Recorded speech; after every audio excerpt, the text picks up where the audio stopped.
Hello, everybody. Hello, everybody. Just to confirm, because there's been two people asking, is there no music? Because there should be music, and Spotify is also showing up on my OBS, so it should be there. But there was two people asking whether there's music or not, so I'm just double checking. There is music. Okay, good. All right.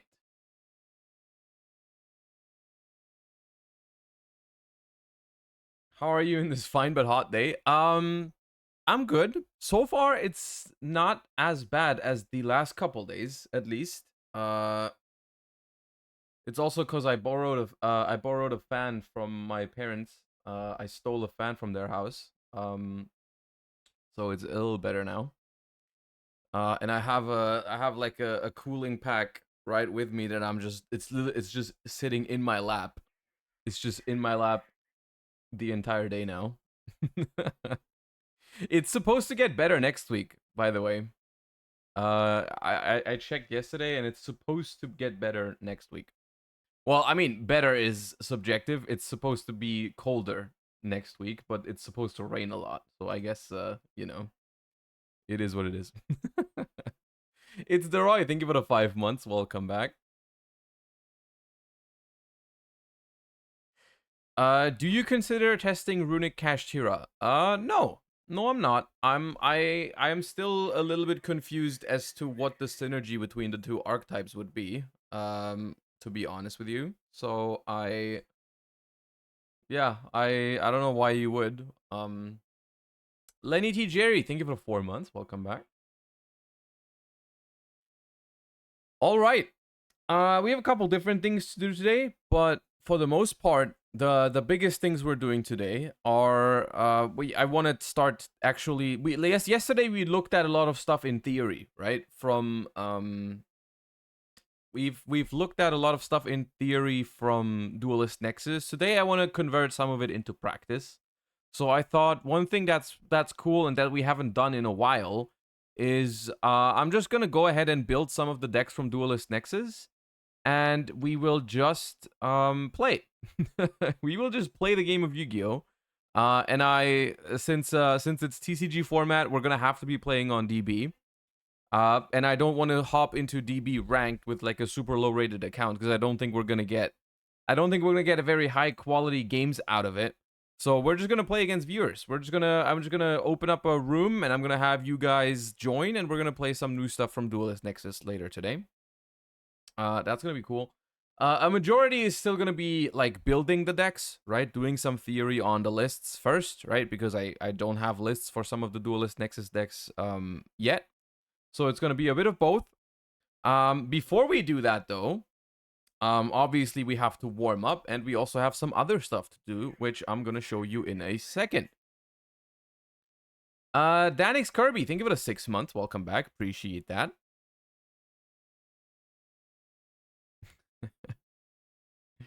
All right. As always, let's see if I'm washed today. Let's see if I should consider myself washed. Hey Josh, yesterday a friend of mine gave me a Chimera core, and I tried Chimera Runick at my locals. Deck is absolute Giga Chat and super fun. Don't think it's better than Fair Hire, but it's absolute gas. I've looked at Chimera a little bit more this morning in preparation for this stream, and I do really like the cards. And I honestly think that the Chimera Runick version looks really fire. I agree with you. I'm not sure if it's better than any other like Chimera branded or whatever, but it does look absolutely fun. So that is, I think, one of the decks I want to try to build and play today. OER, thank you for the 14 months. That's a long time. Appreciate that. All right, guess some cards. It's time. This looks familiar, but I need another zoom. This is an Archfiend Trap. No, it's actually just Pandemonium, right? Pandemonium? It is just Pandemonium. It's not a trap. I was thinking of a different card first, but it's Pandemonium. Is this... Is it this? No.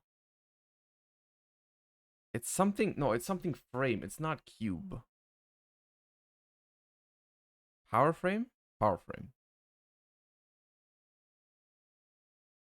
Is what it is. I feel like I've seen this. It is this. I could not have named it. I looked at chat. I looked at chat. It's not Charizard. It's not Charizard, chat. Oh, oh, oh, oh, oh.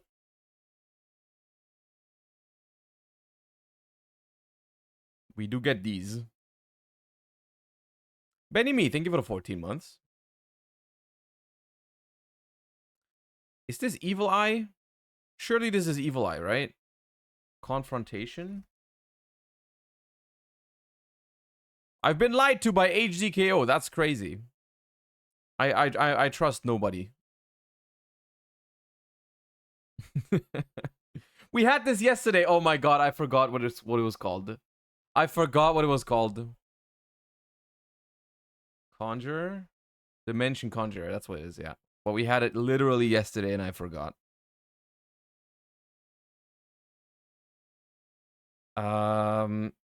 Isn't this the... This is the Mystic Mine out, right? Yeah.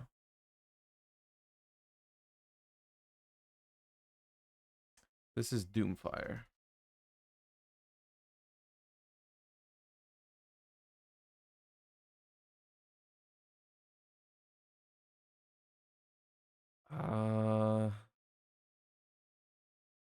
I've seen it. Is this the Crimson? No, it's not Crimson Shadow Armor Ninja, whatever it's called. It's not that. It's okay. Acha Chanbara. I was never gonna get that. Jolly, thank you for the prime. Okay, Ice Barrier vibes. But I think Ice Barrier usually means skip. I've seen it. It's Ice Barrier, but it's not. Okay, it's not even Ice Barrier. How is that not an Ice Barrier? Oh, this is this double Dragon Lords? No, it's not. Aww. 3 visits. I was so happy that I was gonna guess a Ancient Warrior card. And then I just didn't. This is Road Warrior, right?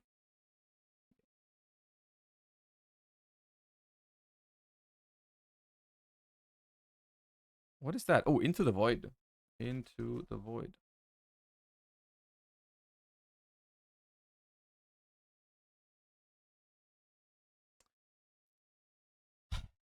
Alien Gray? Alien Gray? Yeah.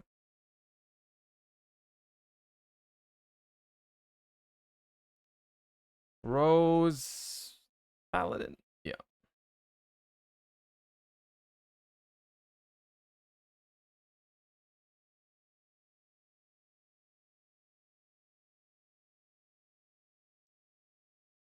Please just be Iron Core. One time.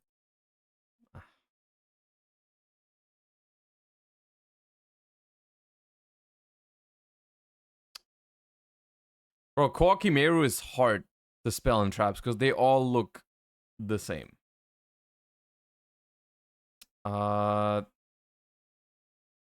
This is Cosmo. But Light Sword? Light Sword.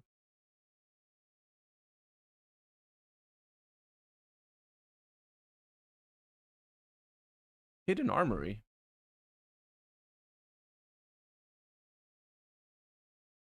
Look at HCKO saying Armory Arm, dude. Heck W HCKO saying Armory Arm. Oh my god. So embarrassing.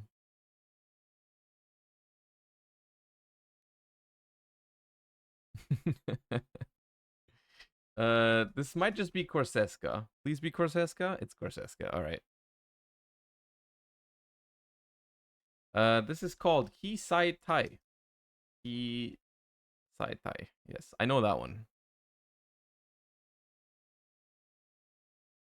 I'm getting gimmick puppet vibes from the strings. However, I don't know many gimmick puppets. Oh, it's not. It's just a number 43.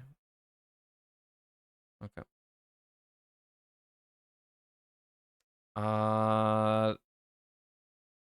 This is DD Warrior. It's return. Return.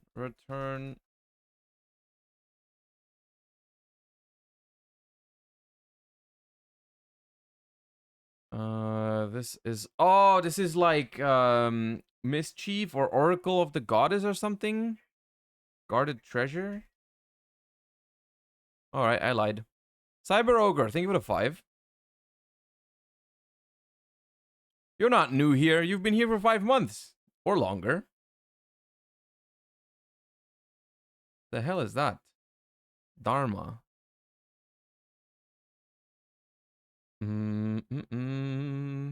You look like... Is that Ruin Force? No, it's not. Revas... What the hell is... I can't even read what you're saying. Re-Savager? Okay. It was a... Oh, this is Silver Sentinel. Silver Sentinel.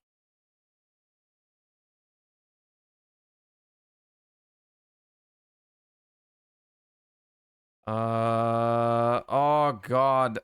I've seen it. But I don't know what it's called. Be gone, knave. Alright. Uh-oh. Oh god, I know what this is. This one, right? Yeah.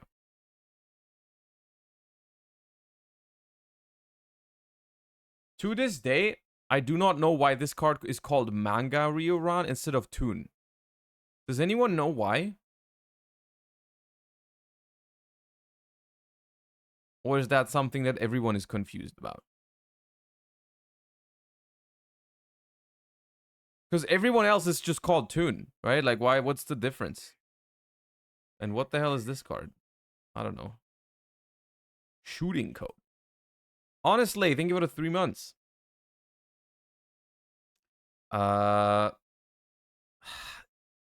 Is it Hanzo? It kind of looks like Hanzo. It's not Hanzo.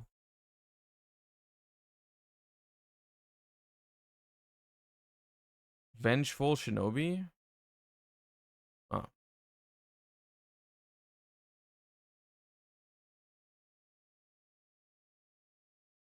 What's even happening? Oh, it's Grand Madru Garzet. Great Madru. No, wait, what? Legendary? Emperor? Huh? What?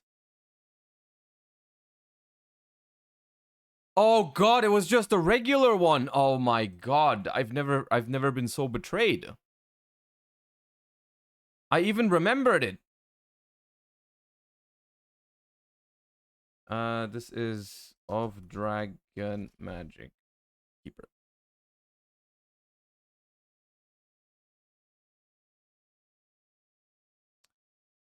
This is Infernoble, I think. But there's so many. Ah, yes. Oh god, this is wait, no, it's not. It's Fire Fist. Peacock? You guys are saying Peacock, I'll trust you. Okay, it's Peacock. I thought it was Infernoble. They look very similar sometimes. The hell is that? The hell is that? Starmine.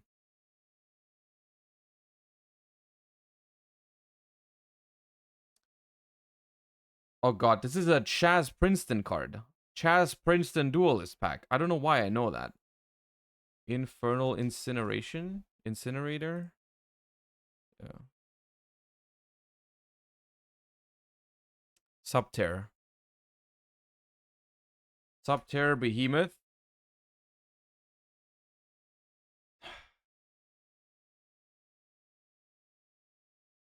Ah, second guess.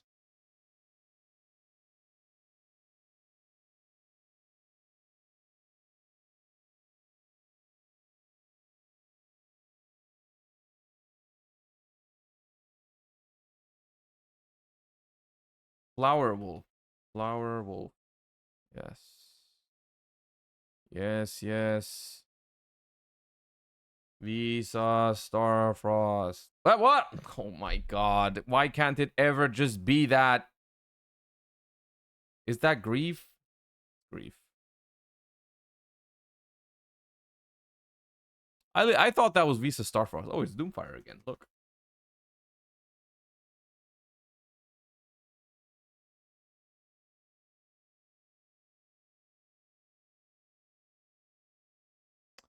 This is something snail. I want to say no. This is not a snail.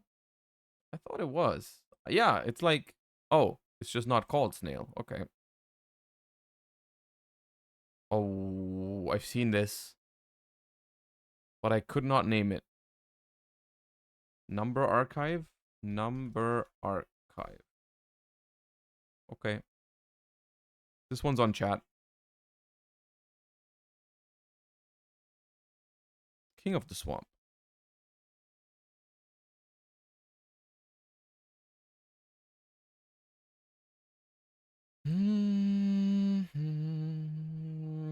Oh, this is like a level. This is like deep sea warrior. Yes.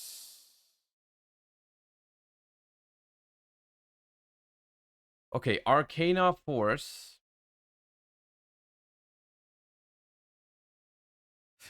I don't know which one. Temperance? Temperance. Okay. How do you know that? Like, honestly. How do you know that? This is Scrap Archfiend, the level 7, I think. Oh, Dueling Staple. Really? I missed that. Or like I didn't play anymore when it was then. Yo, is that 2 scraps back to back? I think that's Scrap Hound. Wait, that's not. That's also a scrap. Which one is that?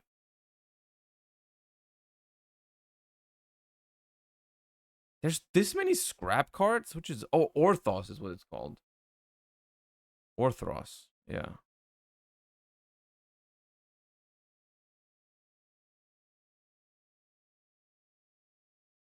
Is this Switchyard? No, it's not. Megaroid City? Megaroid City. All right. Kitchen Dragon Mate? Yeah.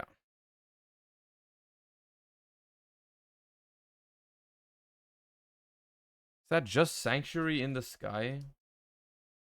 I don't think it is. No. Fallen Sanctuary? Fallen Sanctuary.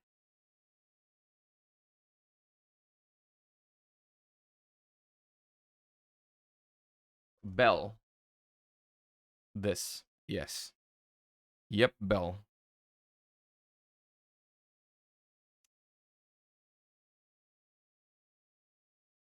I'm getting Wind Witch vibes.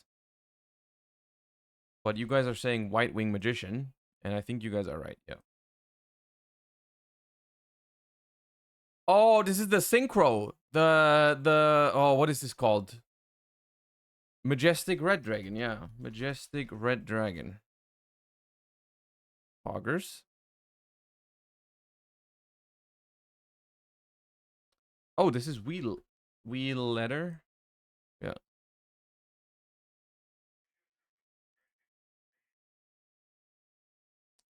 I think I've seen this, but I don't know what it's called. Damage translation. LED Ace, thank you for 5 months. Appreciate you. What is this? Enlightenment.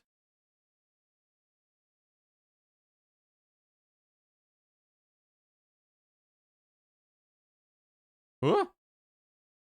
Who that? Cyber Soldier of Dark. Oh, come on. We were so close to 1,000. We're not getting 1,000. We fumbled the bag in the last. Oh, Curse of Anubis. Curse. Ah. Look. It's not 1,000. Well, it's pretty good. It's pretty good. It's pretty good. I'm happy with that. You do not get to say washed, okay? You get to say washed when we get like 500 or 600, all right? You don't get to say washed for 924. There's no shot. There's no shot that's reasonable. You are not acting reasonable right now.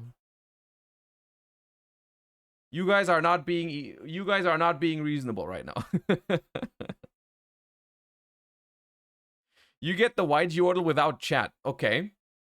Okay, I am legit closing chat as we speak. I have closed it. Now watch it just be Rongo. All right, it's an effect monster. It's very old. It's very big. Let me try a Tempest. Dragon Ruler Storms. Okay. 2014. 2014 is the year, and it's probably an extra deck monster. I'm trying to think of a level 8 synchro from 2014 right now. Level 8 synchro, because it's not an XYZ and there were no link monsters yet and it has defense points. So I'm trying to think of like, is the Hieratic from 2014? It might be 2013. The rank 8. 2012 even. Still. Level 8 light. Oh, it's even, I'm stupid. I entered an XYZ even though it can't be an XYZ. Anyways. Less than 3,000 attack. It's just a level 8 synchro, right? Level 8 light synchro from 2014. Level 8 light synchro from 2014. What is the Angel of Zera? Is that 2014 or 13? Oh, it's 13.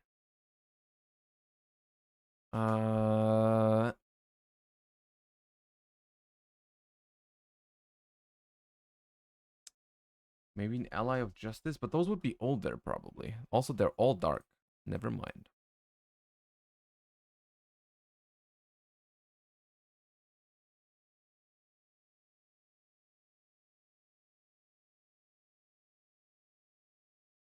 It could be a fusion monster, but 2014. A fusion from 2014. We didn't play any fusion decks in 2014, did we? Oh, whoa, whoa, whoa, whoa, whoa, whoa,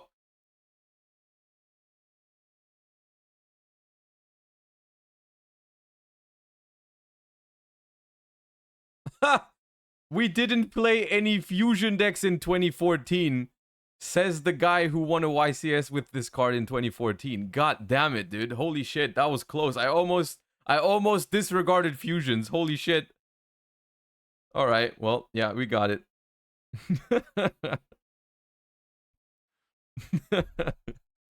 Surely we didn't play any fusions in 2014. That didn't happen. God damn it. Okay, yep. That was gettable.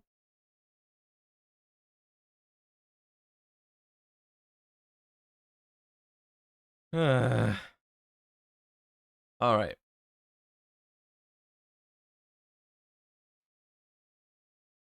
We do not talk about the materials on Construct, all right? We don't talk about the we do not. Gavin, thank you for the 19 months. Appreciate you. All right. Before we hop into anything else, I have this bad boy here. I have this bad boy, and it's been plaguing me all morning because we need to open this up. You guys know, this is sponsored by SmartGuard, of course. You guys know that.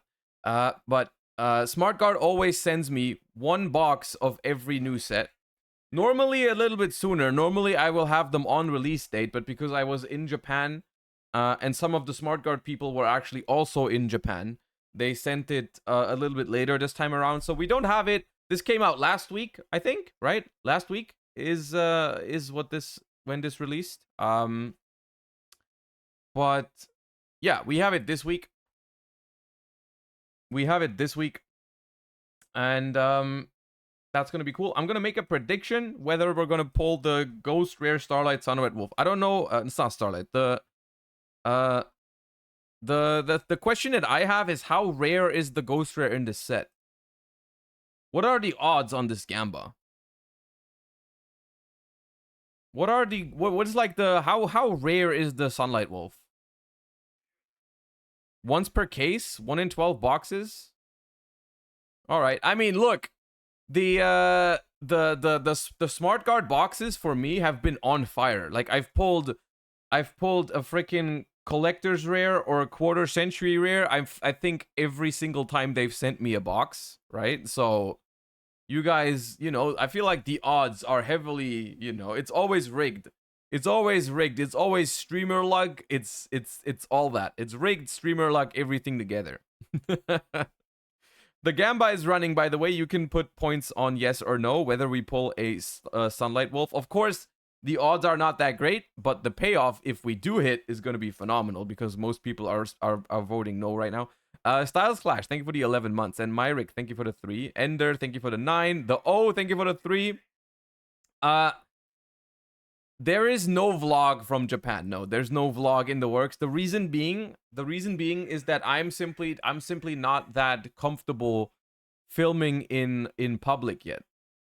As much or like I'm not used to it, like running around with a camera. It's not something that I'm used to doing. So I haven't done it. I wanted to focus on the tournament more than making content, right? And like it kind of contradicts, right?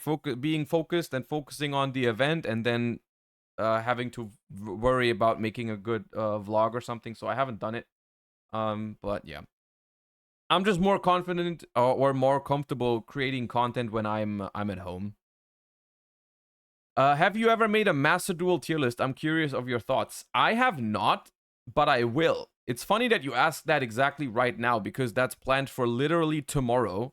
We're gonna look at the Master Duel format after the next ban list, and I'm gonna make a tier list for it. That is literally happening tomorrow. So yes. Anyways, the Gamba is over, so we can finally open up this box right here of Legendary Duelist Soul Burning Volcano. Let's get it. As far as what I want to pull, you guys know I'm a Salamangreat enjoyer, so I want to pull the Salamangreat cards. Everything that's not a Salamangreat card is probably going to be up to be given away after the opening. Yeah, everything that's not Salad, you guys can have as usual. You get these out.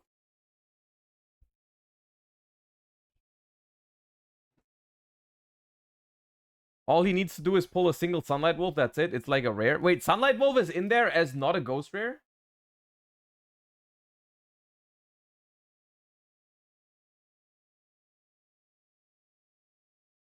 No, it's not? Okay. I was worried for a second. I was worried that my Gamba would not work. Anyways, this does not have 9 cards per pack. I thought it was 9. Anyways, we have a Volcanic Eruption, Volcanic Doomfire, Gazelle, Burning Draw, and Batlin Boxer Chief second. Also, I was under the impression that the what's it called? The Rhoda for Pyros was in this set, but it's not. Where do we get that? Genuine question. I do not know. I do not know where we get that card. Because I thought it was gonna be there. Is it an Age of Overlord? No, right? It's not a main set card. It wasn't a main set card. It's just an import. Oh, we have a common Mirage Stallion. Okay, that's kind of neat. Scattershot, Roar in common, Sanctuary, and Bailings. Yo, that's a Salamangreat pack if I've ever seen one. Holy shit. Almost the entire deck. And of course, I know the feeling very well of opening Salamangreat Sanctuary. That's a very familiar feeling.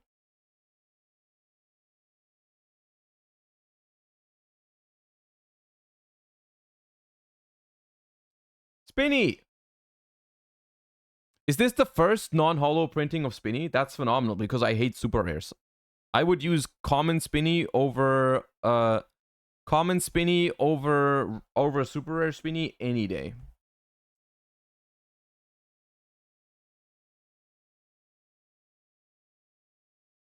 Tri-Blaze Accelerator, Batlin Boxing Spirits, Burning Draw, Last Counter, and Salamangrate Charge. I would play anything over Ultras. I just like commons and rares more than holos. Circle, same thing. Finally, a not holo version of Circle. Although that might already have one. Foxy, another Gazelle, Raging Phoenix, and oh, that's where the holo is. Okay, I was confused by that for a second, but there we go.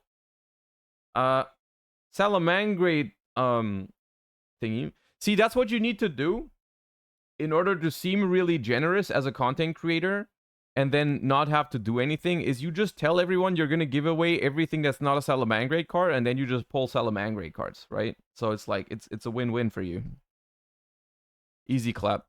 Simply rig the bogs, and then you'll seem you'll seem really nice, but you don't have to do anything. 7th Force. Oh, there's even super rares in this? There's even like non-guaranteed super rares in this? What kind of set is this? I don't remember a set like this coming out. Like, what the hell is that? What is this, a completely new set structure? Are they trying out new like rarity distributions for the Legendary Duelist sets? Or are they always like this? I don't remember it being like this. But I also actually I don't know if I've opened one. I don't know if I've opened a Legendary Duelist set yet at all, like period. I don't think I have. Stalio, Shell, Boxer, Doomfire, and Batlin Boxer Chief second.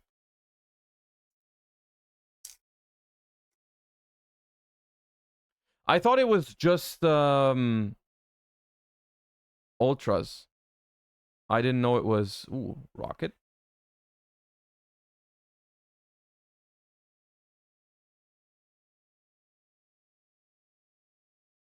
Last counter.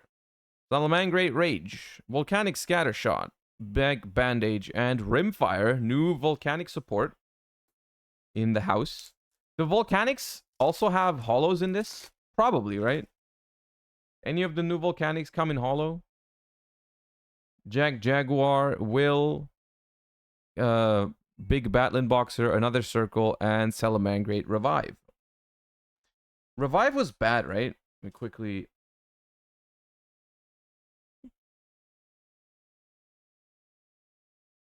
Alright, y'all don't get to read.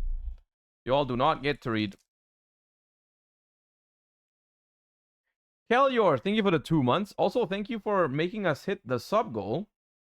I think we can open packs with a remix now. Give me a second. I think it works in this scene. Let me know if you can't hear it, but I think it should work. Oh yeah, you can. Alright. And we pull holos. We pull holos right as the remix begins. Batlin Boxer Uppercutter. And now this one, like I said, this one will be for giveaway. Because I do not plan on using Batlin Boxers anytime soon.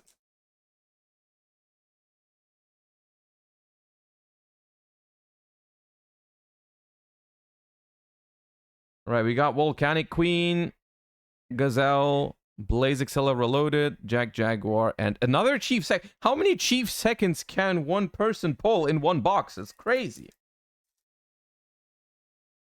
Wait, this is 36 packs? I'm just noticing that that's a lot of packs. 36 packs per box? God damn. We've opened Sanctuary again. I know that feeling. Transcendence. This. Volcanic Inferno. And another Rimfire.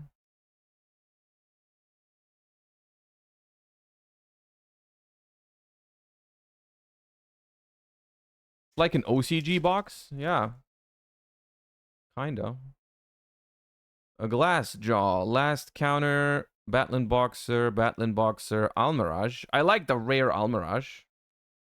This technically already existed, but honestly, gold rare, a gold series, or what was it called? Maximum gold rares that have golden letterings, those cards don't exist to me. Well, that's not a real rare.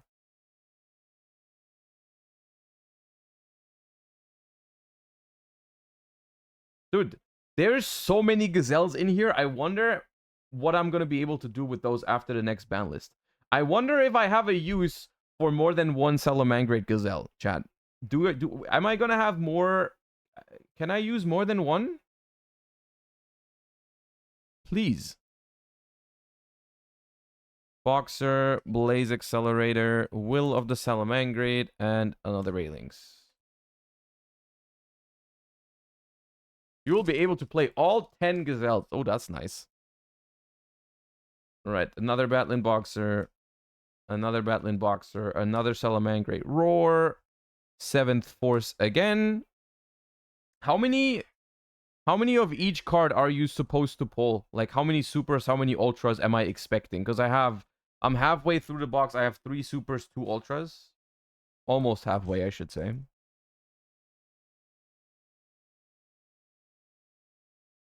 6 ultras? Really?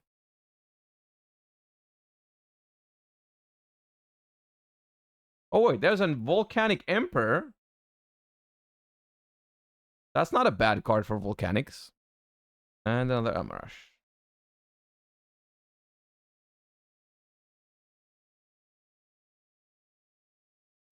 Okay, people in chat do not seem to be in agreement over how many ultra rares we will pull, so we will simply find out. How about that? We will simply find out. Also, you have to factor in the Sunlight Wolf that we are certainly going to pull, right? So maybe that replaces an ultra rare. Ooh, Foul. We haven't pulled Foul yet. And a Battling Boxer Shadow. Yellow Toasty, thank you for the Prime. Appreciate you. Welcome to the channel.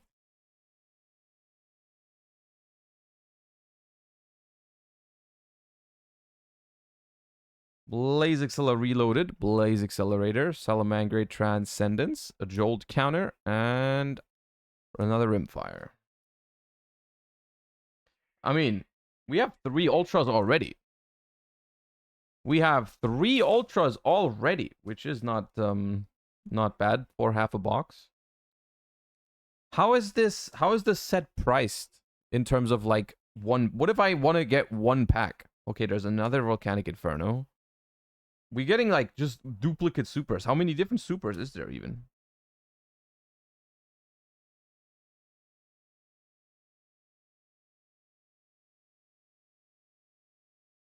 More roars.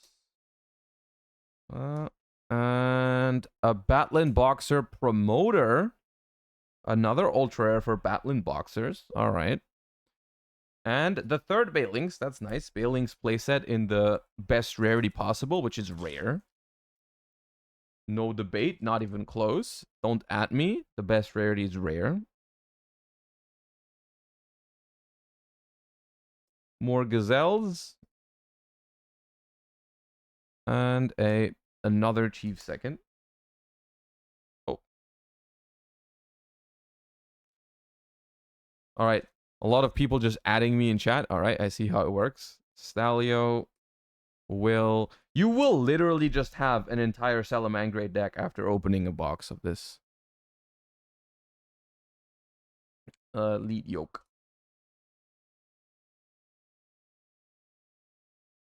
What is the pull rate of Sunlight Wolf as a ghost rare? Apparently 1 in a case is what people have been saying. So 1 in 12 boxes. Oh, spoiler. Fire ejection. Send a Pyro monster from your deck to the graveyard. Then, if you send a Volcanic monster, you can apply one of these effects. Inflict damage equal to its level. Special summon a Bomb token, Monka S, to your opponent's field. Each time one is destroyed, its controller takes 500 damage. You can only activate 1 fire check. They literally just made Foolish Burial for Pyros with upside. That's interesting.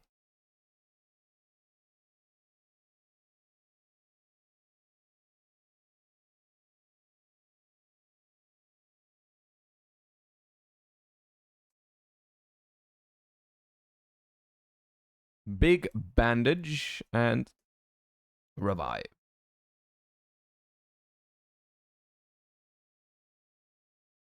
What good Pyro decks are there? We don't talk about it. It should be Salamangrate. Salamangrate should be the best pyro deck ever made, but they fumbled the bag and didn't make it, you know. Ooh, Batlin Boxing Cross Counter is our super rare number 6. And ultras we have 4 so far.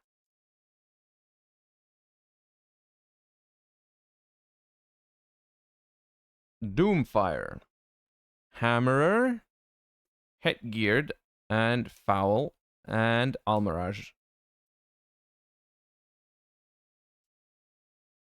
No, the Ghost Rare is somewhere. The Ghost Rare is hiding. Sunlight Wolf is shy. He'll be here. Don't worry. He's a little late. That's okay. Y'all remember the freaking Dark Arm Dragon we pulled in the very last pack of the Battles of Legends? That shit was hype. Could not have scripted it better.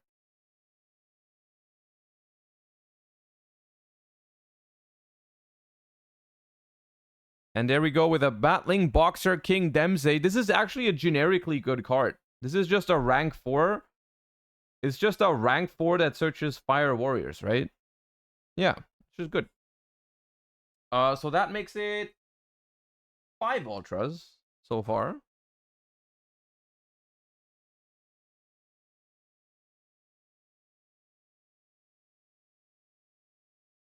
Dude, we have so many roars. So many of each of the salad cards. It's crazy.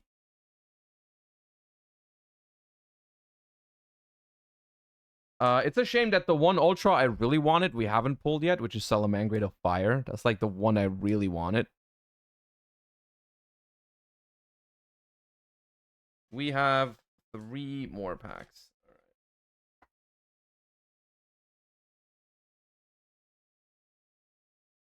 What does Salamangrate Roar sound like? You'd have to ask Gage for that. I'm not the type of person to just scream into my microphone like that. Fire Ejection again. It seems like there's not that many different supers because you literally just pulled 2 of each almost.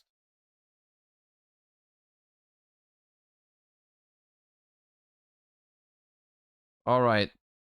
It's about time we get the Sunlight Wolf, dude. He is late. He is very late. There's only 2 more packs for the Sunlight Wolf to appear.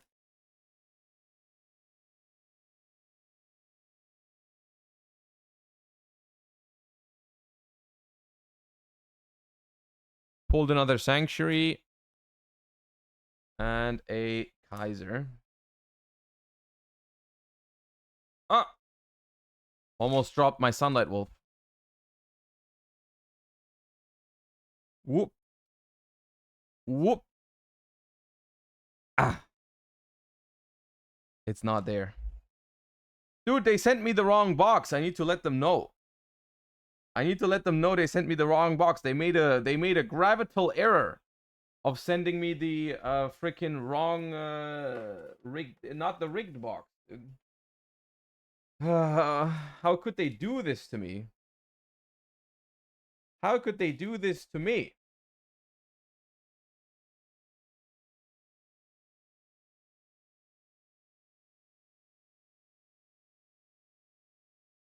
All right, what we have received is 2 Fire Ejections, 2 Volcanic Infernos, 2 7th Force, a Batlin Boxing Cross Counter, 3 Batlin Boxer Ultras, a Volcanic Emperor, and a Raging Phoenix.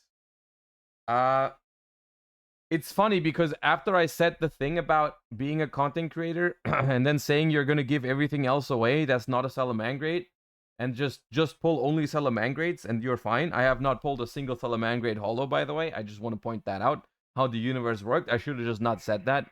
And we would have gotten like all the Sunlight Wolves in the world and all the Salamangrates of Fires in the world. But I of course I could not stop myself from saying the thing again. Anyways,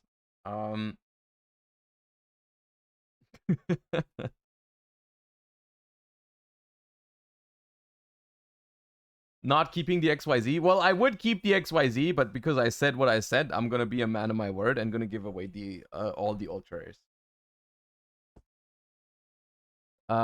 I'm not gonna be like, hey, you know what I said earlier? Ha, that was a joke. No, I'm gonna give away all the ultras because that's what I said. Same with the one last game debacle. It's kind of what it is. Yeah, it's kind of what it is. Okay, so we're gonna be giving away a Battling Boxer King Demze, a Volcanic Emperor, and a Battling Boxer Promoter, as well as a Battling Boxer Uppercutter. I think I'm just gonna do all at once. I'm just gonna do all at once. I don't want to do 4 separate thingies. Give me a second to set up the giveaway.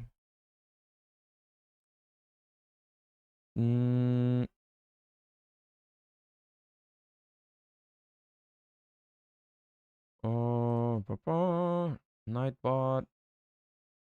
I used to use Nightbot for that, right? Yeah. Giveaways. Everyone can. Keyword.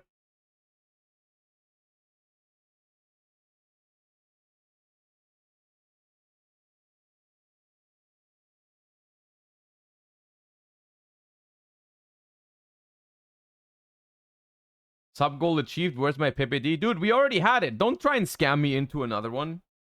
Don't scam me into a free PPD. I already gave it to you. I'm updating as we speak. Anyways. The keyword for the giveaway is Gazelle23. We're going to leave it running for 2 minutes. All you have to do is type Gazelle23 in chat. You only need to type it once. Typing it multiple times will not help. It is case insensitive, so it doesn't matter if you capitalize it or whatever. And then we will declare one lucky winner of the 4 ultra rares that we pulled, except for the Raging Phoenix, because I want to build a Salamangreat deck. And in the meantime, I'm gonna count how many gazelles I pulled, because I'm gonna need all of them next format, because it's gonna go back to 3, and Gazelle is gonna shoot to the moon, and everyone's gonna want it. All my friends are gonna want play sets of Salamangreat Gazelle, and I'm gonna hook all of them up with play sets of Salamangreat Gazelle, which a play set of Salamangreat Gazelle next format is gonna be 3. Just in case anyone has missed that. I didn't pull that many.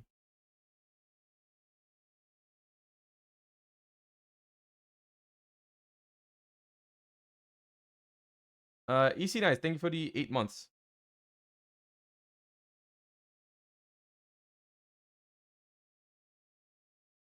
Okay, I pulled 5. That's not even 2 playsets. I didn't even pull 2 playsets of Salamangreat Gazelle. That's crazy. That is crazy. Okay, once the clock strikes 53, which is right now, I'm going to draw the winner. Roll it. Appaloosa Bear. Appaloosa Bear. You have won the giveaway for these 4 ultra rares. And all you need to do is message me on either Twitch or Discord and send me your address where I'm sending these bad boys to. Congratulations. All right.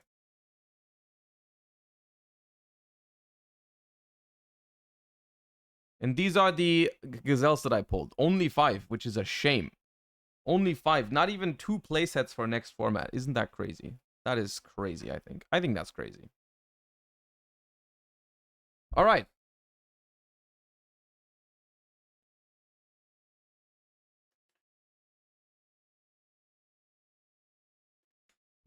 Did you see that Salamangreat of Fire spiked? Oh, actually, that is probably a good segue into quickly checking out this set on Card Market. Because I don't know how good it is of a set. I don't even know how much it's worth what I gave away just now. I hope it's not like $2,000 that I just gave away. Spoilers, I know it's not that.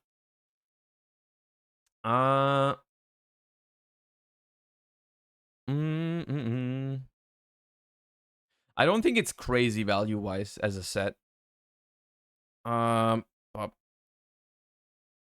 You have a... So the most expensive card is obviously the Ghost Rare Sunlight Wolf, which looks sick, by the way. I think it looks very nice. Very cool card. Over $50 for it, currently. which is only because I'm assuming. I mean, Salamangreat is not meta yet, but I said yet like it's definitely about to be, but like it could eventually be good again. But like currently, it's definitely not. Which is why this card is quote unquote only $50 for like, because for a card that you only pull once in a case, 50 is not even that crazy. So like, it's kind of like in this nice place where if you are a Salamangreat enjoyer and you really want 3 copies of this card, then you kind of, you know, have to get it. But it's like, it's not that expensive yet, which is nice.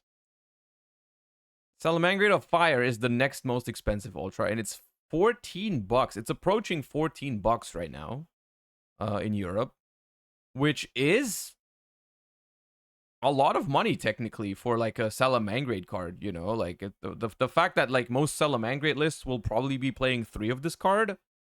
You know, it's like $40 for a playset, more than $40 for a playset that you need to spend if you want to pick up the new card, right? So the Raging Phoenix, which is the one that we pulled, is $8, which is due to the reason that you only need 2. Salamangreat of Fire is one that you definitely need 3, or like you most likely want to play 3. Raging Phoenix is something that you will pretty much always play 2. And then for the other ones, we have Volcanic Trooper, which is not the one we pulled. We pulled Volcanic Emperor, which is not that much, unfortunately. Yeah. King Dempsey is only $350, which I expected it to be a little bit more because it's a solid card. But I mean, I guess only a few people need it, and the people that do need it only need 1 copy, right? Well, yeah. Salamangreat Tiger. I don't even remember what Salamangreat Tiger does. I think it was bad. You can discard 1 other Salamangreat card, spare some discard from your hand. You can only use this effect once per turn. If this card you control would be used as a synchro material, you can treat it as a non-tuner. Once per turn, you can increase or decrease the card level by 1.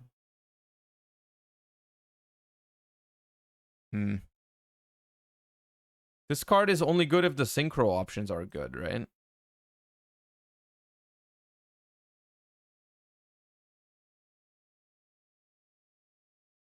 But, yeah. And then, oh god, Promoter and Uppercutter, the other 2 Ultras we pulled, are not very good. Yeah. The thing is, I don't know what this... Is this set priced, like, per box, like a normal Yu-Gi-Oh set? Like a main set? Is it just like a normal main set? For a box? Or not? It's less?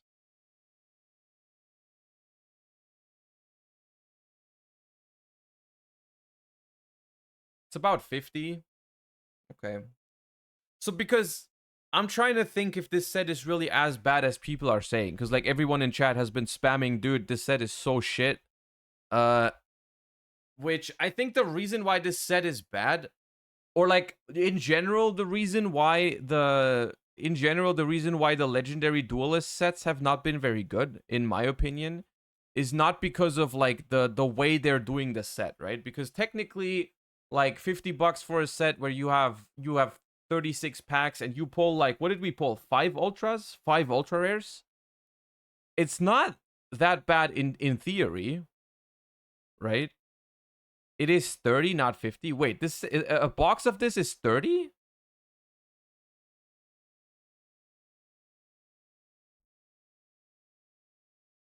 That's not that bad then.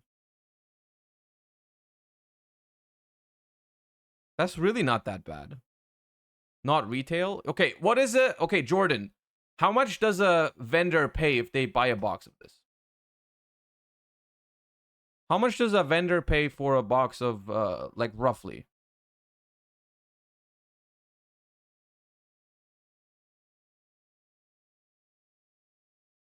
It's not as much as a main set, right? MSRP is $225 per pack. Yeah, but like the MSRP for a pack is always gonna make any set bad. Dude, if you compare it by the freaking MSRP, freaking Power of the Elements is a bad set. If you take the pack MSRP, because like a pack is like $4 for a main set, even higher now. And so if you take 24 packs times 4, you're looking at $100 for a box. Like that's not a reasonable thing to do, right? Like taking the single pack, taking a singular pack and doing the scaling it up to an entire box is not a fair thing to do. Vendor boxes at cost are like just under £40, so like 40 euros probably. Okay. Yeah, I mean this set overall I don't think is that good. I don't want to sugarcoat it. This set is it's not that great, right? It's much better to just pick up the single cards. Like if you want to build a Salamangreat deck, you literally can for like the price of what is it? Like okay, what is a box on Card Market? A box on Card Market is legit $30.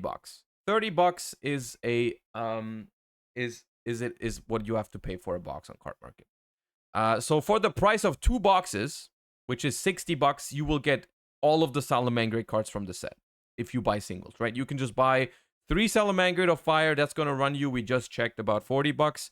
2 Raging Phoenix, that's gonna run you $16, so we're looking at $56. And then you can pick up all the supers, all the commons, all the rares if you want to. And even some of the Tiger or the Griffin if you want to do that, right? You instead of just opening 2 boxes, you can just get all the singles straight up, right? For Salamangreat. For Volcanic, it's even cheaper. For Battling boxes, it's even cheaper. Like you get away with, instead of buying 1 box, you can probably get the entire core for both of those decks, right? Like freaking Battling Boxer, all the ultras in playsets combined is gonna run you less than a box, right? And so like that's the thing, right? It's kind of the same thing as for Duelist Nexus. We're having the same talk right now, right? Like for the player base, a set like this is really good, right? A set like this is really good for the player base because it's really cheap for anyone who wants to pick up a deck, right? Because literally almost the entirety of the Salamangreat core is in this box, and you can just pick up all the singles for very, very cheap. And the same is probably true for Battling Boxer and Volcanics, right? So it's like for the people that buy the singles, it's a really good product in that sense, right? For the vendors, it's not that good of a product, of course, because if the MSRP is $40 and the sets sell for $30, it's not good, right? It's not good. Yeah. So the question is, what do we want? we kind of have to meet in the middle, right? I think that's long term what we have to try and get to, is we kind of have to meet in the middle, right? Because I think we can agree that sets need to be better than this.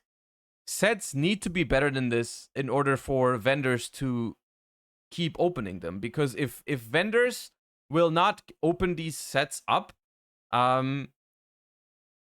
there's not going to be the quantity of singles available that we need as a community to have like everyone pick up their core that they want at release date, pretty much, right? Because if vendors do not open up this set enough, then who's gonna put up the cards on Card Market, for example? No one will, right? People, like, it would literally only be the people that buy the box to open it for themselves and sell some of the cards that they don't want, right? But that's nowhere near the quantity that we would need for everyone to pick up their cards. So in a way, the vendors really are necessary to get these cards out there, right? Because not enough people will be opening the product, especially if the product is not that good, like this one, right? But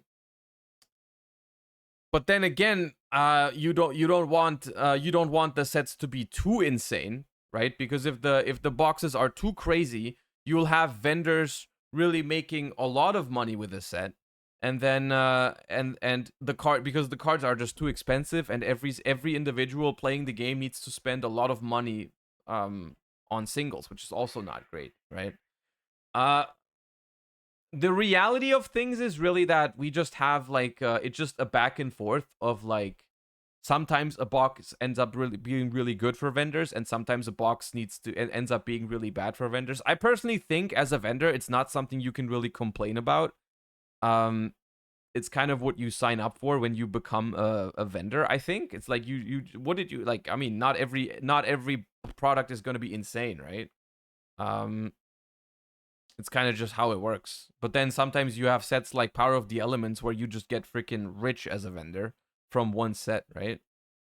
But yeah, I can understand why vendors are not happy with sets like this. However, I do think that a product like the Legendary Duelist sets, I do think a product like the Legendary Duelist sets can be a lot better than this. I think this is just because the cards in the set are not that great, right? If it had multiple good ultra rares, gold ultra rares, it would definitely look a little different, right?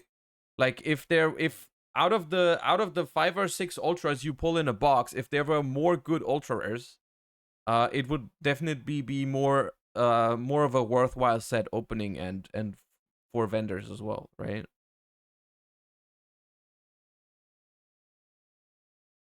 Because this is like not a great set in terms of what's in there, right? Like Salamangreat of Fire is a good card. Salamangreat of Fire is a good card, but Salamangreat at this rate is still bottom of tier 2, maybe even tier 3 in this current format, right? Like it's playable. I don't think it's unplayable, but it's like it's not phenomenal. It's not a sick deck that everyone's gonna want. And then Volcanic and Battling Boxer are just borderline not even relevant, right? And so there's really just no chase cards in this set. And I think maybe they knew that, and that's why they put in the Sunlight Wolf, because this is new, right? These sets having a ghost rare is new, to my knowledge, right? Correct me if I'm wrong. No?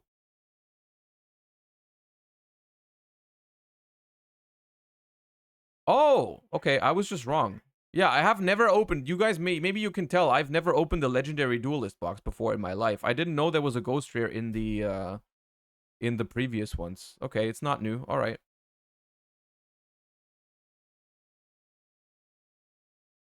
Oh right, no, you're right. The wing the Ross Fear is the Ross Fear mode from here? Is the Ross Fear mode from the thingy? Ross Fear mode. Holy shit, there's a lot of Ross Fear modes. No, it's Ghost from the Past. Oh, it's just Winged Dragon of Ra.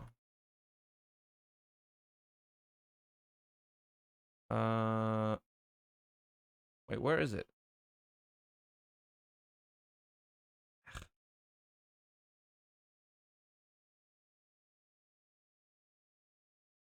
Hmm. I see. I see.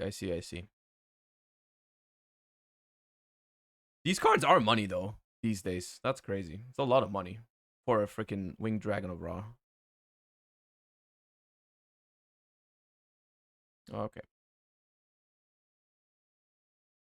Oh yeah, I mean, I don't know how to feel about these. It just ends up being like it ends up being relatively mediocre cards in the Legendary Duelist sets, outside of maybe 1 or 2 good ultra rares, which is like weird, right? Like it's just wow.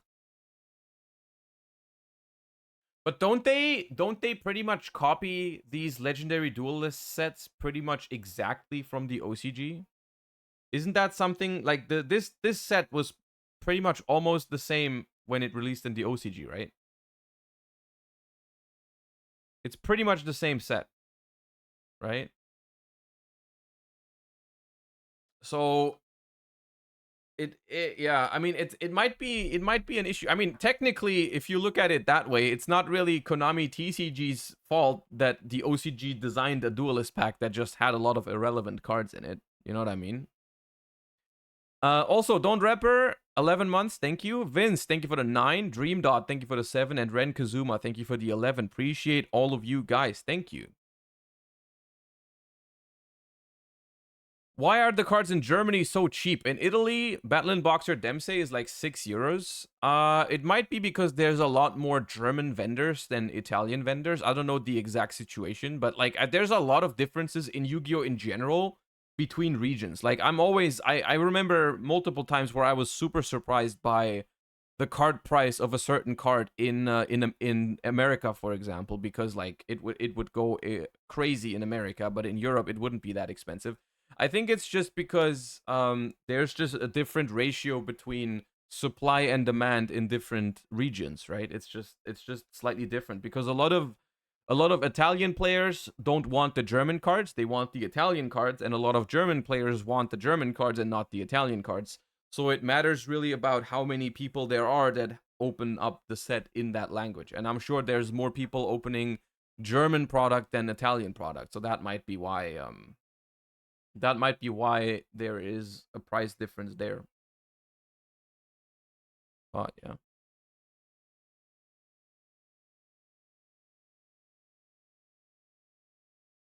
German cards are cheapest, but shipping costs a ton for me, so it's not worth it at the end. Yeah, sometimes it's like that. It's funny because for like older cards, I've noticed this when I was buying stuff for like my Edison decks.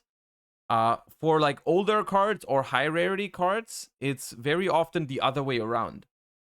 Which is interesting, and I don't know what the reason for that is, because very often when you look at like ultimate rares, it's going to be a lot cheaper if you buy like Italian ones or French ones or Spanish ones instead of German or English, right?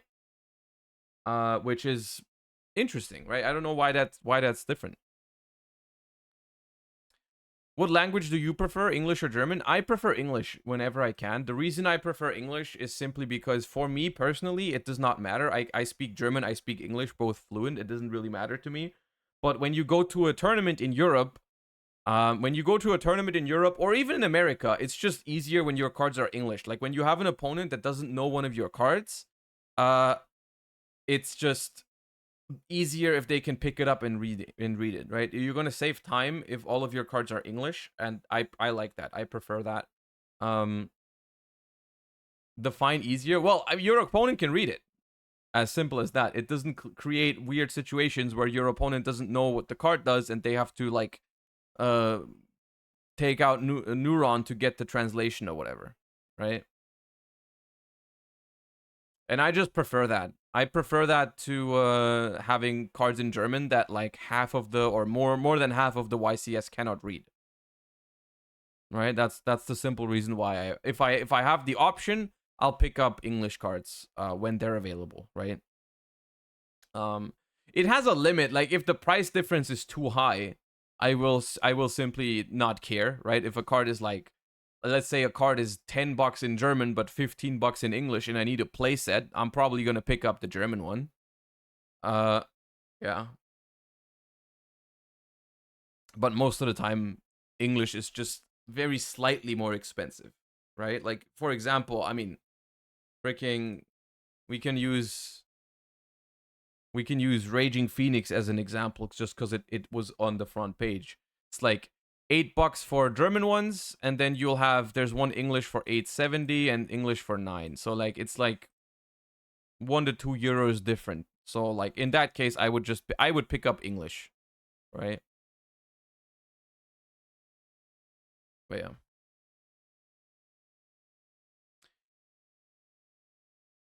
Why do they even translate cards? They should all be in English. See, as funny as that sounds for someone who's been playing Yu-Gi-Oh since forever, and it's always been like that. The One Piece and Digimon card games do that. They only have English cards. And I personally liked it. And it didn't feel like anyone had an issue with it. You know? I did a little Pepega crediting for some stuff recently. Oh shit, Quantal been spending that world champion money. What have you been buying, Quantal? Let me know. What have you been throwing your world championship bucks at?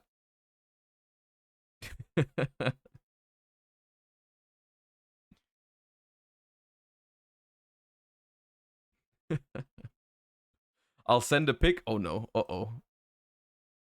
Uh-oh.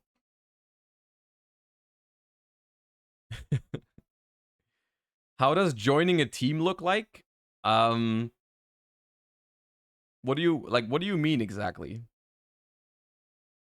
Like there's basically two ways how people approach it. Back in the day, and some people are still going to do that or are still doing that today, people would just form teams as like a testing group, right? They would just call themselves a team name and they would prepare for events together and test together and just be friends, you know, which is like um you know, that's how it used to be. These days teams are very often kind of like a just a different term for a sponsorship, right? You'll have like, for example, the Raid and Trade team, or the Junks Playground team, or the in the US as well. There's a lot of them, right? Like Luxury or whatever. It's all just one sponsor who's like assembling players under their name, and they don't really have to be they don't have to be like friends or test with each other. It's just a sponsorship basically, right? Which is also what I have, right? It's what I do with E-Man Games, right? Like it's not tied to, you know, I'm Team E-Man Games is not a bunch of just friends who test together and whatnot. It's just, you know, the card market seller E-Man sponsoring players, which currently is pretty much just me, but whatever, doesn't really matter, right? And so what I do, for me, it's not really a team, right? For me, it's I treat it as a sponsorship, right? Which is completely fine in my book, right? Having a sponsor, and the testing and what else, right? The testing I just do with whoever I want to, right? I'm just testing with friends. I'm not. It's not tied to a team. Um, and it has, of course, this has like pros and cons. But yeah, you get money for the sponsorship. That's usually how a sponsorship works. Yes. Um, E-Man used to have a lot of players. It did. It did have a lot of players. But the thing is, I basically one of my favorite times in Yu-Gi-Oh was when I was part of Complexity Card Gaming. Some of y'all might remember that. They kind of still exist. But it used to be uh at the very beginning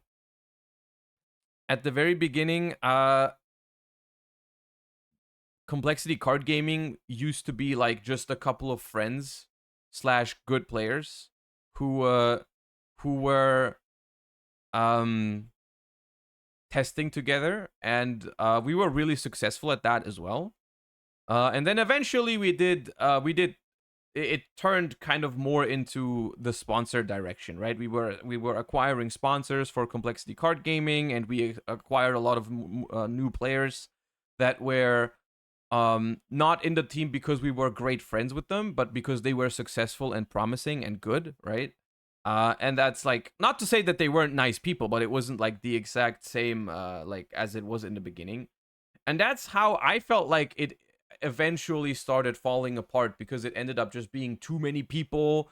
And like when you do it like that, you ended up having people like, you know, instead of everyone testing with the team, you had like people testing with, we had like a couple people from this country which ended up testing with their friends, and then you have people from this country that end up testing with their friends, understandably so, of course. Like if you add like two people from Italy, of course those people are still going to be like testing with their friends from Italy. Like it's completely unreasonable to expect them to not do that, right? So but that ends up being like, instead of just being like a very focused testing group of like 5 to 10 people, it ends up being like 15 or 20 people who are in the team, but then like freaking 50 more people who are like in the peer groups of each of the individual players, right? And so it's like this huge cluster of like, you know, which is why I personally was not a big fan of it at the end of it, right? I really like, when I'm preparing for an event, I like having like a couple of people that I know are like really good to talk to, and they just like really focused, like a really focused group, right? Like just like I don't know, 3, 4, 5, 6 people. I think is completely enough to prepare for an event, as long as it's the right people, and it can actually get like counterproductive at a certain point when it's like too many people in the mix. And that's why I feel like eventually complexity card gaming started being less um less attractive to me, and also just like the fact that some of the people that originally started in complexity card gaming, a lot of my really good old friends like Norman, Ali, Piran, stuff like that, ended up like not playing the game anymore, so it just didn't feel the same to me. Right, it didn't feel the same to me.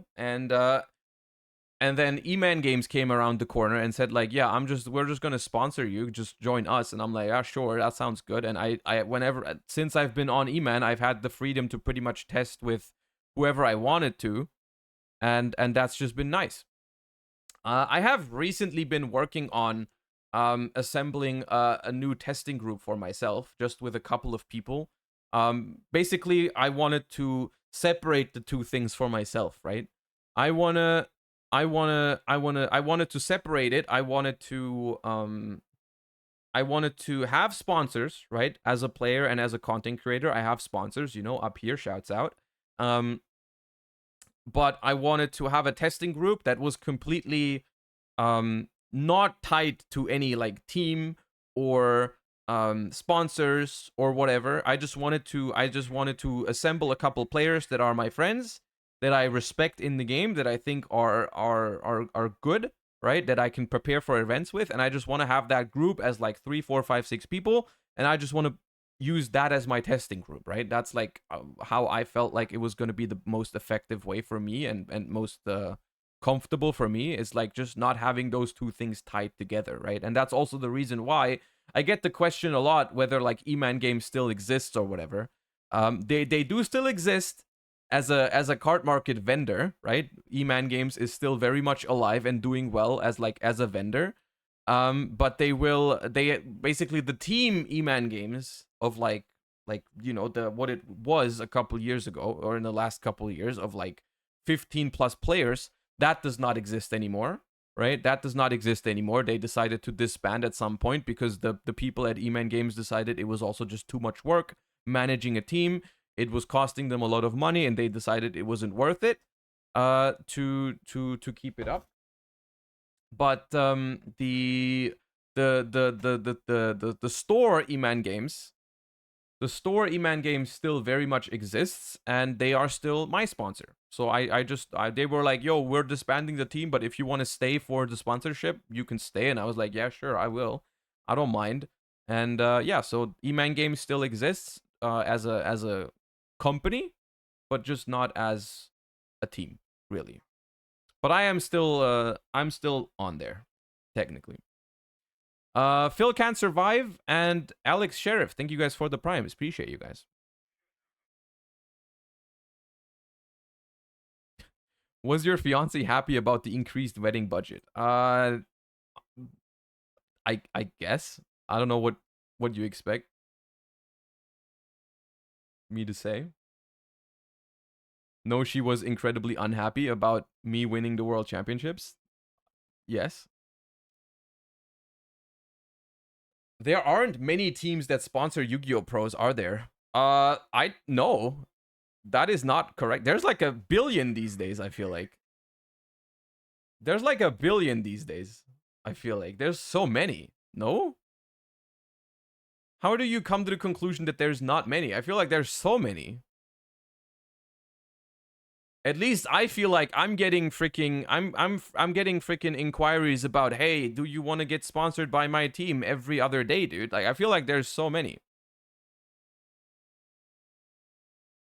Like I kid you not, and it's not supposed to be a flex, but I have literally been asked by like 4 or 5 different teams to join since we've won Master Duel Worlds.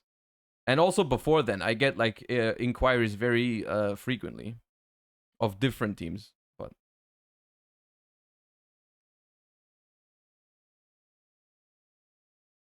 World Champ Diff, yeah, it's not to say that it's not meant as a brag. It's just meant to show that there's a lot of different teams for Yu-Gi-Oh, I feel like.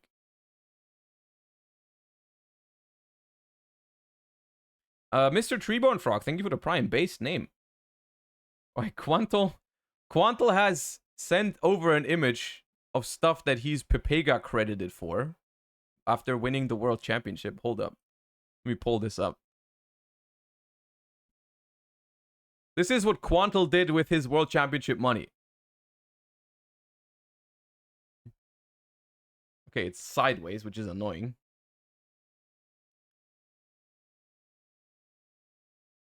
It's not that crazy.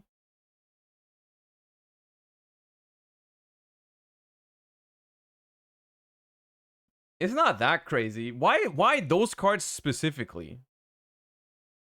Why those cards specifically? Why 2 Coach King Giant Trainers? Why is there 2 Coach King Giant Trainers right here?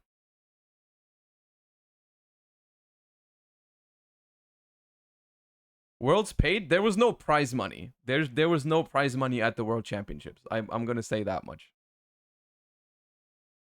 Don't worry about it? Okay.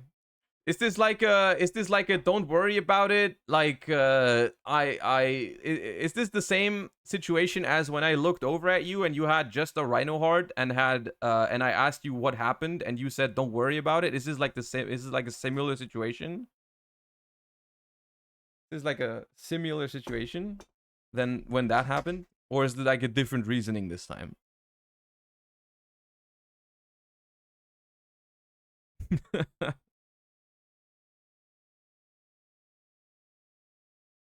Anyways, okay, those are Starlight Mourners. Why specifically Starlight Mourner? How much is Starlight Mourner even?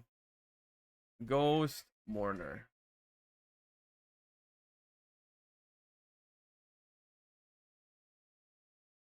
Okay. Over 200. I see. I see how it is. Bro, are you coping on... Is this Chimera angle or Dragon Ruler angle? Please tell me you're building a Time Wizard Dragon Ruler deck, Quantal. Please, do not disappoint me. Please tell me you're building a Dragon Ruler deck from 2013. Or even better, you're coping that Dragon Rulers will come back and will be a meta deck very, very soon. Because that's based as hell if that's the reason.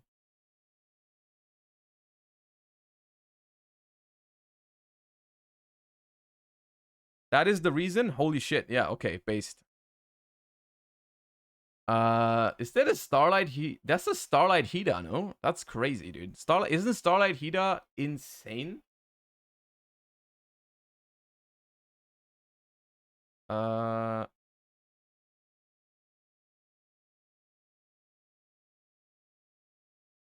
no, it's not. Okay. Well, I mean, yeah, it is. It is expensive, but it's not as crazy. Which one is the Charmer that's completely crazy? There's like one of the Charmers that's completely insane. Is it Win? Or Area? I think it might be Area. Hold up. Oh no, it's Win. Oh my god. Why the hell is Win that? Why is Win $800? Can someone explain this shit to me? Genuinely, I do not understand. This is crazy. Because, like, the best one... Okay, the best one is Dark, right? Dark is by far the best one. And Dark is even dropping recently. Dark has been dropping. Dark was like 500 at some point. Now it's like 300. But mostly the cheapest ones are the American ones. I don't know why. Maybe they got some like freaking fell off a truck again or something in Minecraft. I don't know. What about Area? Huh?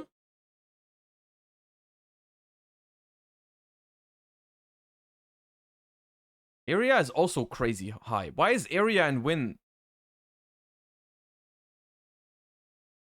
Why are Area and Win so freaking expensive? That's crazy. I remember this because I was looking at Starlight Area for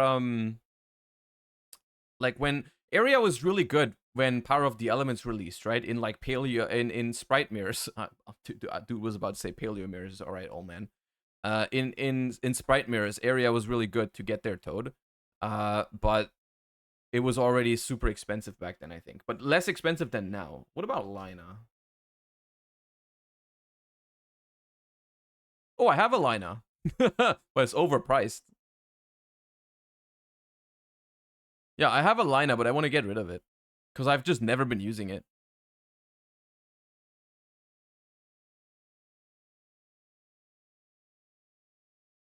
Okay, and then you picked up Ignis or Prominence. This Scrap Dragon is hot, by the way. I like the Scrap Dragon. Scrap Dragon is nice. Oh, yeah. Some nice pickups. Some nice pickups, Quantal. All right. All right. We have been chatting for a very long time, but I have just received food, so we need to do just a little bit more chatting before we can actually hop into some Yu-Gi-Oh! Deck building and gameplay. We will do that, I promise. We've just been holding up with freaking chatting, because I don't know what triggered this. Someone asked me, how does a Yu-Gi-Oh! Team work? And suddenly it's like 30 minutes later, and we're looking at Charmer prices on Card Market. Streaming takes you down some fun alleys sometimes.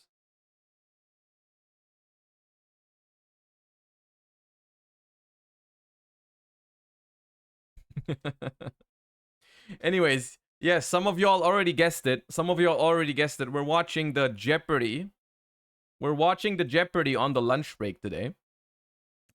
Which is very fun. I was part in one of those. I got destroyed by Distant Coder in the one that I was part of.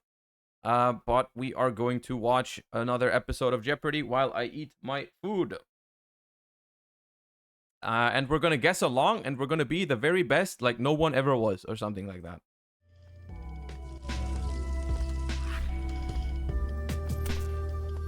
Welcome back to another Oh my god, don't scream at me like that. episode of Legally Distinct Jeopardy Parody Yu-Gi-Oh! Edition. Today we are back with Simo. So Joseph, I don't know if you know this, but living in Las Vegas, I hit up my boy James Holzhauer. We went into the hyperbolic time chamber, and we're ready to kick some ass. If that's true, you are literally going to What did any of clean that these mean? people's clocks. I've actually, the Holzhauer run is now on Pluto.tv, not sponsored by the way. And really, if anyone wants to watch maybe the greatest Jeopardy ever played since Jennings, it's really fucking crazy what he can accomplish. Peeps is here too. Hi, Peeps. Hi, hello everybody. Hi, Peeps. It's Peeps. I will not break toss this stream. I told him not to. I said please don't. And then our returning champion for the third time in a row, Distant Coder, with a 2-day total of 15,300 points. Do you mean dollars? Can I cash those out? No, that's why they're points. I just want to make sure everyone here and at home is familiar with the rules of Jeopardy, since this seems to keep happening. What we're going to do is these 5 categories each have 5 point values associated with them.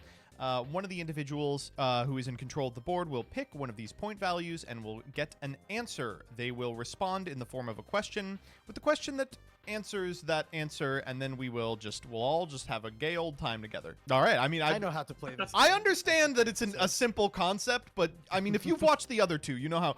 Listen, 3-letter words is on this first board, so you know keep. Bro, do not let Farfa see this. Do not let Farfa see the category 3-letter words. He's gonna be in shambles. That in mind. Clear the buzzers, and then first one in is gonna get control of the board. Ready? 3, 2, 1. All right, Coder, it is your board. We've got 12-star synchros. Each answer is a 12-star synchro. Rogue decks, tubers, no Yugi. I am going to give you the title of a big YouTube. Bro, 12-star synchros? How many 12-star synchros are there even? Friggin' like, there's 5 different questions. There's like 10 different 12-star synchros. YouTuber's Yu-Gi-Oh! Video. You're going to tell me the name of that YouTuber, 3-letter words, and before and after. Everyone's familiar with before and after? I'm going to start with 12-star synchros for 100. All right.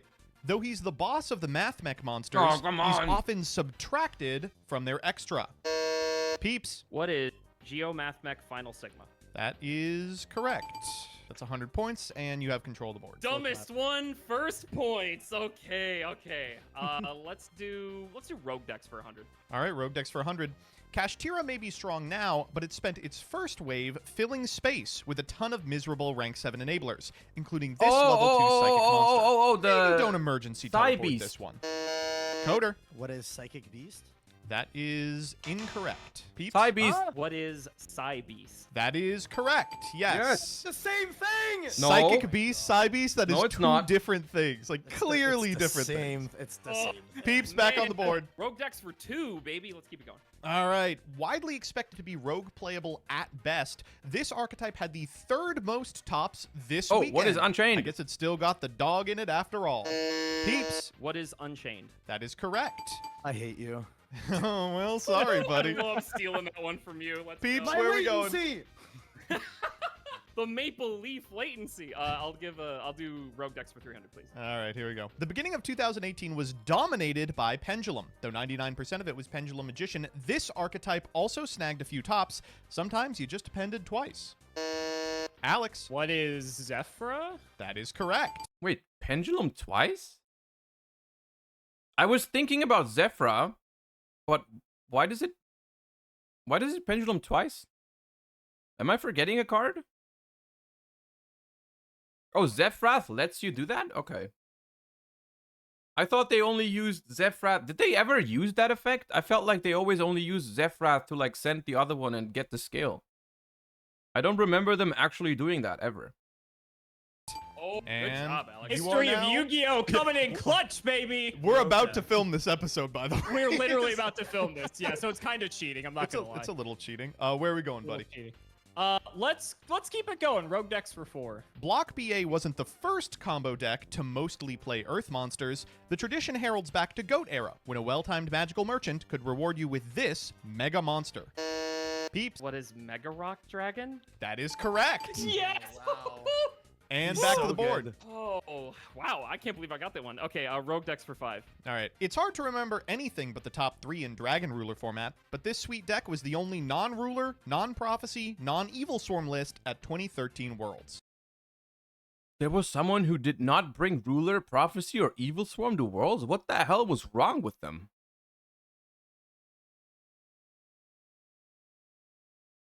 This sweet... Wait, someone played Medolce? You guys are saying sweet is a hint towards Medolce? Who brought Medolce to 2013 Worlds?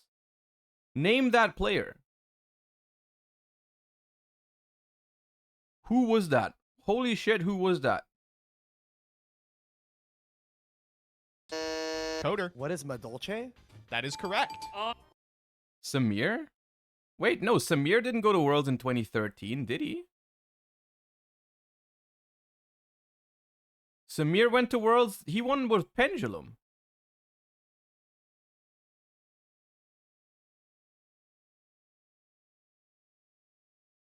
Samir didn't go to Worlds in 2013, chat.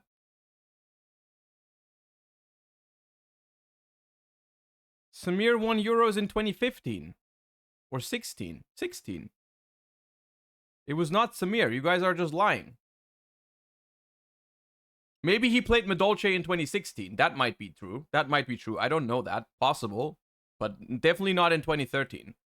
In 2013, Euros was won by a Greek player. I don't remember the name. It was... Grüner got second.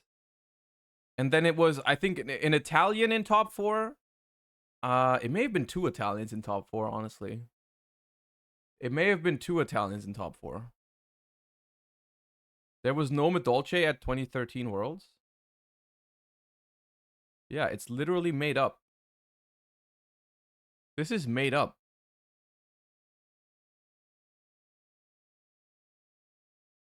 It's literally not true.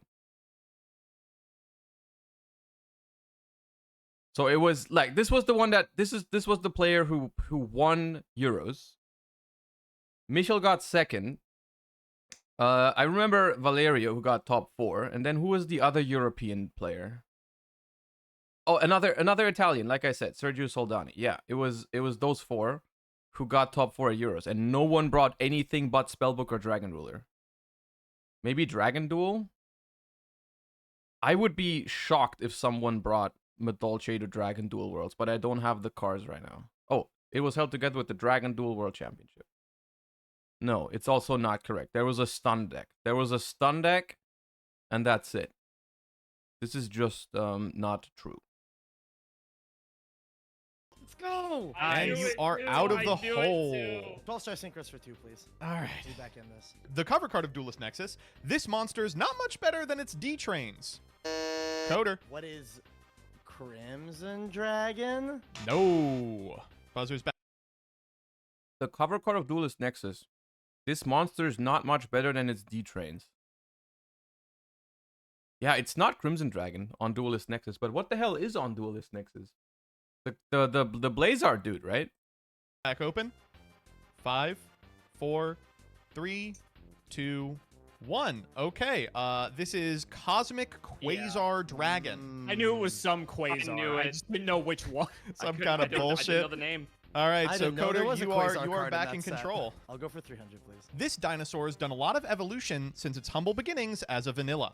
Oh my god. Coder. What is Transcendosaurus Glaciosaurus? That is correct. I Nice. should have gotten that one too.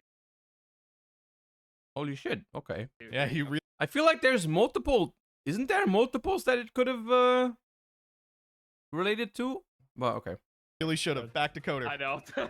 I'll go for 4, please. All right. Duelists have options for 12-star synchros after activating Super Heavy Samurai Wakaushi's effect to summon from the deck, but despite its higher defense, they'll almost never pick this one. Coder. What is Super Heavy Samurai Brave Masurao? That is incorrect. Anyone else? I think MBT saw the NAWCQ in 2013 because there's a Madolche in top 32 as Alexander Thomas. Okay. Then, I mean, I guess story checks out because we all know that for the Americans, the NAWCQ is basically the same as the World Championship, right? And so, like, I guess in that sense, it does, the story does check out, right? It's just the same, right? It's actually the same. Okay, well, fair enough. Else one in? shot. 5, 4, 3, 2, 1. Surprised to see you didn't get it, peeps. It is Super Heavy Samurai Steam Train. I'm gonna go 500 because I feel like I know what you're gonna throw at me. All right, this is the daily double. Wow. Okay, so here's Can the deal. Can I bet more than one? Or... Yeah, so you are at 100, but for the daily double, you can bet up to 1,000. All in, baby, a true daily double. Here it is. I'm going to paste it in the actual chat because I know you're a baby who has to read it. Yeah, I have to read. I'm going to give you 10 seconds on this after I stop saying it. This monster's early appearance in Duel Links had many players asking themselves, why don't we play him? Time starts now. What is Bish Balkan? That is incorrect, Coder. Why don't we play the Assault Blackwing Onibi Maru, the Divine Thunder? And you're going to go down to minus hell? 900 there. Yeah, that's Though fine. somehow It is what it still is. in control of the board. I'll go 3-letter words for 100. While not much of an archetype name, Jack Atlas's monsters frequently share this name. Resonator. Alex? What is Red Dragon Archfiend? Oh, No, can't give it to you. Coder? What is red? Yeah, 3-letter Yeah. words. Oh, it's 3-letter words, not 3-letter Oh. answers. Oh shit. oh bad. my god. I'm Farfa. Oh no, I've become the Farfa. I didn't realize it was 3-letter words. I didn't listen to the category. Back to Coder. 200, please. This capitalized prefix will leave you groaning if your opponent activates this limited Psy. What is Psy? hand trap. Coder. What is Sorry. Limited. I don't know. I have no idea. Anyone else want to try? All right, answer to this Oh one my was... God. Oh, Can I run it- Alex? Can I run it back? What is Psy? That is correct. Oh man, I forgot. Oh damn it. Okay. Okay, I'm in the game now. I got it. Okay, Alex, It you've got the took board. me 2, but I got that. He's been in the lead since like the second question. By Anyway, answering 3-letter nothing. words for 300. All right. Snipe Hunter Hey! peeks at his gun on the artwork of this continuous trap. He can't believe you hit that. 6. Coder. What is 6? That is correct. That's 6. And where are we going?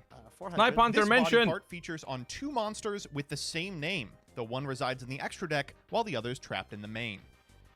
And that is going to be time. It is an Arm. eye. No, Big eye. Two different monsters named Big Ah. Eye.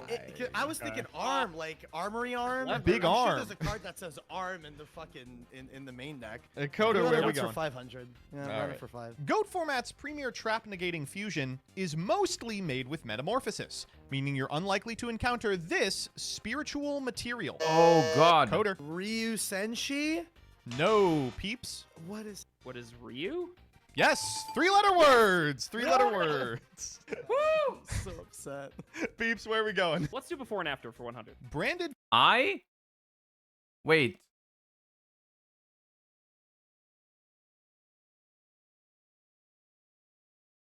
Oh, trap negating fusion. I skipped it. I thought when he said Goat Format's premier fusion, I was thinking of Thousand Ice Restrict. And I was like, none of the two materials of Thousand Ice Restrict are 3 letters. I skipped the trap negating part because it's referring to Ryo Senshi, and the materials on Ryo Senshi are Ryo and something else. Yeah. Fusion's enemy, Branded Fusion's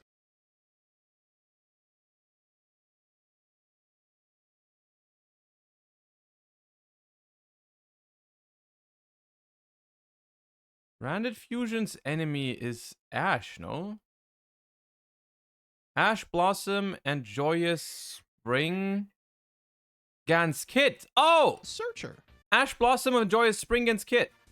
All right, truth be told, this was the hardest 100 on the board. It is Ash Blossom and Joyous I got it. Springans Kit. Oh my Yeah, god. that's a tough one. That's Yeah, okay. hard. Yeah, That one's hard. run All it right. back, peeps. Yeah, 200, please. Yuma's catchphrase, Odd Eyes' Playmaker. I don't know what Yuma's catchphrase is. Peeps? High five the sky iris. Yeah. What is high five the sky iris? I was going to say, I'm like, I can't give it Thank to you like that, God. buddy. 300, please. Chaz's Caucasian Ace, Alex's Progression Ace. 3, 2, 1. Gotta call it. It is Armed Dragon level 10 Yeah. White Magical Hat. Yeah. It was the Chaz's ace. That's clever. Let's Peeps, run where it are we for going? 4. Run it for 4. An indestructible ghoul, an incomprehensible stat line. Peeps, What is Spirit Reaper of the cards? that is correct. Oh, nice. my God. I got the Spirit Reaper, but I didn't get. I wasn't sure what the second one How was. is Spirit Reaper a ghoul? How? Literally He's how? a ghoul. He's a Yeah, no, ghoul. he's- He's Oh. not This a ghoul, man has he's a never Reaper. seen a ghoul. You've Holy probably never shit. seen a goblin. You've never seen a gnome. Bro, You've never I seen play a... Dungeons and Dragons a lot. All right, All right, peeps, give where me we that going? shit for 5. Let's go. Both players banish to 1. One player banishes the 1. All right, this one's fucking impossible. I'm sorry. That's going to be Evenly matched. Kashtira Big Bang Shot. Yeah, there's- What? Oh, geez. Someone in no chat way. got it. Shouts out to Mantis24513, but wow, yeah, I didn't think anyone else Jesus would. Christ. Yeah. All right, peeps, we going to tubers? Yeah, let's start with 1. All right. Cook, man. Why was Yu-Gi-Oh so awesome? And what happened? Bro, is the Ant-Man at it again? And I said Ant-Man on purpose. To it. Coder. Who is the act man? That is correct. Where are we going next? 2, please. I forced YouTubers to compete in a Ludwig. Yu-Gi-Oh tournament. Coder. Who is Ludwig? Yes, that is correct. He's slowly clawing his way out. Yeah, I gotta do it, bro. 3, please. The highest recorded IQ in human history. I don't know. Sounds like a Vsauce thing. 2, 1. Gotta call it. That is Penguinzo. Oh. Or critical. Charlie? Yeah. I did not know Charlie posted this. Okay, I'll go 4. I started the Yu-Gi-Oh meta by monologuing for hours. Category's hard because I go outside. Same. I actually don't watch a lot of YouTube. I know you watched Iron Man's on. Okay, well, Coder, you buzzed. What are we doing? It's Who is Saikuno. It is Saikuno. You are correct. Yeah. It's funny. I thought it was Saikuna or Fusely, so. I I'll guess go I 5. should've just I'll told- go 5. Yo, can I get to neutral? I got coached by Team Samurai X1 and learned his game-ending This sounds like a Rhyme Style or Syriax video. Blue Eyes deck. Coder. Who is Fusely? That is correct, Oh. and you are back to 0. Oh, you're in it. There we So you are go. going to be playing first in Double Jeopardy after the commercial break.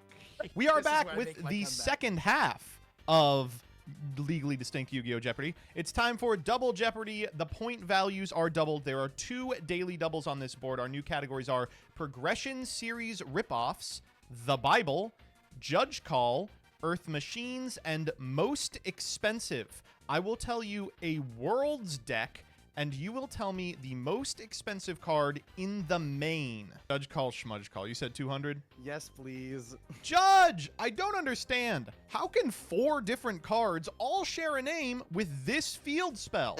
Coder. What is Umi? Yes, that is correct. Where are we going? 400. We're gonna get smoked, peeps.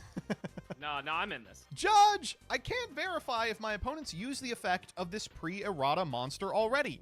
After all, they... Oh, God, what is it called?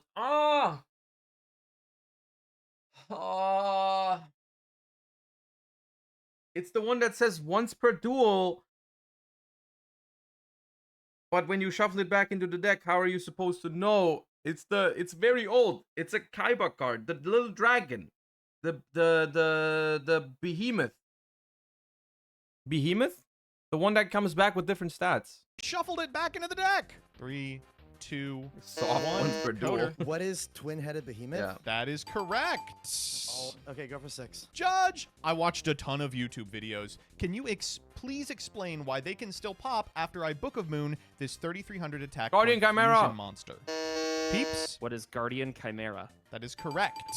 I hate to. Let's just finish it out. Let's just go with 800. All right. Thank you. Judge, I don't understand why I'm getting a warning for an illegal activation. This card says I only take 2,000 damage if I fail to find a monster. Coder, What is crop circles? that is correct. Oh Where are my we going? god. I think it's cringe. Am I the only one that thinks it's cringe that this category is on here when Coder is playing?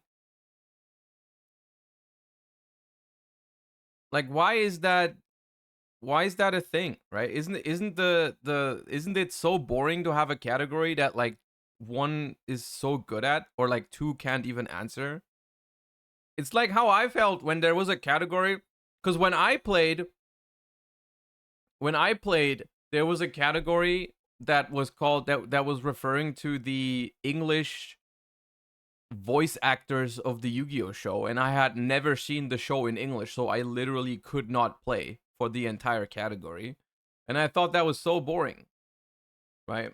It's fine since they all have one. Okay, fair. You could argue it's fair because there's Judge Call for Coder, Earth Machines for Peeps, and Progression Series ripoffs for Simo. Fine, it's not unfair. It's just not that fun to watch when there's one category where it's like clearly only one of them can really answer it. You know what I mean? 1,000, please. Judge, I've removed this malefic spell from my opponent's board, so why can't I target their field? 2, 1. That is Malefic Territory. Malefic Oh, that's Territory. what it's fucking called. Well, it was the 1,000 for a reason. Oh Coder, yeah, I knew that one too, man. Oh jeez. Oh, woo. where are we Tough going? One. Anyway, well, you know where we're going. Earth That card Machines for erratas 200. all of the fucking... It erratas all of the malefic. Earth Machines for 200, please. Peeps, you are not in control of the board. Coder is. Oh, I'm not. I'm sorry. Just call the category. Oh, that's true. I am. I'm gonna not pick Earth Machine. Can we go? You know what? For the grace, for the might of our Lord, the Bible for 200, please. What the hell is this category even? We're doing the Bible. Originally Rage. translated as stigmatica, this term refers to the icon which appears on the members of this archetype. Dogmatica? Alex, What is Dogmatica? no. See, that was the bait. I fell for it, but I have no idea what else it would be. Coder? What is branded? Yes, Brandon. It's weird. It was supposed to be stigmatica and dogmatica, and then they just didn't translate the other one that way. I'll go 4, please. The Duelist Genesis counter trap, The Selection, features art evoking this Christian story. Alex? What Oh, is Noah's the ark thingy. The Noah and the Ark, or whatever it's called. That is correct. Yeah. Finally. All right. Where are we going? All my Catholic upbringing finally coming to fruition here. Finally, Bible I for got 6. something for it. Bible for 6. All right. The first Dark Lord refers to the first of the angels to fall, more well known by this 7-letter name in Christian tradition. Reficule. Coder? Who is Lucifer? That is correct. Reficule is Lucifer backwards. I did not know that. I did not know that. I did not. Today I learned that Reficule is Lucifer backwards. I did not know that. The devil. And you're creeping into first. Where are we going? Alright, give me the Bible for 8, bro, please. For some reason, Duel Terminal is littered with references to Judaic mysticism, with the Naturia Sacred Tree, the Oracle of Zephyra, and multiple Infernoid and Cleaford cards evoking this legendary tree. Peeps? Peeps? Taking a stab at it. What is the Tree of the Knowledge of Good and Evil? It's not even remotely close. Okay, Alex? I don't know. What is the Tree of Life? That is correct. The Tree of Okay, Life. I don't know. Wow. All right, we'll Alex, finish it what do you off. Bible for 1,000. In Psalm 74:14, God kills this enormous sea serpent upon which Ocean Dragon Lord Kairushin is based. What the fuck is a psalm? And why is there a P in there? Alex? I feel like I have to risk it. What is the Leviathan? That is correct. Leviathan. Oh my god. Oh, I've you heard are that. in first What's the actual place. name? Okay. Suddenly, this all right. one's real tied up. What the fuck is a Okay. psalm? All right. Thanks, Mom. Appreciate it. Frog Series ripoffs 200. Let's go. All right, here we go. Thanks, Mom. That was funny. No longer content to critique from the sidelines, this now completed series starred a React Lord and his college friends. Alex? What is progression playoffs? Okay, well, yes, that is true. All right, where are we going? Keep going. 400. Buzzed in after it was over. Dude, I need to place my mouse, dude. This series, in which players pull every pack every episode, got its creator a leg up over the other Prog clones. Coder? What is Chaos Draft? That is correct. The progs for 6, please. All right. The Yu-Gi-Oh! Pogression series was a simple cut and paste focused on the personality of this enormous YouTuber and his less famous friend. Coder? Who is Nuxtaku? That is correct. 800, please. Those are Okay, this- a lot of those words I've never heard in my life before. This is the daily double. Yeah. 6 for 6, baby. I'll do 600. Oh, you Coward. pussy. Holy shit. What? All I right. can only go up to 1,000, right? No, you can go up to the amount that you currently have. Oh my god. But like, what if I fuck up though? Like, Yeah, that's how it 50% works. I'll do 600. 600. All right, for 600 points, Golden Nova and recovering VTuber Noah Jank add a voting element to the progression formula in this series. I don't know. I don't watch their content. I have no idea. That is progression polls. So lose 6, you stinker. And I believe you're still in control of the board. So where are we going? Go for 800. Wait, that was the one we That just was did. Oh, that yeah, was the we one. just did Okay, that. go for 1,000. Yeah. Jesse J Plays and Sophie Apparently's Double Progression Trouble is notorious for one specific episode, Double progression trouble. in which Sophie displays a mastery of tactics by building around this normal monster. I have a guess. There's a but clue in here. 2, It's 1. All right, Is it the nefarious archfiend thingy? we're calling it. Is it Bean Soldier or no? It is Moki Moki. Oh, there was no hint. I thought it was. Human Okay, I Wave didn't go in Tactics there. was the card. Give me the Earth Machines for 2. Alright. This pendulum monster may be a vanilla, but that wouldn't stop Duelists from activating its effect anyway. Remember to pay 8 and feel Clifford great. Scout. Peeps. What is Clifford Scout? Yes, it is. Where are we All going? right. 400. You're just so excited for this one. Oh, give me in here. Makida's not just a successful archetype, it's one of the only successful Union archetypes with 2 total members, Gearframe and Peacekeeper. this. Peeps. He's mocking a peacekeeper. God, he's so That is fast. correct. Holy moly! I don't know these 600. cards. Drillroid has seen niche play in retro formats for its ability to destroy defense position monsters in this phase of the damage step. That damage calculation? Coder. What is before damage calculation? That is correct. Oh, All right, where we before. going? 800, please. Oh.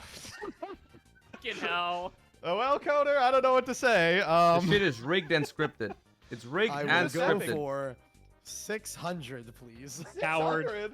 Whoa, you Dude, I don't know Earth Machines, man. Coward. Though it hasn't seen much play since, this Link monster brought Earth Machine representation in the first TCG set to include Links. What is Cleaford Genius?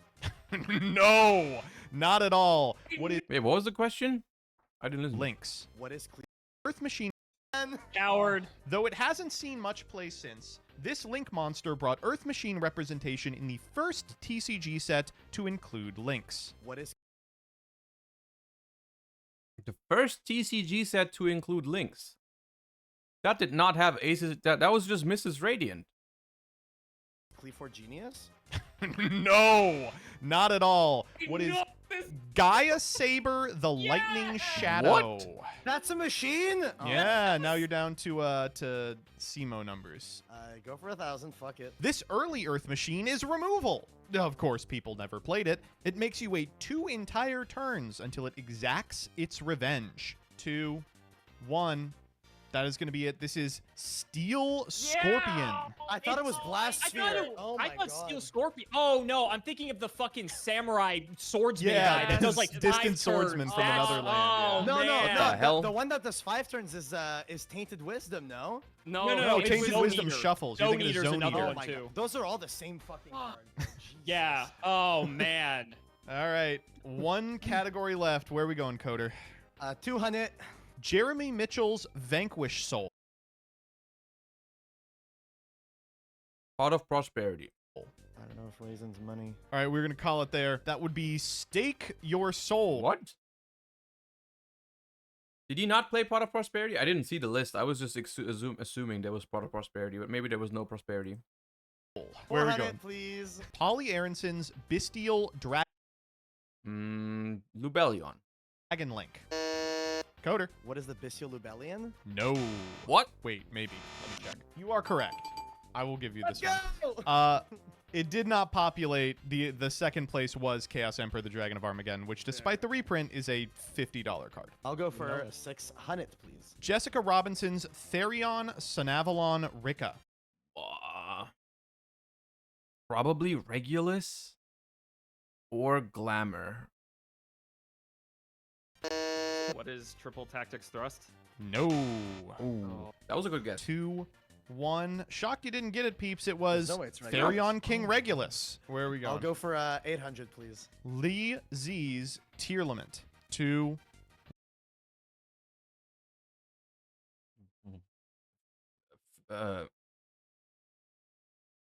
Perlarino?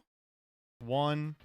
Okay, this one was easy. Come on. Primeval Planet Pellerino. Dog, That you card's don't still know their deck expensive? lists. I don't know the price Pellerino, by the way. of these cards. Every single one is an in-engine card. That card Whoa, is what still the expensive hell? I though. wish I would have known that. Well, it does. Okay, last one. Steven Santoli's Firewall Oh Map. my god, I did not look at this list. For good reason.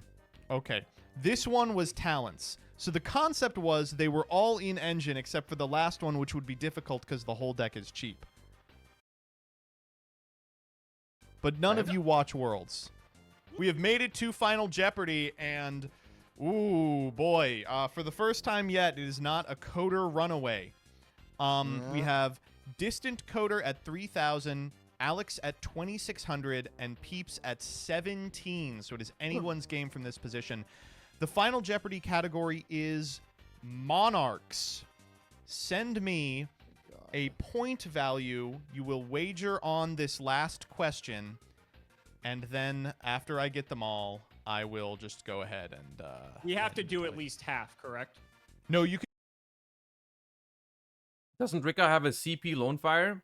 I think the point is most expensive in general. Like if you look for the cheapest version, right? And Lone Fire is not an expensive card if you're looking from a budget perspective because you can get a cheap version of Lone Fire.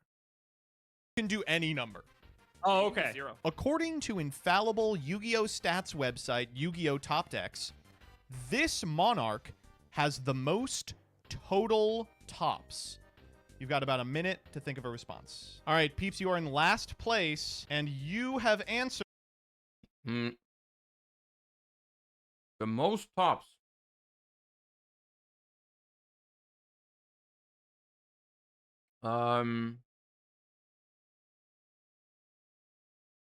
So this one is hard for a couple of reasons. So there's a couple of options here, let me tell you. It could be the first one that I thought of was Caius, because Caius was really, really good on release and was played a lot. The second one I thought of was Reza, which Reza is worse than Caius, but Reza was released a lot earlier. Reza is from 2006 or 7, I think 6 even, and it was instantly a staple in almost any deck, right? Almost any deck ran 3 Reza for years, right? So Reza could be it. Then it could also be, I don't think it's Mobius or Zaborg, but both of them saw a lot of play, but they were not as popular, I think. Like they were popular up until Reza, but after Reza they significantly dropped, and Mobius was usually only played in the side deck or like one of maybe, so I don't think it's Mobius. And then the only other options are like Reza the Mega Monarch maybe, right? Like cuz Fluanda Reese. But I don't know if like the couple years of Fluanda Reese that we had, like 1.5, how old is Flu? 2 years? Flu is like 2 years old? I don't know if the 2 years of Fluanda Reese, where part of it was also during remote, right? If that makes up for all the years of Caius and Reza, right? I don't know if it makes up for that. And then the other one is, what about the ones during the second Monarch era with the Monarch structure deck, right? Erebus and Ether, right? Could it be those? But that period was not that long, right? Monarch was not meta that long, and it wasn't even. I honestly, I would say Reza. I would just say Reza if I had to guess. Third, what is Caius the Shadow Monarch?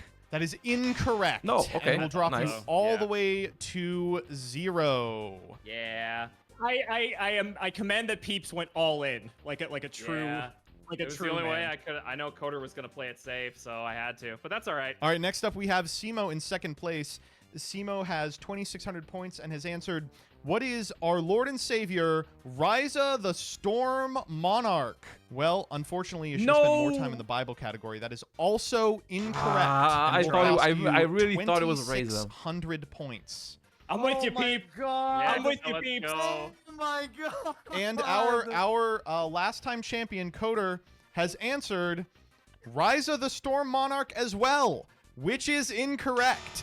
The far and away most topping monarch is Mobius the Really? Frost Monarch. Oh, He was wow. just Wow. legal for longer. I mean, okay. It does kind of make sense, because when did Mobius come out? 2004, 2005? And if they... It depends on how they made the statistic, right? If they just count... Like, let's say... Do they count how many of those you play, or do they just count if it's in the deck, right? Like, do they count the total number of Caiuses that people played, the exact amount of Rezas that people played, or is it just if it's in the deck somewhere it counts? Because then I could see it. Because then, like, a lot of decks would main deck 1 Mobius or side deck 1 Mobius, side deck 2 Mobius. That was a very, very common for years after Mobius's release. Because whenever you would face a back row heavy deck, like, you would just side in Mobius, right? So, yeah, no, if they just counted the amount of times that Mobius appeared in a deck list, I could see it. Because, like, honestly, between Mobius's release in 2005, am I even right about that? Mobius, the Frost Monarch. 2004 even. October of 2004. October of 2004. So ever since October 2004, I would think Mobius was in almost any main or side deck until probably 2008, 2009. I mean, people still side deck Mobius in Edison these days, and did back then. Like, some people still played Mobius, some people still played Frog Monarch with Mobius in 2010. So, like, yeah, I'm not that surprised, actually. But interesting thought process that it was... I would not have guessed Mobius. I would not have been confident, but it does make sense. Story checks out. Wow. Okay. Second place is Caius, and then we get into a weird scenario where, like, Erebus starts showing up. Coder has wagered 2,700. So Cringe behavior. All right. That was fun. I enjoyed that. Everyone go subscribe to MBT for the fun stuff. Okay.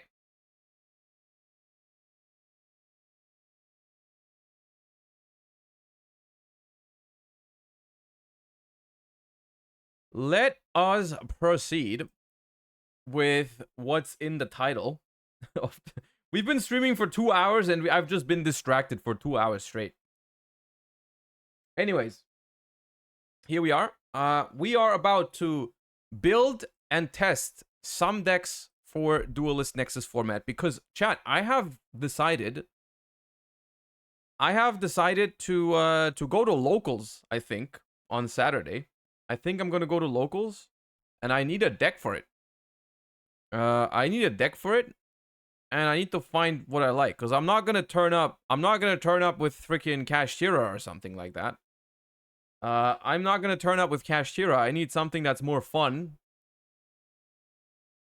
I'm also not gonna play Dragon Link, although I do think Dragon Link is fun. I don't know. Like, I have my eyes on 2 decks.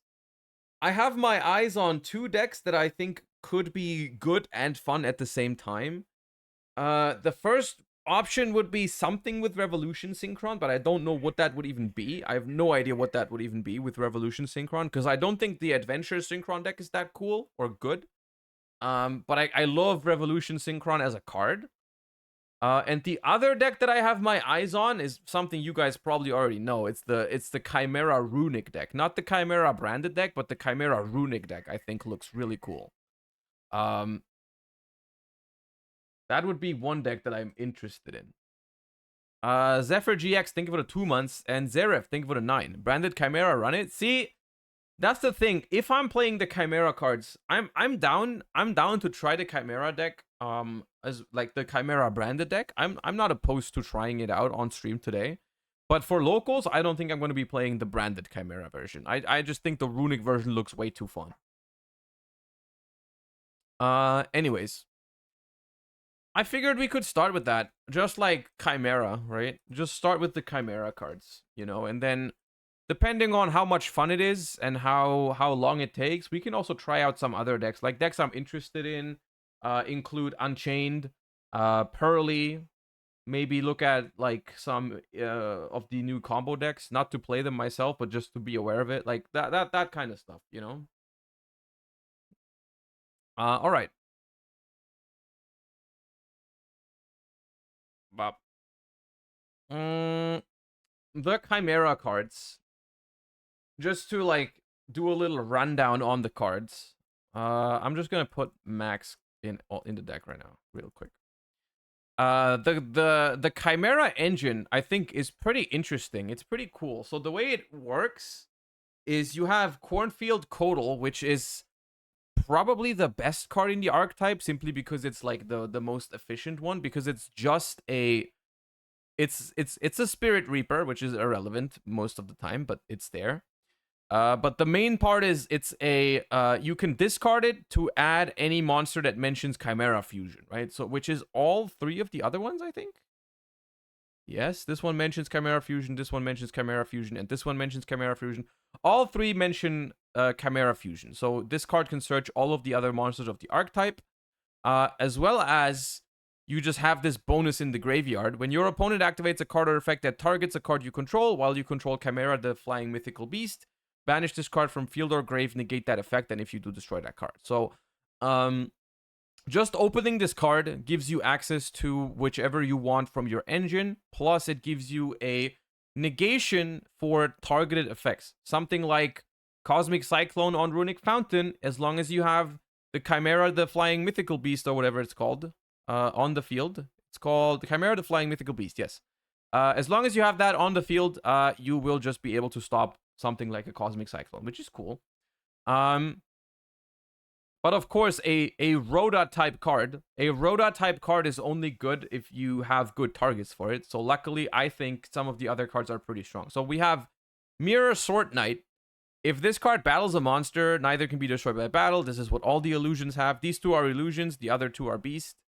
You can only use each of the following effects once per turn. Quick effect, you contribute this card and then special summon a monster from your deck that mentions Chimera Fusion, except Mirror Sword Knight. And then, when an opponent's monster activates its effect, well, a monster your opponent controls, which is slightly different because it means it cannot negate hand traps. It can only negate cards on the field.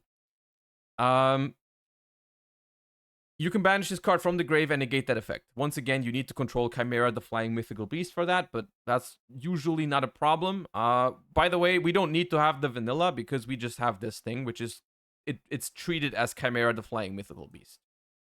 So this is just a Lone Fire Blossom plus Monster Negate in the graveyard. This card is very, very strong. And then we have Gazelle, the King of Mythical Claws. If this card is normal or special summoned, you can add a level 5 monster or Guardian Chimera or Chimera Fusion from deck to your hand. If this card is sent to the graveyard as a material for a fusion summon, you can add any illusion monster from your deck to your hand. You can only use each effect of Gazelle, King of Mythical Claws once per turn. This is the one thing that is kind of contradicting in this deck. Is when both of those are normal summons. Right? Both of those are normal summons, so them together kind of conflicts. But if you play a fusion-based deck, which you obviously are, you can just fuse away Gazelle, the King of Mythical Claws, from your hand, and then still get the graveyard effect, which is nice. And then you have kind of like the cringe card of the archetype. Kind of like the cringe card of the archetype, honestly. Because it's in a lot of versions, it can be a brick. Because this card is a level 5. Big Winged Baphomet. If this card's normal or special summoned, you can add a level 4 beast and or one Chimera Fusion from deck to your hand. So you're obviously always going to try and add both. Also, you cannot special summon monsters from the extra deck except fusion monsters for the rest of the turn. If this card is sent to the graveyard as a material for a fusion summon, you can target an illusion monster in your grave and special summon it. You can only use each effect of Big Winged Baphomet once per turn. So this card is obviously phenomenal. Because on summon it's a +2, and then it also has a graveyard effect when you fuse with it. The reason why, like, this is why most decks only play 2 copies, right? Like I've seen some branded Chimera decks. They would run always 3 Codal, always 3 Sword Knight, sometimes 2 Gazelle, sometimes 3, but almost always it was 2 Baphomet. Right? Almost always 2 Baphomet. But yeah. The reason why we could be playing 3 in a Runick version of this deck, if we play Runick, we could just normal summon this, right? We could just normal summon this. Yeah. But we'll see. Like, the minimum you will see people play is this, right? The minimum for a Chimera deck, I would say, is these 13 cards, right? This is the Chimera engine, if you want to call it that. The Chimera engine is at minimum, I would say, 13 cards, right? Because you definitely run 3 Codal, you definitely run 3 Sword Knight, because these cards are insane, right? You could play less of the fusion spell, I guess. Yeah, no, you're right. I guess the minimum is 12. I guess the minimum is 12 for the Chimera thingy, right? And then as far as the fusion monsters goes, the fusion spell, right? The fusion spell, we have something that's very interesting here because it's a quick play fusion spell. What that means is that this card, this archetype, any deck that plays this can just summon Guardian Chimera on your opponent's turn, which is phenomenal. It is just phenomenal, right? During the main phase, fusion summon a fusion monster from your extra deck, using monsters from your hand or field as material, including a beast or fiend monster. During your main phase, if this card is in your grave and you have Chimera the Flying Mythical Beast on the field or in the grave, you can activate one of these effects, add this card to your hand, or banish it, and if you do, special summon Gazelle and Baphomet from your deck and or grave. No one is using the secondary effect as of now because you would have to play the old vanillas for it. No one is doing that. No one is crazy enough to do it. So basically, this is just a fusion spell that will simply come back to your hand, which is insane because on your first turn, you're just going to activate this this fusion spell to summon the Chimera, the King of Phantom Beasts, which counts as Chimera, the Flying Mythical Beasts while on the field or in the graveyard. And then you will simply add back Chimera Fusion from the graveyard to your hand. And then you can set it to then make Guardian Chimera on your opponent's turn, which is just very cool interaction, honestly, right? It's a very cool interaction that you get to you get to use it on the first turn, but then it's not gone when you use it on the first turn. You will just get it back for free and then be able to make a Guardian Chimera on your opponent's turn, which is very cool. It's also worth noting, like some people in chat are pointing out, the effect to fusion summon is not once per turn. The only effect that's once per turn is one of the graveyard effects. You can only do one of the graveyard effects once per turn. But the performing a fusion summon you can theoretically do multiple times, which is interesting. Yeah. And so what people have been doing with this deck for the most part, as we can see on the spreadsheet that we've looked at a lot yesterday, this deck has been fairly successful, I want to say. I want to call it fairly successful because it's been played a lot and topped a lot of regionals. Actually, as of now, as the current state of this spreadsheet, it is the most topping deck from the past weekend. Right? It's the most topping deck from the past weekend, which is very, very interesting, honestly. I find that very interesting. One thing I want to... Oh, no, Unchained is also at 9. One thing I want to say before people go too crazy about this, right? Before people go too crazy about this, I think part of the reason why this is happening is because there is not that many people actually playing Kashtira because people just are sick of Kashtira, right? So it's... I think these results are to be taken with a grain of salt, right? These cards are new. People are excited for them. People are not really showing up to these regionals with a lot of Kashtira. People want to play the new stuff. They want to play Chimera. They want to play Unchained. They want to play Pearly. They want to play Rescue Ace, Vanadium. These kind of decks, right? That's what people are doing. Unchained as well. So it's like... I would say the regionals right now are probably more like rogue heavy than usual, right? But yeah, it still is. I think this engine still, when I look at it, I think it's a strong engine. It's a very strong engine that could definitely see competitive success even at higher levels.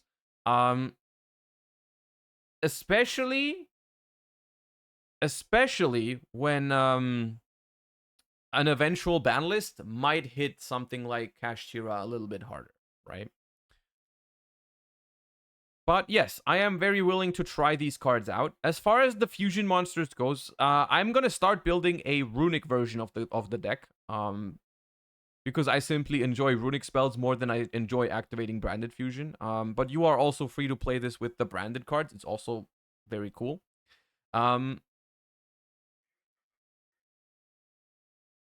The basic idea is, the basic synergy point between these cards and the Runick cards are... Runicks are very good to fuse with. Right? We can fuse with the Runicks, and that's very nice because it clears up our extra monster zone from the Runicks.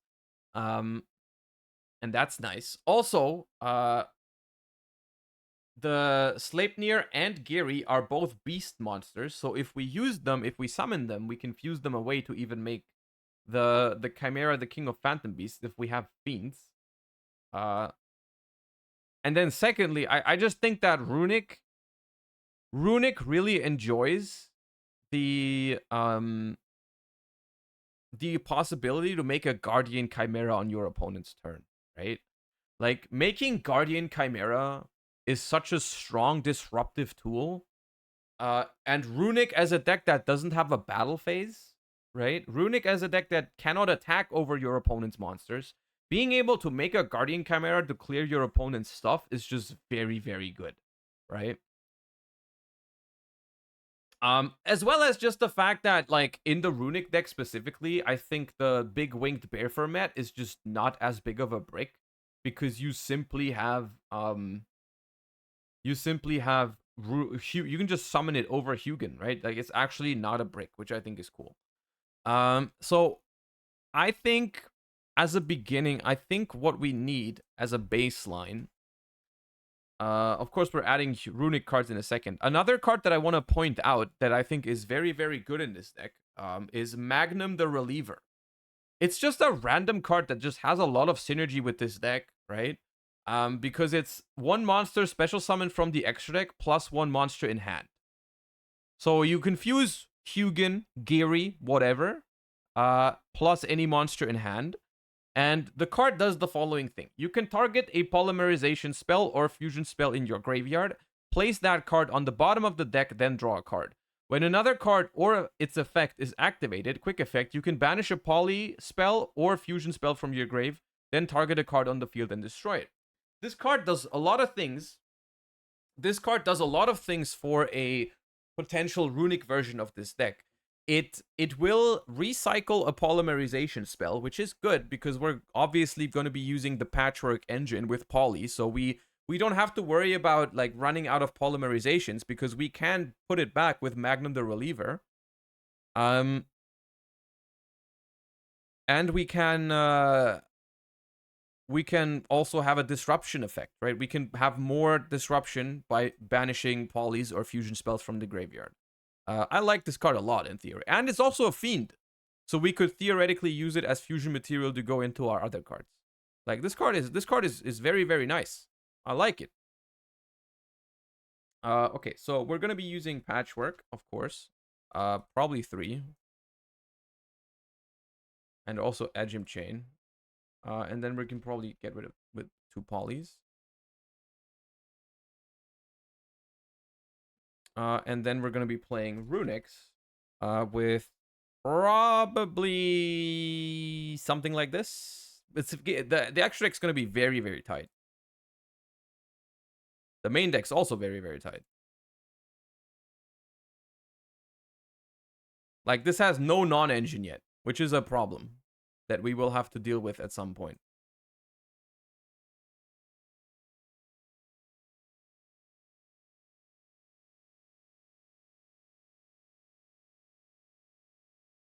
Also, one thing I want to note right off the bat, because I am not delusional, I'm aware that this deck is probably very, very bad into Droll Lockbird. It's probably very, very bad into Droll Lockbird. I'm not going to sugarcoat it. We're probably going to struggle with that card. That card is going to be annoying. But it's fine. I just want to try the deck. The question is, can we really get away with no non-engine? I'm not sure if we can.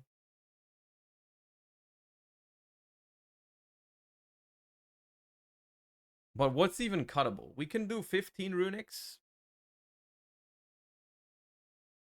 We can do 15 Runics. We could try 2 Chimera Fusion. I don't think we can get away with less patchwork.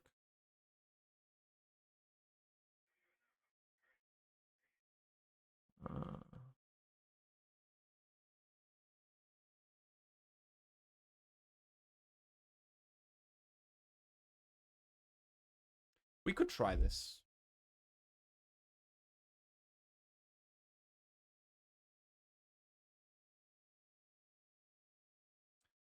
What do we even do as our non-engine? What is like the non-engine we want? Just Zig, thank you for the 8 months. And Banzai Bastanas, thank you for the 2. We could do Droll. But the reason why I'm not a fan of Droll in theory,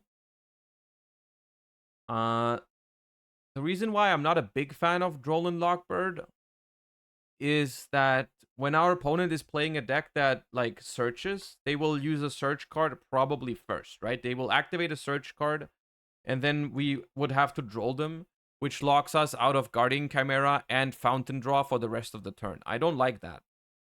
Right? I don't like that when they search and we Droll, half of our interruptions just don't work.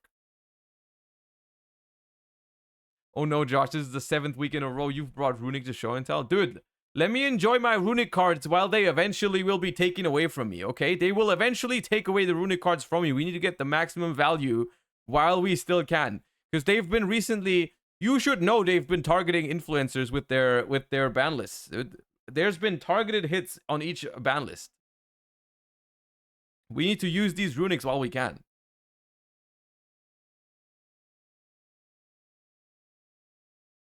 I don't know if we need this, by the way.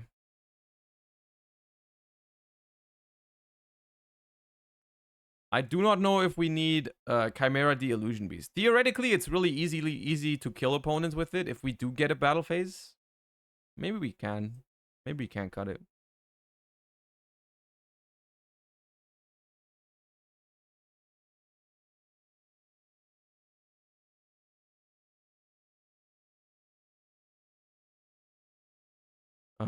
Beast and Fiend.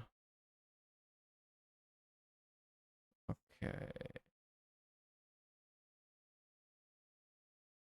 Why not Super Poly? I mean, we don't have any targets for Super Poly yet. Is Super Poly even that good in this format? Oh, we definitely want Dragostapelia, by the way. We definitely want Dragostapelia, yeah.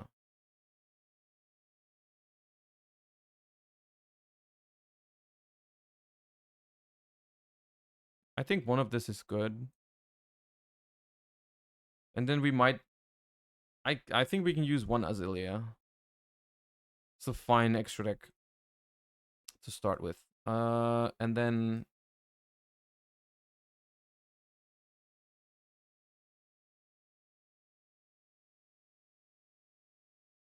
maybe Talons? I'm down.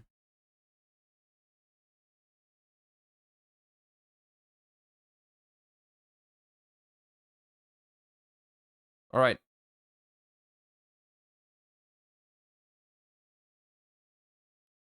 The password is Josh as always. Please bring meta decks. Let's go. I am hosting single games. Best of 1. What do you do against Contact C? I'll fuse with it. What do you mean? Uh-oh.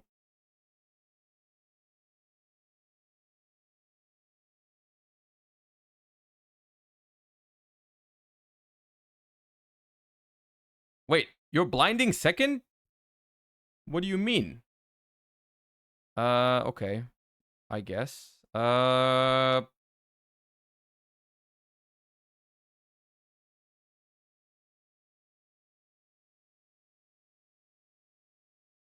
Draw phase.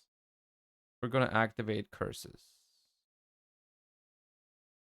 We're gonna summon Hugin. We're gonna pitch probably Cornfield Codal because we already have Sword Knight.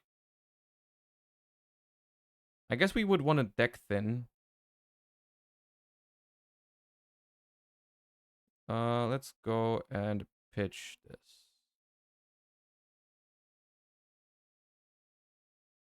Oh wait, you could have done Cornfield to not play into Droll. You're right. Yeah. I was joking. I forgot for a second that Droll is in every single deck.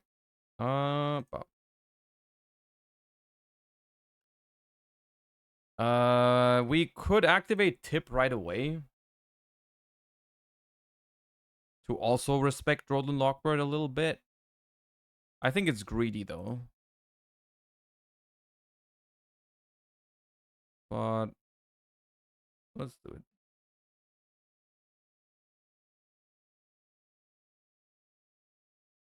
Where's Slumber? Okay, it is a blind second deck. They did not just let me go first to be nice. So we activate Fountain. And we will just go ahead and normal summon this. And then we're gonna effect, tribute.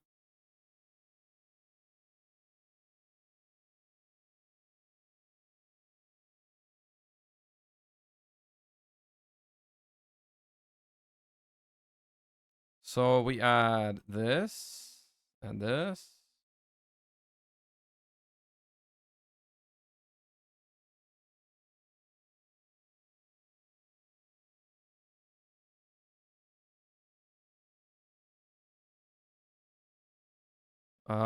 This one is target an illusion in the grave, special summon it. You should chain Slumber to Mirror to play around Droll. No. No, I don't want to. If they have Droll here, I don't mind it. I'll just draw next turn. That's okay. Anyways, the one thing that is weird is that when I make okay, I'm making this now. Bob and Bob, right? I make this.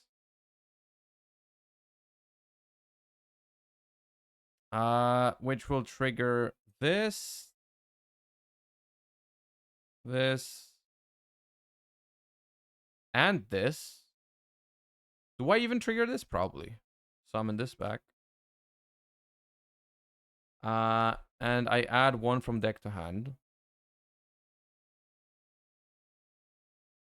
Any illusion monster, right? I can add Codal. I haven't discarded this yet either. I can just add it.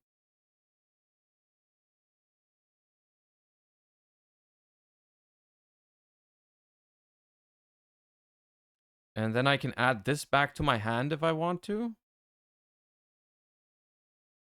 Right?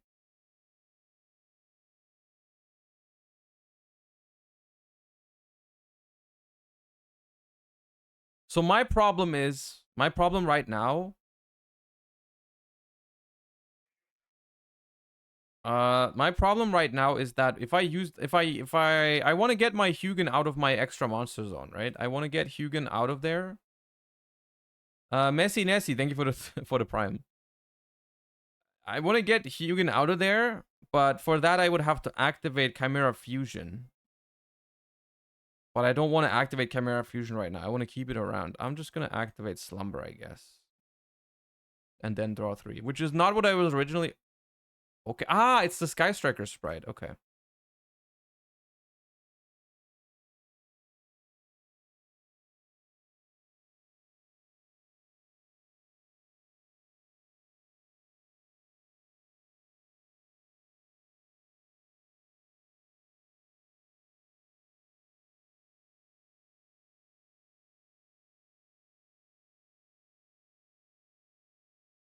It might honestly be smart to keep a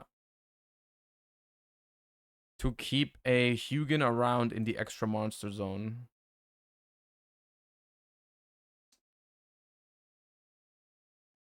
So gonna go this and this into Magnum the Reliever. Trigger this. Patchwork.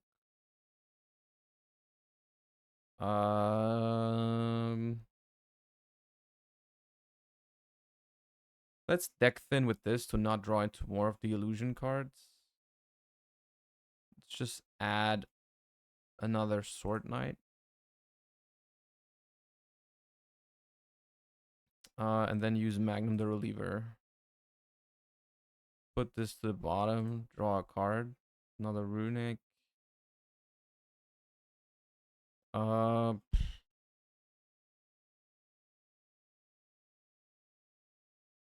mean, I don't know. I could cycle this Flashing Fire with another Fountain, make Gary. I don't want to make Gary though, because they're playing Lightning Storm. Anyways, I think that's it. So this I will pick this. Ooh, good one.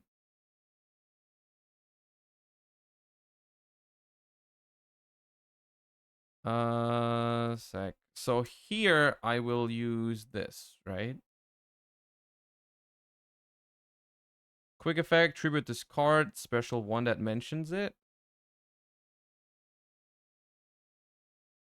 from your deck.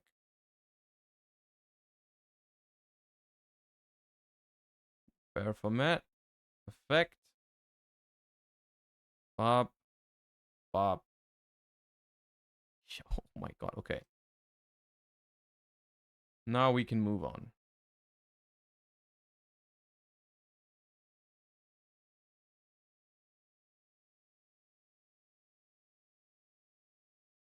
Lightning Storm for spell and trap cards. I will chain Flashing Fire to summon. That gives me Hugin, and I will banish Hugin, and I have no other Runics. It's crazy. Bottom. Okay.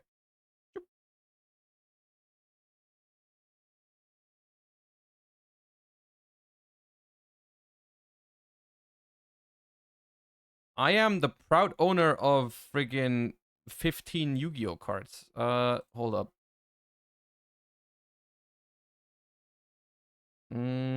Bop. Bop. Bop. Bop.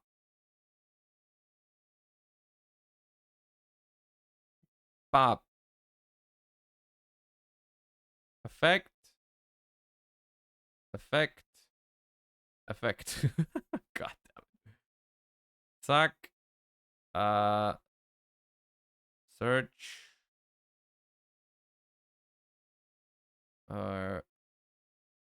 This. 1, 2. Still no extra Runicks. That's crazy. Talents. To draw. Yes.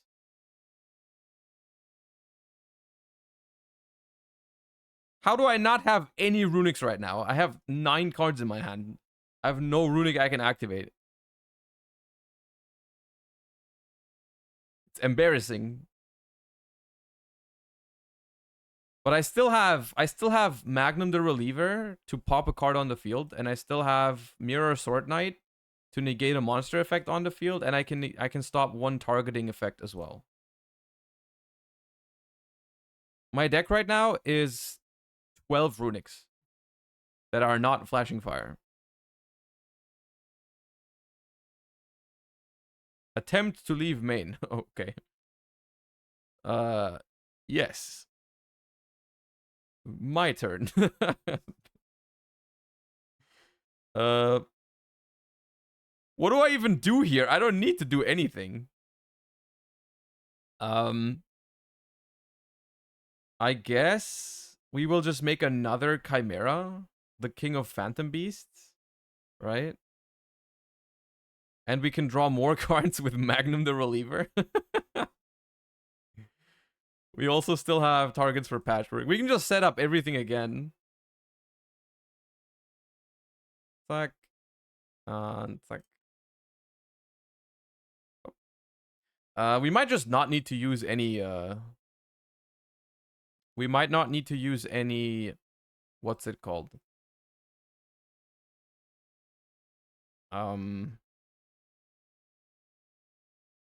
I lost my train of thought. It's fine. Any Runicks. We can just go without Runicks. So we use this. And I guess this, we just make a Dragostapelia. And then we... screw it. We don't need to revive. We use Magnum the Reliever to put Poly to the bottom. Draw a card. Draw another Poly. Alright.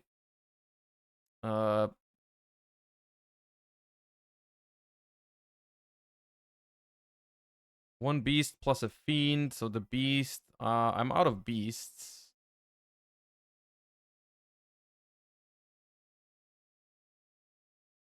I'm out of beasts. I have Guardian Chimera. I guess I'll just fuse with Guardian Chimera and this. Make this. Activate effect. And then I'll just add this back.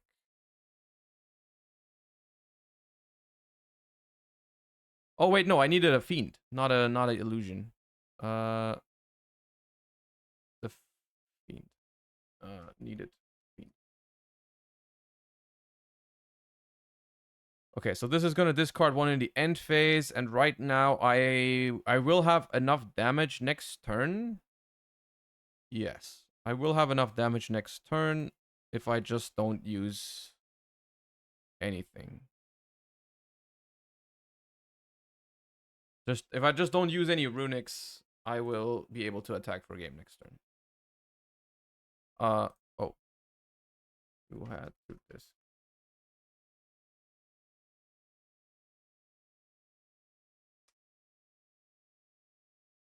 The Runics can be beast. Put back, draw. Yeah. Okay.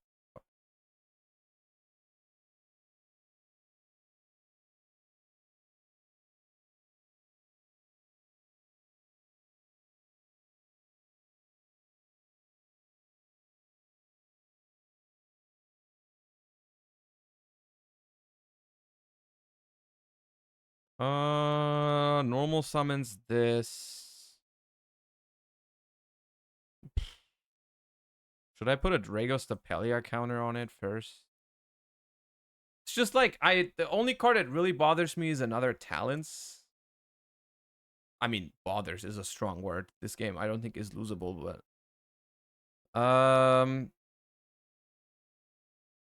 I will just put a counter on that.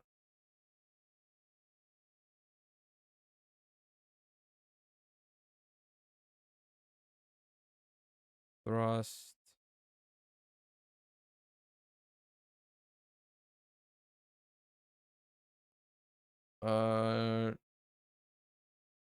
Sure.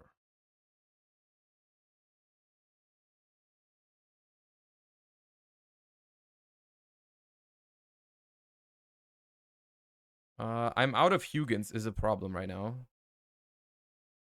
I am in fact out of Hugin's. So this is probably just gonna go through.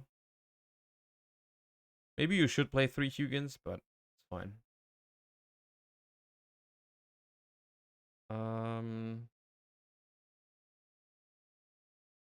Yeah, I guess.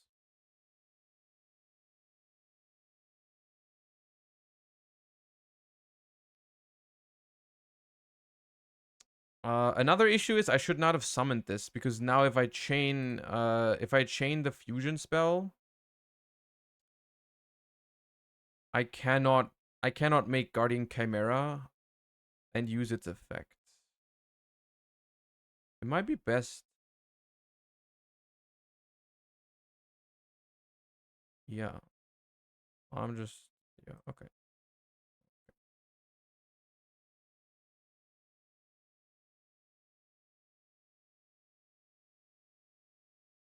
Yeah.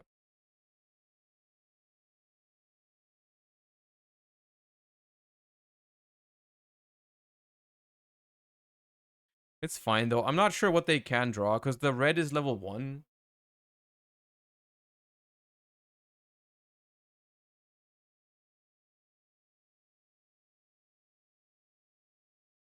And I still have the monster negate and the targeting negate. Raigeki starter is game. Raigeki starter would be problematic. But one starter alone does not really help because if they go starter and activate the effect, I can just negate it with the thingy, the Mirror Knight, and I can pop it with Magnum.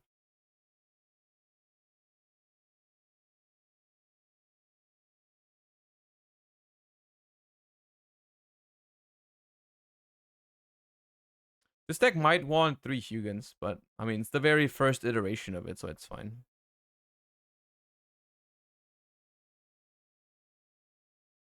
Yeah.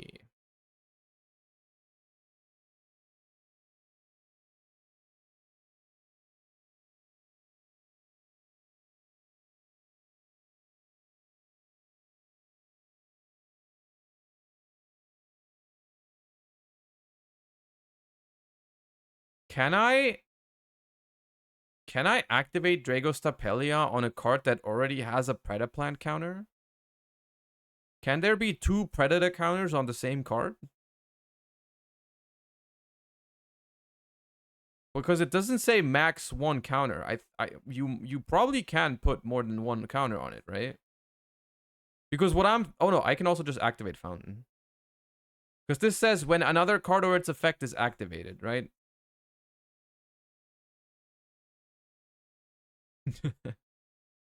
Okay, so I'll activate this. That triggers Magnus the Reliever. I will banish a poly from the graveyard to target this card and destroy it.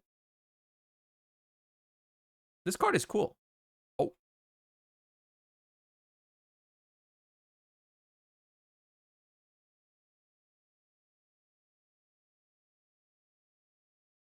What is this? Same attribute, different type. So these two. Okay. The good thing is we still have a battle phase and we can make another Chimera, the King of Phantom Beasts, to rip the hand. I will also still get this back. Is it game with this dude? What does this do? This card can attack monsters a number of times each battle phase up to the number of materials used for it. If this card battles a monster, neither can be destroyed. How many illusions do I have?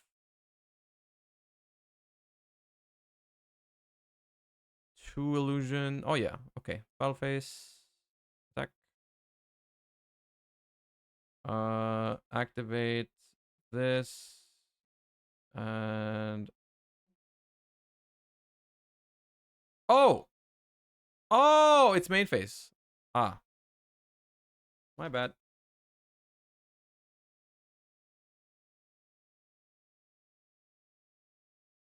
Then you shall survive. You shall survive because I misread my card. That's fine.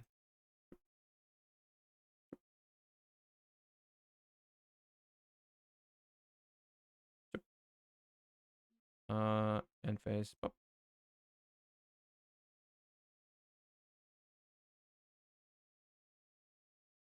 Yeah.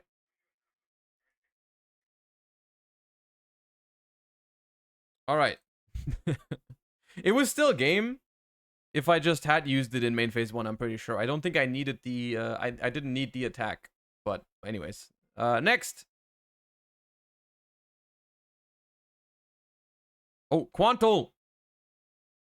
Easy clap. Look who it is, the Master Duel World Champion himself. All right, we will destroy Quantal. Sword Knight. F. Oh, what the hell is that? During your main phase, when your opponent activates a monster effect on the field, tribute this card from your hand or face-up field. Spare summon a machine rescue ace from your deck. That shall be legal.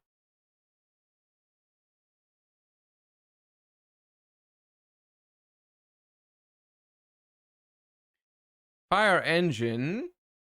If a monster is special summoned, you can special summon a level 4 or lower rescue ace from hand, deck, or grave. Oh. Alright. Well. Baphomet F. Yes. Fire Engine F is fine. Effect Veiler. That sucks. Okay.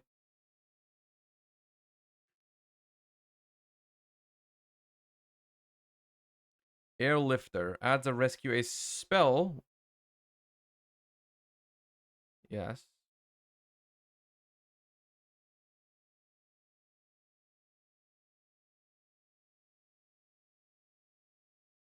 Yes. Okay.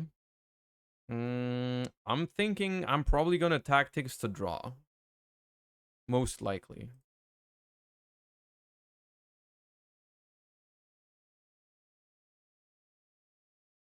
All right.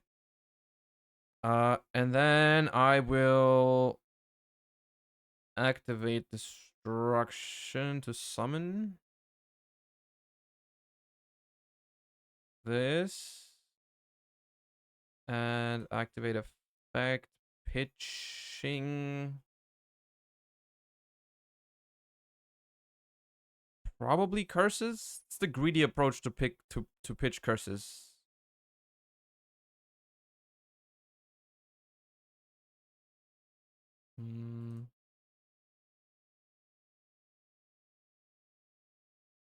Yeah, it's probably okay. But fountain. Only special summon Azalea once per turn. If this has special summon, target the card in the field, destroy it. Okay, so we could Azalea. If I Azalea now, it will die.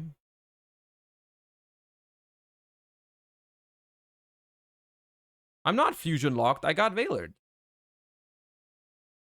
Right? Or does this one also lock you? No, I'm not fusion locked. This one was Veilered. I'm fine. The only thing is that this is a fiend, and if I draw a poly, I really want to use it as a fiend. What is more important to destroy with flashing fire right now? Probably airlifter, I want to say.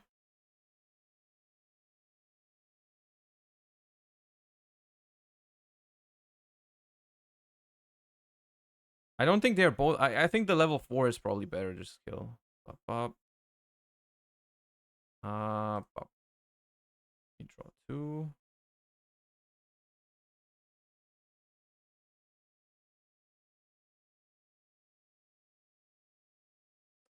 No patchwork found.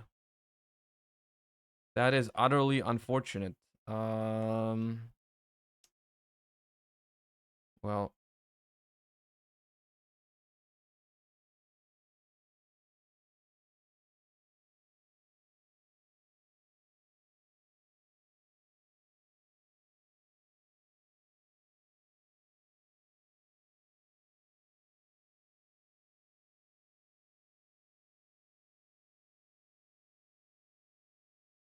We'll try again.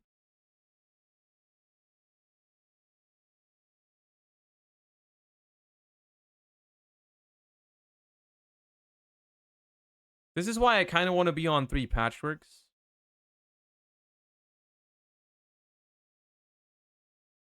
One poly and we would go crazy right now, but we don't have it. It's a frustrating circumstance.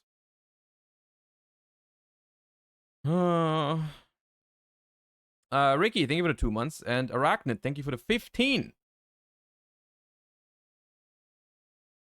Well. We will simply have to defend ourselves with a Runick tip. Jack Pillar, thank you for the 6. I think as Adventure Synchro is fine. I just don't think it's good going second, mostly. Sure, go ahead.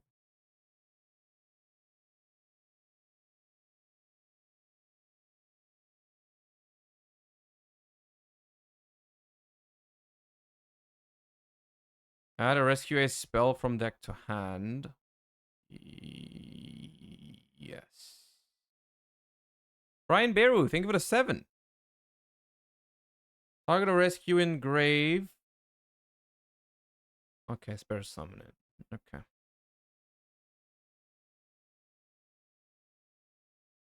The turbulence. Is the turbulence a on summon effect or a what's it called? A freaking it's ignition. Okay. Then I think this is fine.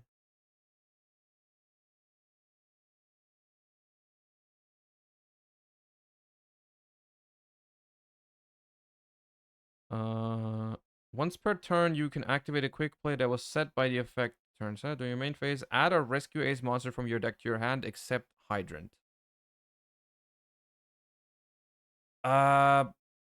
So I'm under the impression that if I flashing fire this right now, if they have turbulence hard draw, I am in a trouble. Oh, it's not targetable anyways. Oh yeah, right. Okay.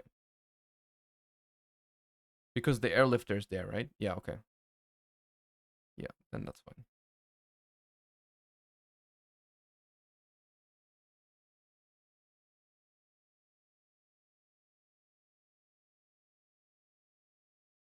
Sure. Spare some this card from your hand. If you control another rescue ace monster, target an effect monster your opponent controls, change the face down defense position. Okay. Yes.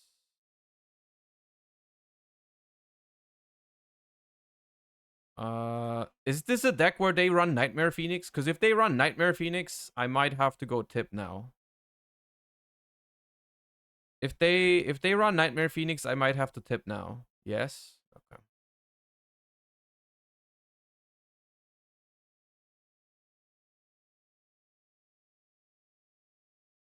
So, well.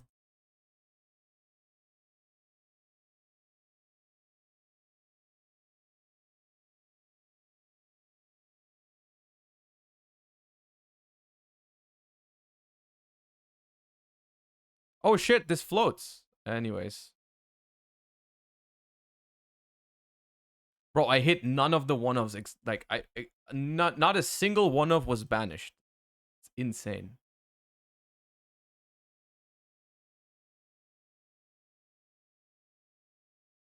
Damn it.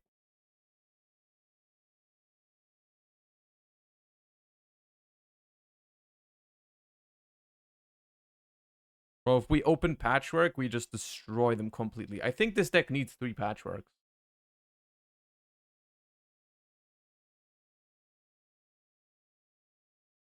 First, if a card is added to your opponent's hand except by drawing, you can draw 2, then discard 1. Okay. Well.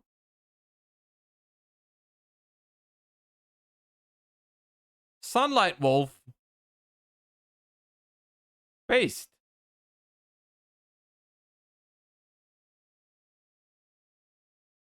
Yo, are you making Heat Soul?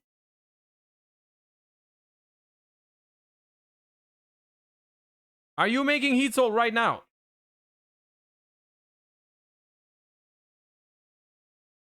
Yes? Oh my god, that's so based. I love that. I love that.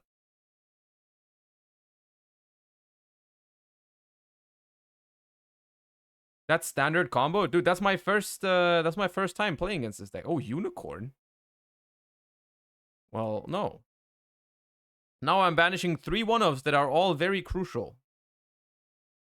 Bro, come on. Not a single spell trap was banished. I hate this. I hate my life.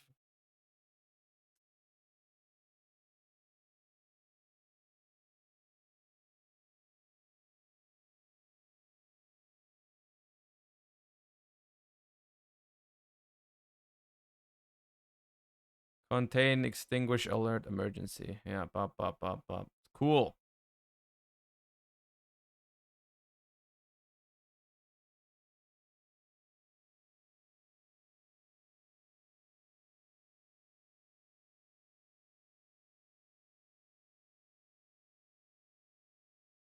What is this? Access code? Oh yeah, we die. We are dead. I want to play against Rescue Ace again.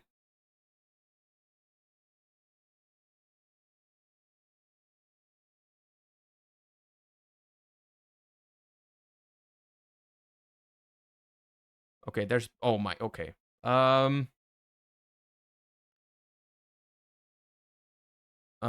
This hand is very, very vulnerable. You can already scoop... No! Tip. I'm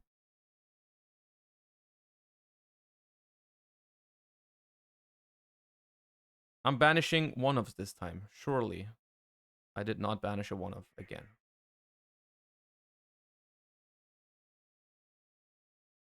Lampshank, thank you for the 3 months and the kind words. I appreciate you.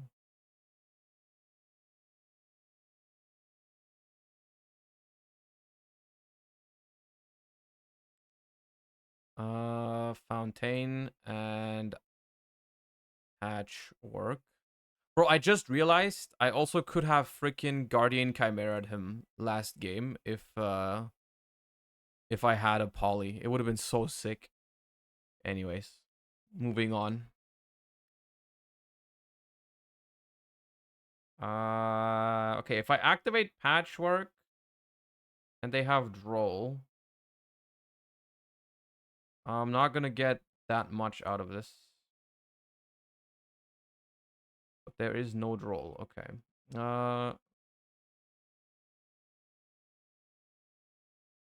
Total.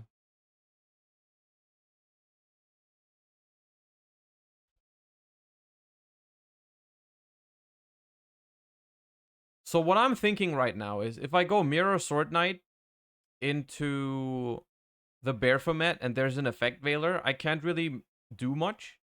But if I go for this, I have a Beast and a Fiend. and I can make the Gazelle anyways. I think that's a more... that's probably better to go the safer route here and just normal summon Gazelle. I could also go Mirror Sword Knight, special summon Gazelle. That's what it is. I'm pretty sure that's what it is. Wouldn't they have drolled you on Yugen? I did all of that in draw phase. The first thing I did in my main phase was the patchwork, so they could not have drolled in draw phase. That's one of the reasons why, like, this deck is still weak to droll, but Runick decks in general often have a way to at least do something against droll, right? Anyways. Night effect. Beep. Ash here. Okay.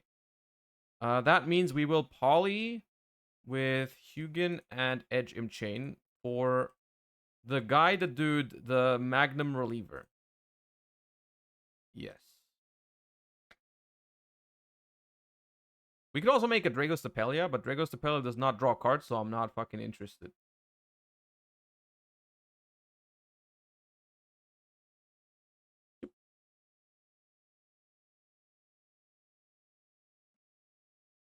Oh, come on, dude. I wanted a Runick. Oh, man. It's such cringe behavior. This deck is just behaving very cringely right now. Fine.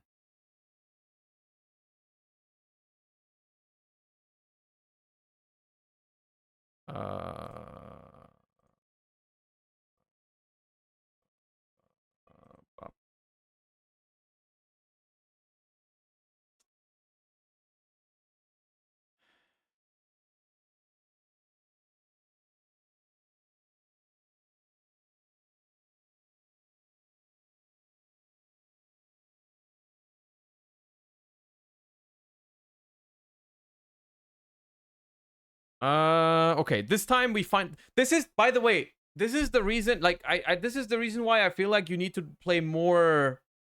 Maybe more... Either more Runics or more of the fusion spell. Because, like, I'm not finding the fusion spell in those last couple games. Here...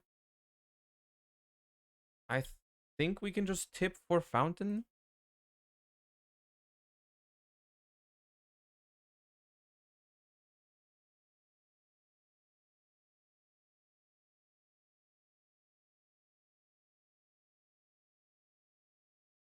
I swear to God, if I never banish a freaking...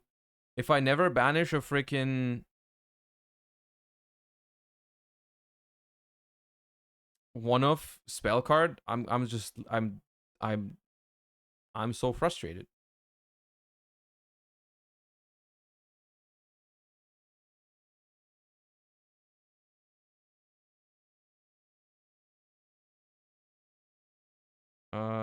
Chaining 1, chaining 2.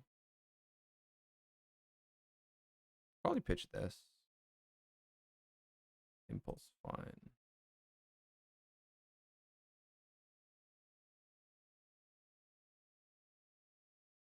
You can clearly see who carried the team at Rolls. Yeah, okay. Okay, right click Rhino Heart Andy.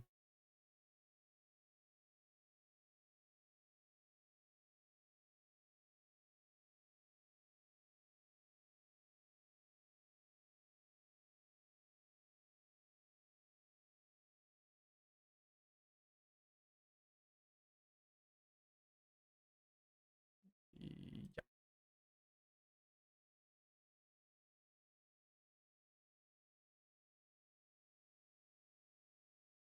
Ha! Nice imperm. Okay. Chimera Fusion with Edge Chain, Cornfield Coal. Yes, Cornfield Coal.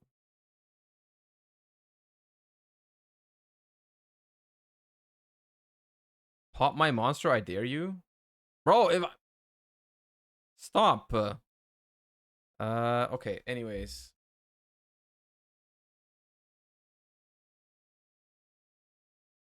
Quantal can't always have Ash. It's literally not possible. It's not possible to always have Ash. It's just not something you can do.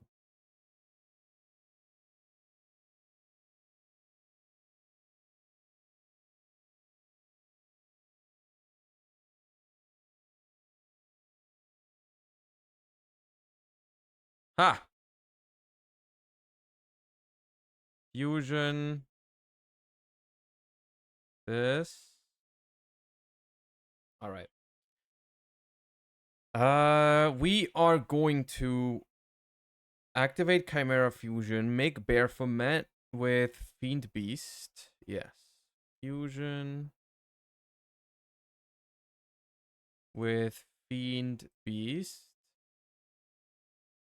This.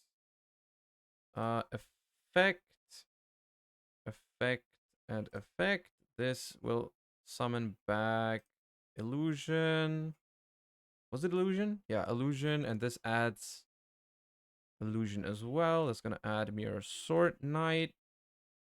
We're gonna this back to hand. We're gonna Chimera Fusion for Guardian Chimera with these three.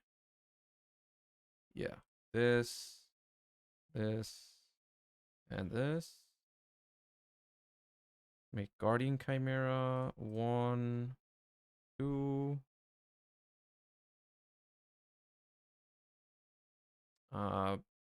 Patchwork. Draw.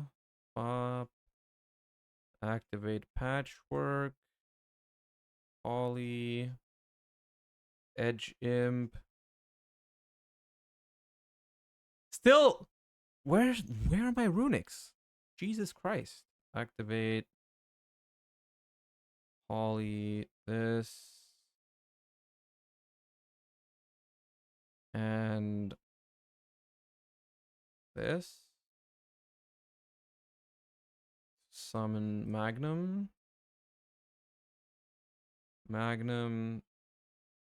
Bottom. Come on, man. Come on, man. Well, set. End face. This one. Show me that extra. All right.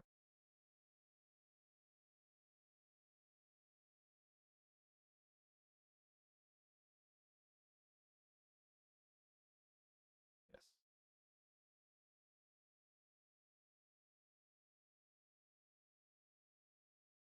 Rota. Aye.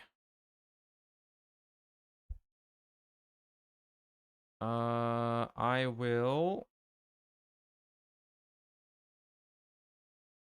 activate this.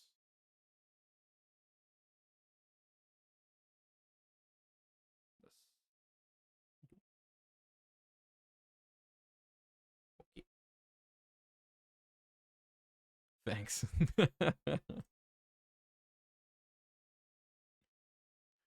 Airlifter. So the question is, do they already have the freaking thingy in the graveyard? In the hand. The emergency is, I think, what it's called. I could just Mirror Sword Knight this. I could just Mirror Sword Knight this. I will Mirror Sword Knight this. I don't need to Freezing Curses it.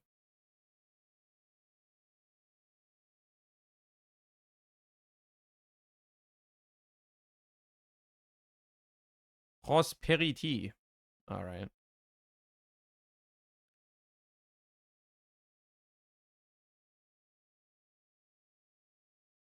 I could Magnum the Reliever to destroy the Airlifter now, but okay, Quantal will just ignore my ability to respond. It's fine. I'm not gonna respond to it anyways.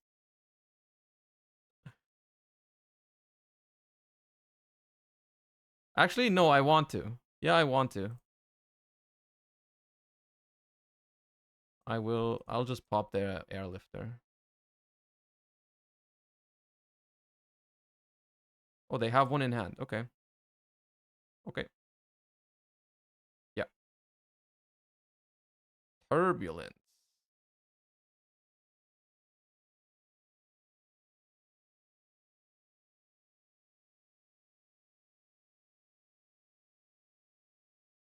I can go.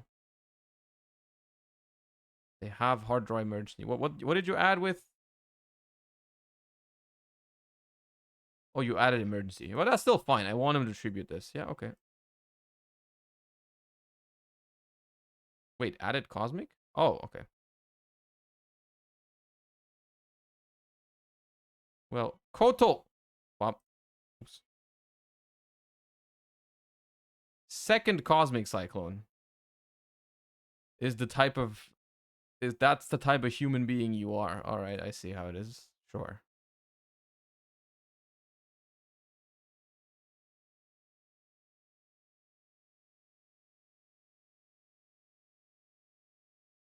Well, I'll just Chimera fusion.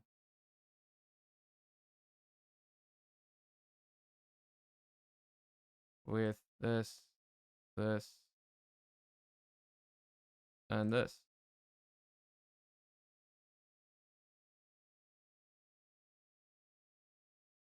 We won!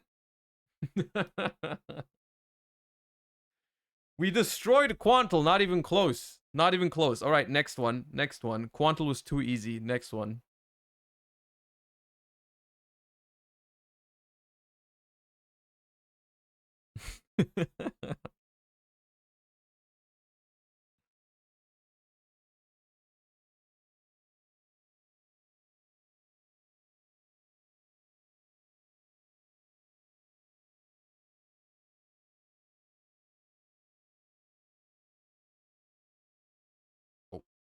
Rescue Ace did not look bad, honestly. Rescue Ace did not look bad. Deck seems fine. Deck didn't seem insane either, but it seems all right. It seems playable. Oh, was that lab? Are we labbing? Oh yeah, we're labbing. Okay. That should be a good matchup for us. Copium. I will start by activating Runick Slumber in draw phase.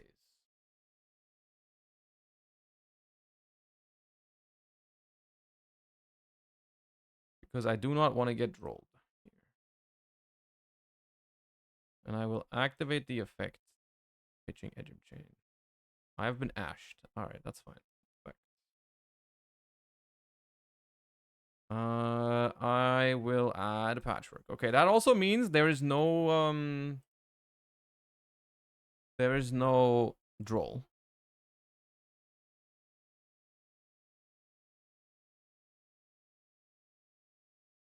Standby main. Activate Patchwork.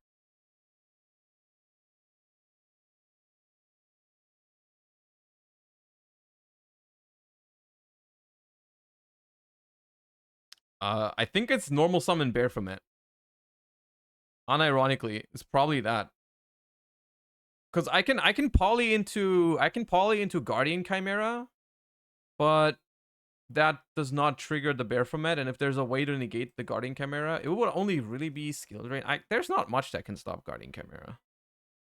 There's not much that stops Guardian Chimera. I was thinking I don't want to do that because that will, like, the graveyard effect will not trigger, but maybe that's too greedy. Maybe it is just run out the Guardian Chimera here. It's probably just run out the Guardian Chimera, honestly.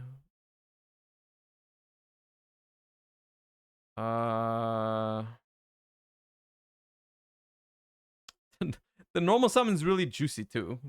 You know what? I think it's funnier if I normal summon.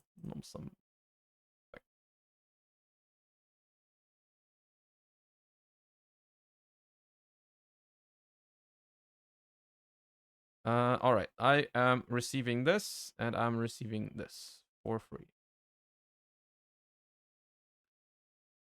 I can now activate Poly to try and summon Guardian Chimera, and if they chain a labyrinth to summon, I can either chain destruction on the field spell, or I can chain a runic. Okay. This will pop my Baphomet, therefore making me unable to activate to summon Guardian Chimera. I really want to summon Guardian Chimera though. So I'm just gonna chain a runic to summon.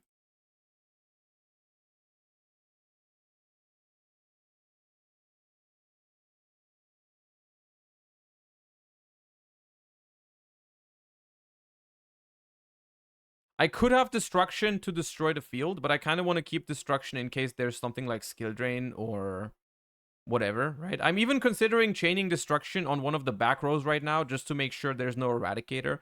Although I don't think there's an Eradicator because they probably would have shotgunned it. So I'm just gonna go ahead and summon this. Well, technically Flashing Fire is still on the field, but...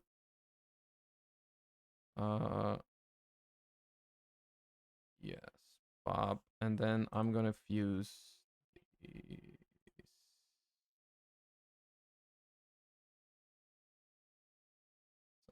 And that will be Chainlink 1, Chainlink 2. Wait, no. Hugin is 1, 2, Chimera, 3.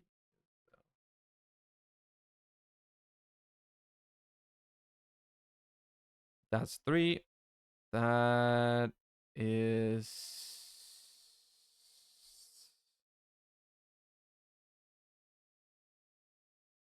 okay. I'll let him do it. I was gonna chain freezing curses, but it's gonna look weird. It's fine. 3 Gazelle. To add Sword Knight.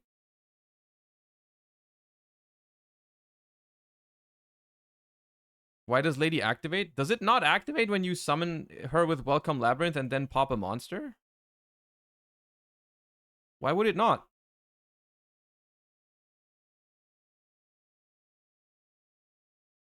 It does activate. You guys are just tripping. Okay, anyways. I am drawing 2. Ooh. And popping... what am I popping? I don't have a battle phase. I'll just pop Lady. I have Beast plus Illusion to make Chimera. One issue is because we're only playing 2... oh no, Hugin goes back into the extra deck as well. I forgot. If I go triple tax... it's probably gonna have to be draw, because, yeah.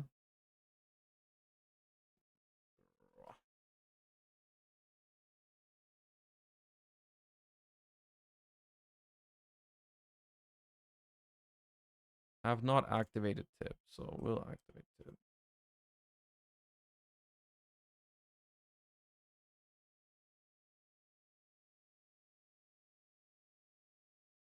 Banish 1.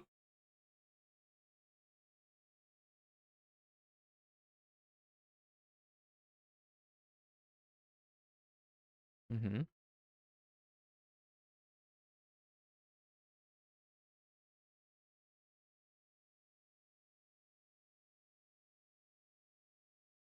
Special here. The thing is, Runick just has a really, really strong matchup against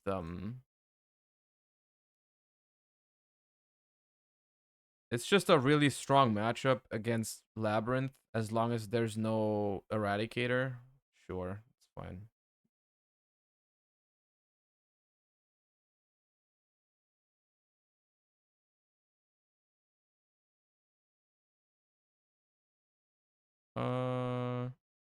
Sure.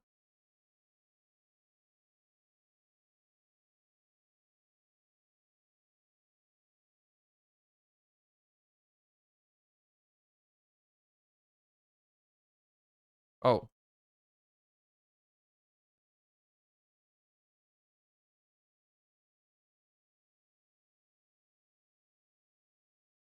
You guys are right. Yeah. It's probably, the right one is probably give me one of the, probably Mirror of Sword Knight or Edgem Chain.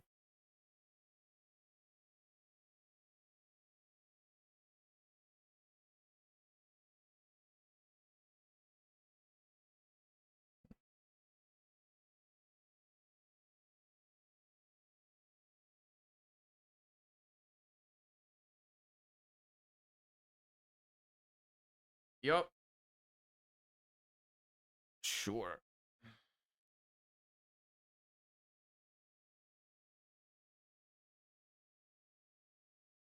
Probably just...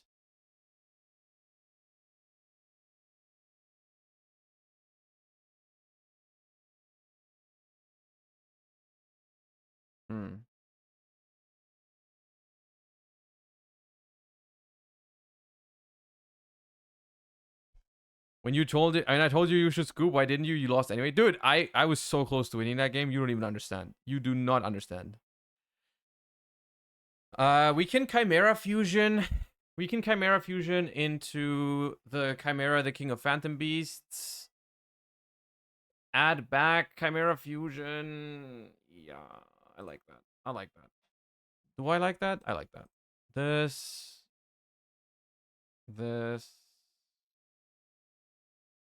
I guess activate this for good measure.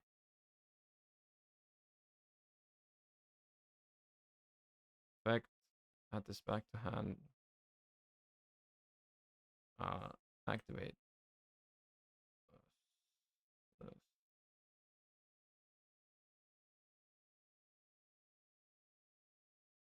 Summon the reliever. Activate effect of reliever. Put Chimera Fusion to the bottom. Draw a card.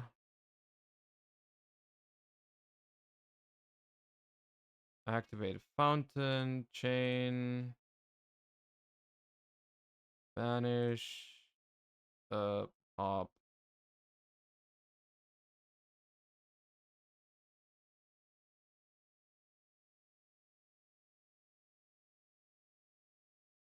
New Centurion card dropped. Oh yeah, we can look at that in a second. Nice. Ooh, Karma Cannon.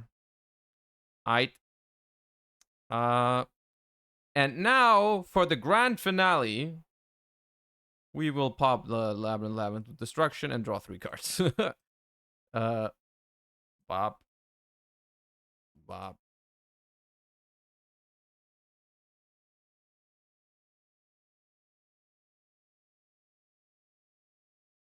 Hello. Hello. Hello. All right.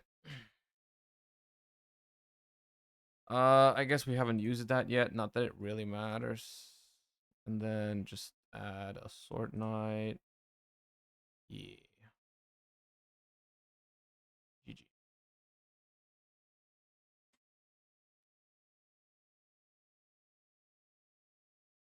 The cards are cool. It's like, it's funny how I think the entire concept would not really work without Magnum the Reliever, but okay. Let me look for the new card that just dropped. Where is it?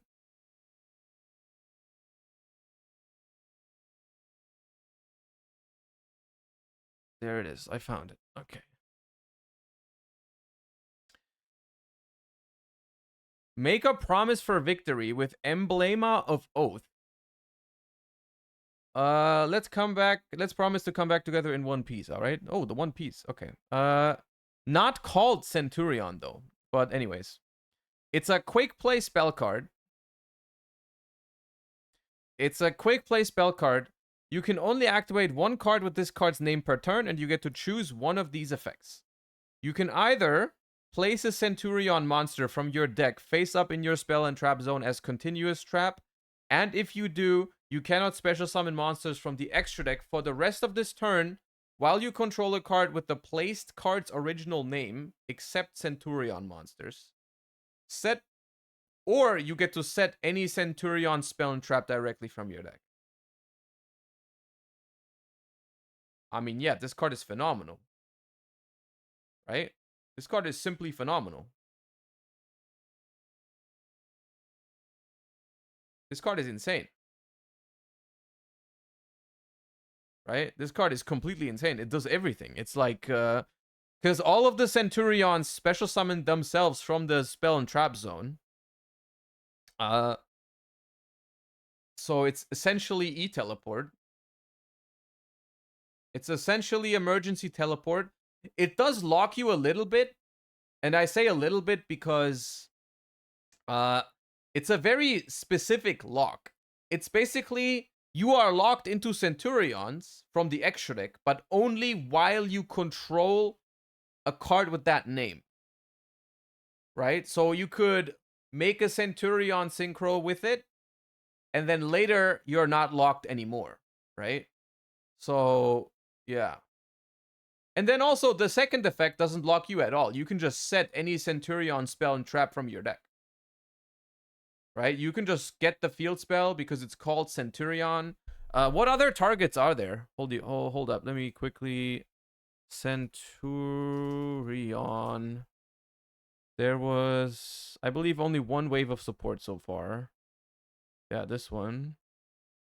So you have the field spell, which is very good. You have, okay, you have Faith of Centurion, which was it's a reasonable card, but it's not super good. It's like follow-up.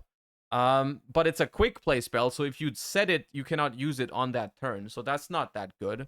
The traps, you can like get the counter trap if you already have combo, which is good. Yeah, no, it's a strong card for sure.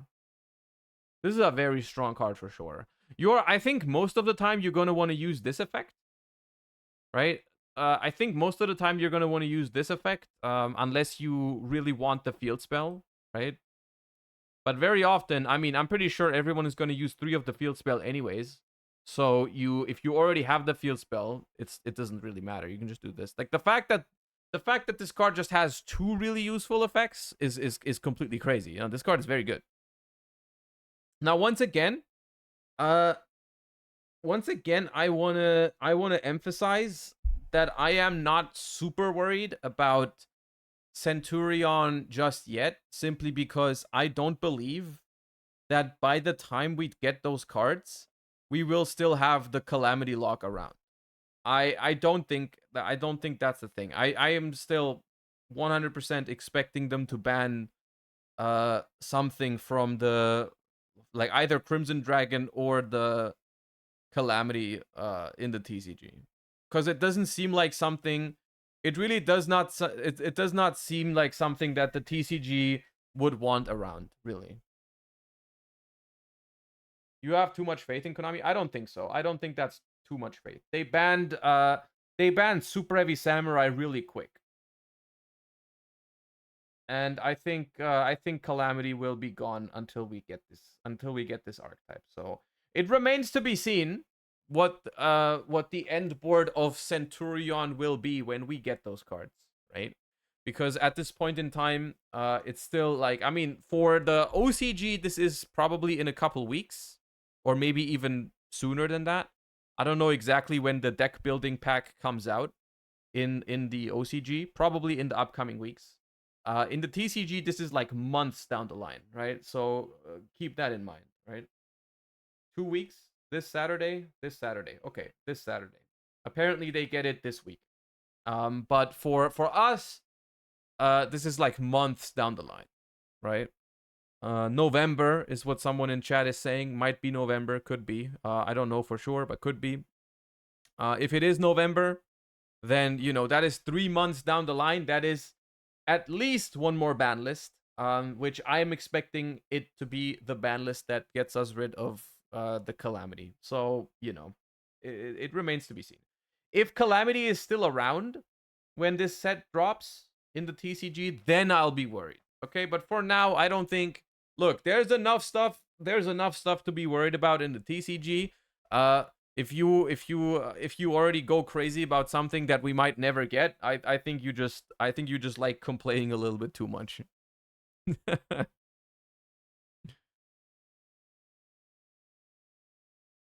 Do you think they'll do another Vanquish Soul with this deck? Do you mean rarity wise? I'm not sure. I am not sure how well the Vanquish Soul set was received in the community, right? I don't know how well it did, like sales wise and stuff like that, right? So I don't know if they'll do something like that again. It's probably dependent on that, right? It's probably dependent on that. If the set performed well for them, they will probably do it again, because why wouldn't they? Honestly, let's be real here. Even though it sucked for everyone that wanted to play Vanquish Soul, let's just think about it from a logic standpoint. If that set did well for them, why would they not do it again, right? Yes, it sucks for certain people that want to get the cards, but if it's a business practice that works, then why would you not do it?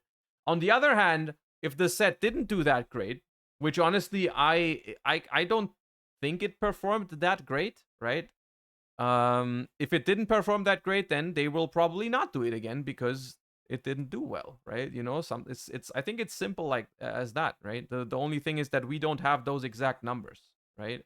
We don't have those exact numbers on how well the set did in terms of like, you know, how well it sold and how many people actually picked up the Vanquish Soul cards. Yeah, I'm not seeing it a lot these days. I'm not seeing Vanquish Soul a whole lot in these like, you know, tournaments, regionals and stuff like that. So maybe it wasn't that successful. But either way, I'm expecting definitely Centurion as of now to be the selling point of this set when we get it, right? It's definitely the most promising archetype from this set, which is crazy because normally when we get those side sets recently, in recent months or the recent year, the side sets have normally introduced archetypes that looked solid, but they were not like broken. They were not broken right off the bat, right? Usually, like Pearly, Rescue Ace, Vanquish Soul, all those decks, they came into the meta and they were not really that strong. They needed like more support, like significantly more support. Even Labyrinth, no, you guys are right. Even Labyrinth wasn't that good, right? Runick was good, but people didn't really respect it enough, right? Runick was really good, but people didn't think it was going to be that good. That's why the cards were so cheap. It's going to be interesting to see how something like this is going to be received and handled, because this is something where everyone knows it's going to be strong, right? Everyone already knows this is going to be strong. It's not like one of those deck building sets where everything is regarded as kind of mid, right? At least for me, that's like interesting, because yeah, obviously everyone is going to want, or a lot of people are going to want those cards right on release, which is not the same as it was for Pearly, Rescue Ace, even Runick, for us. I mean, OCG people probably still look back at Tactical Masters and still think, hey, what a shit set, dude. Runick cards, they only gave us this whack stun deck, dude. I hated that. Why did it only introduce this stun deck? And these cards are completely not useful in any other constellation, right? They can only be used as stun cards. I hate it here. That's the OCG stands on Runick to this day. Anyways, those are the new, that is the new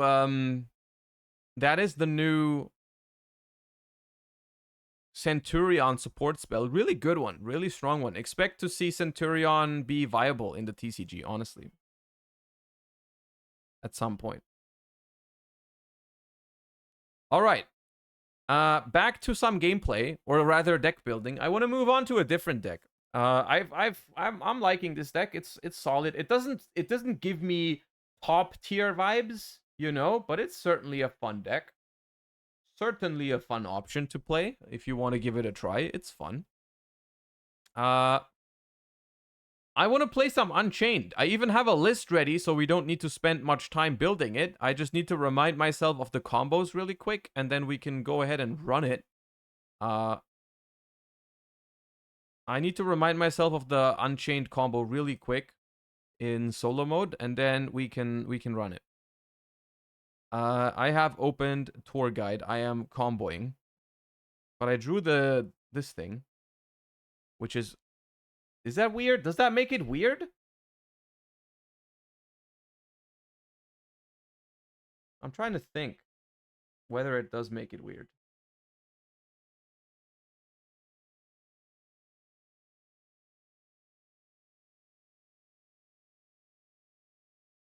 Twins can summon from hand? Yeah, I guess you can just summon it from hand. Okay, anyways. So this will make this, right? And then we made Yama adds an Unchained monster from deck or grave to hand, and Fiendish Rhino Warrior will send the red dog, right? So we will go ahead and add Aruha, Foolish the red dog, and then center graveyard, set an Unchained. So we will set the one that we don't have yet, like this, right? And then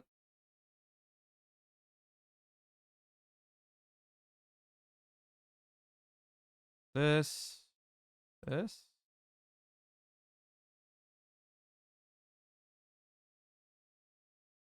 Will trigger chamber.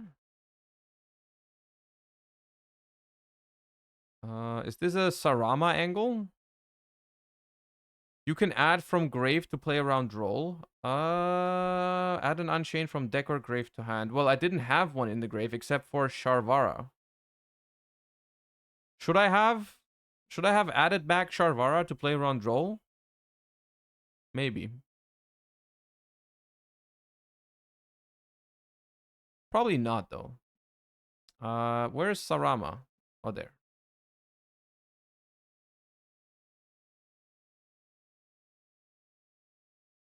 You don't need to play around roll, you're not searching anymore? Okay, then probably yeah. So you reset the trap card and you pop the Aruha, correct?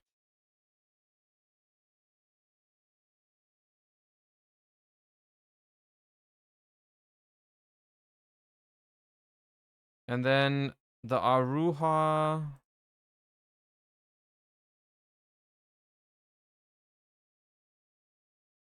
How do I just summon the Shiyama from my hand? It feels so neg to do this, but we might have to.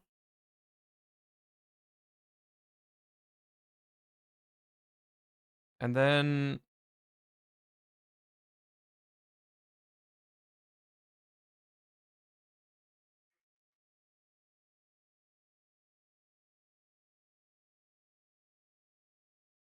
but what now?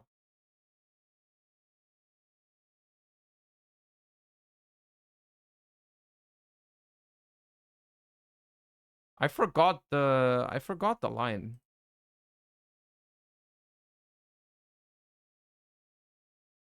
We link into the one that we want to have on the end board.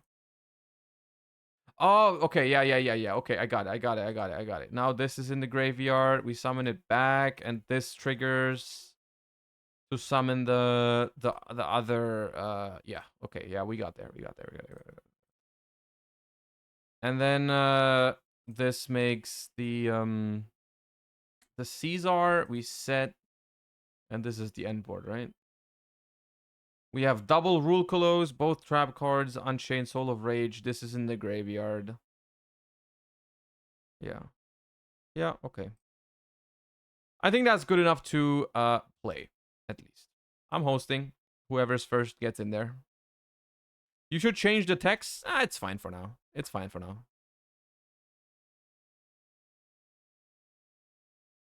I don't expect the lists that I have to be perfect. I just want to understand the decks and see how they play. It's not necessary to spend infinite time deck building when you're just starting to learn a deck, because you're always gonna be better at building the deck once you have practice with it, right? Like it's pointless to expect being able to build a very solid list before you've even played the deck, right?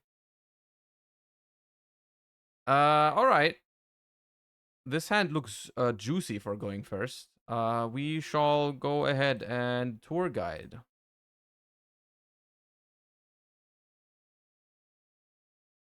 So this is where I know the standard combo, but we have like all of the extenders in the universe. My question is, can we end on more? We probably can make this dude in addition, can we? There's a line that plays around Nib. Okay.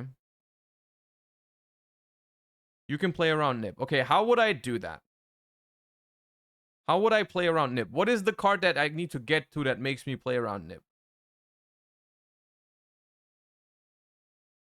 Do I just go Sharvara pop pop 1 and make the rank 6 right away? Okay. But would I not get a trap card out first? Would I not activate this for a trap card? Would I just pop the spell?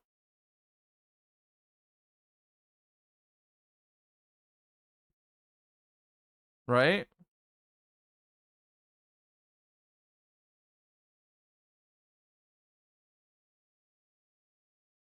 Since we have a Rua in hand, we can get a trap. I think I'll get the trap.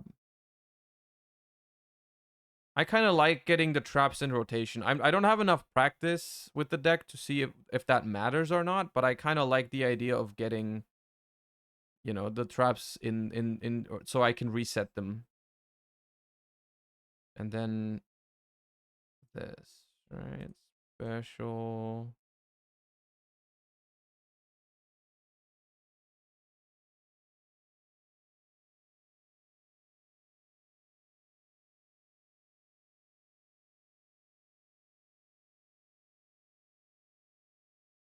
And then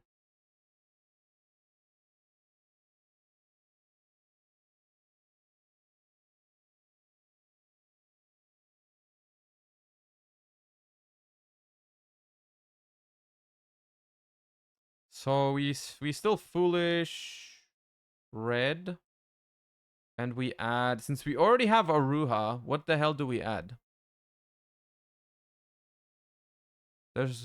Is there even anything I need? I guess we can add Abominable. That seems like the most reasonable one. Or do I get this?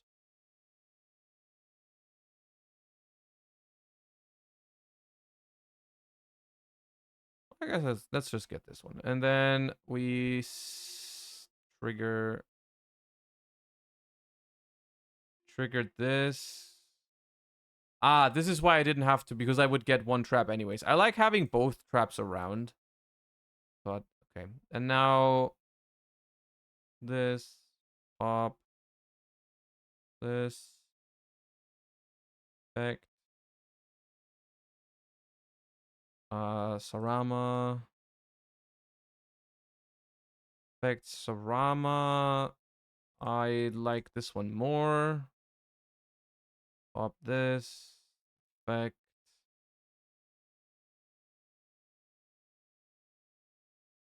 Rakia.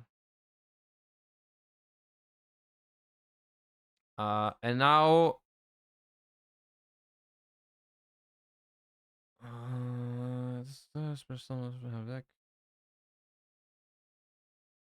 what's the point of popping Sarama again? I'm just, it doesn't really do anything, right? Do I just leave one of them around? I probably just leave one of them around, right? Yeah. Is one of them better to keep around? I guess this is better to keep around. Into Soul of Rage. And then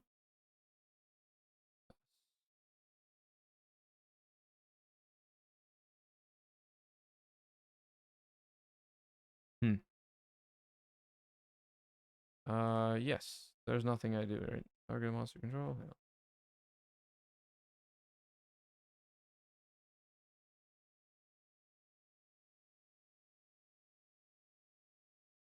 Also, Fatality and Peck Sovan, thank you guys for the subs. Appreciate you guys. That was a couple minutes ago. I almost missed that, but thank you. Yes.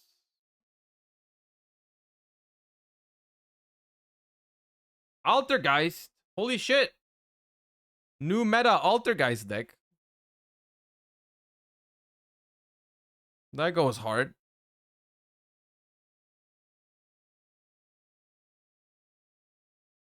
Why don't you play Soul of Disaster? Which one is Soul of Disaster? Is Soul of Disaster the blue dog? That card is awful. Don't play that. Is that the blue dog? There's no shot you play that card. Please do not. Please do not play the dog. Think in BP.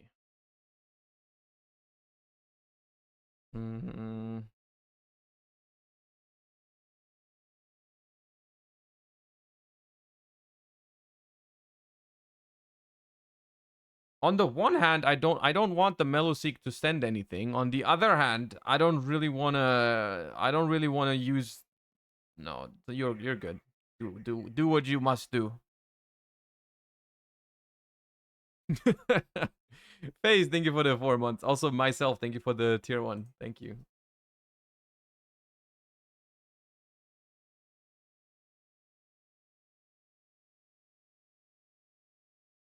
Oh. You should have popped it? I don't think I should have popped it.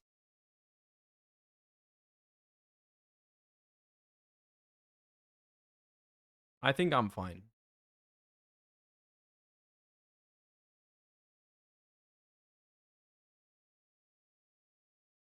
It represents anima? Let it represent anima. I'm just gonna link off.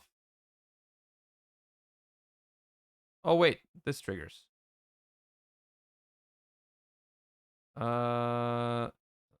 Get the other trap.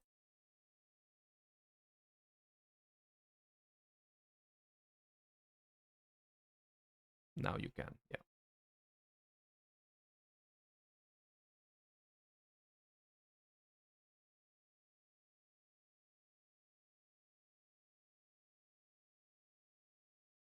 Almirage. Okay.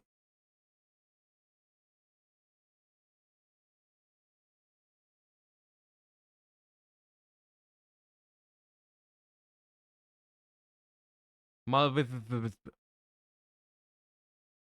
Uh. Mm,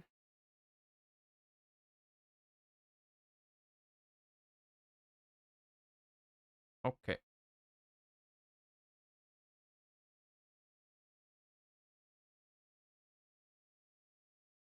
Okay.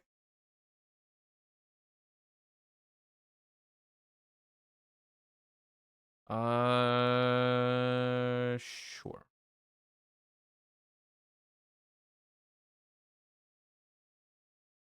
We make here. Hextia. I can just make a freaking abomination right now.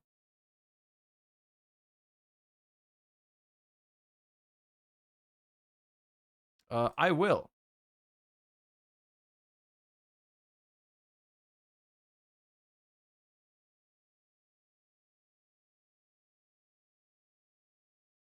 Sure. Search with Hextia.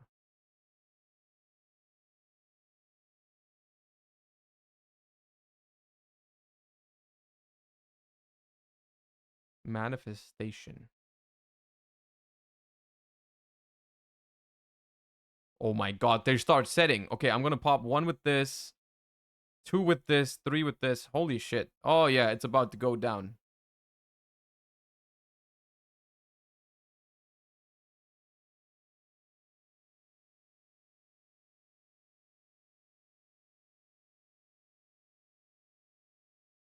You can destroy 4?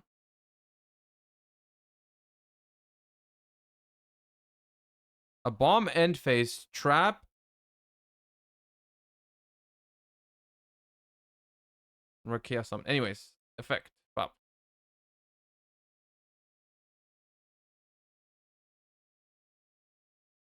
Effect. Target and target. Do I need to Rakia my set? Is that good? Or should I keep it around? I don't think I should. And then declare Rakia, declare a bomb, pop.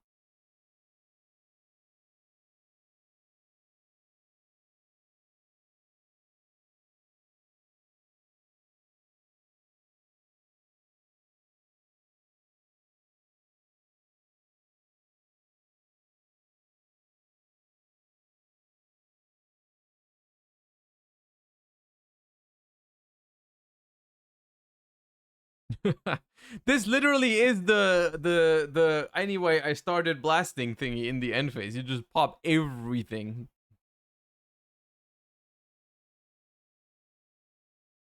Hello?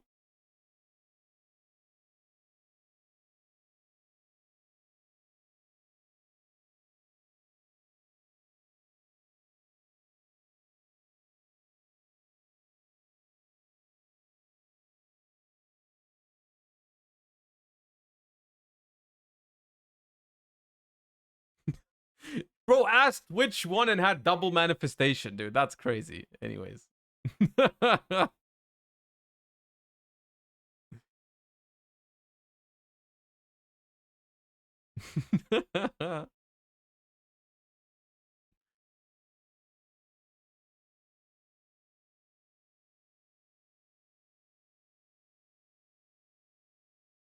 I mean, we probably could have done this even better, but it's...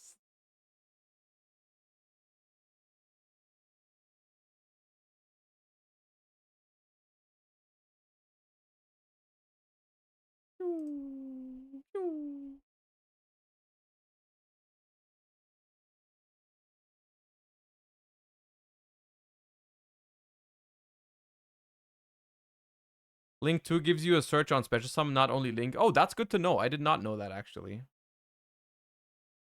I could have also used this in the end phase as well. Yeah.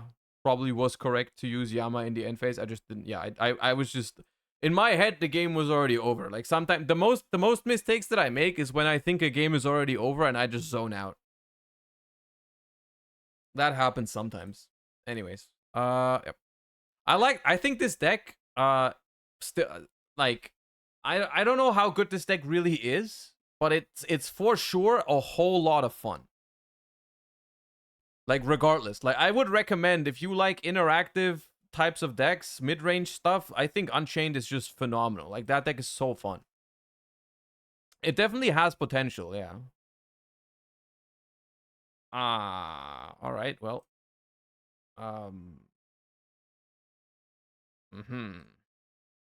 Epoch Fail, thank you for the 4 months. Is it budget? If you have prosperities, I would say budget. But if you don't have prosperities, then I don't think it's budget. Oh, it's Vanquish Soul. Yes. Anyways, I started drooling.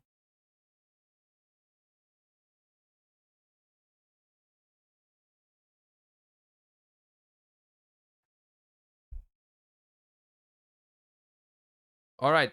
Our next card will simply be Rakea. No. Your nose is not... My nose is not yours.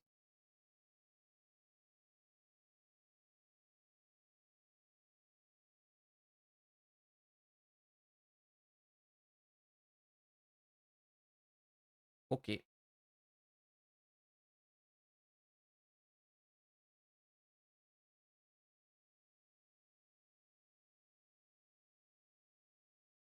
I will simply top deck Rakea.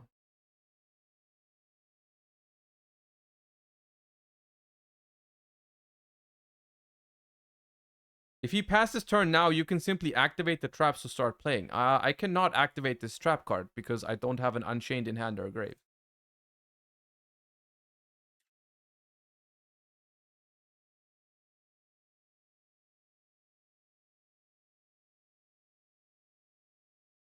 Okay, that does not count. We go again. We go again. That was not a real game. If that was Heavy Storm, it'd be broken. And that, kids... is why Heavy Storm is banned and Harpy's Feather Duster is allowed.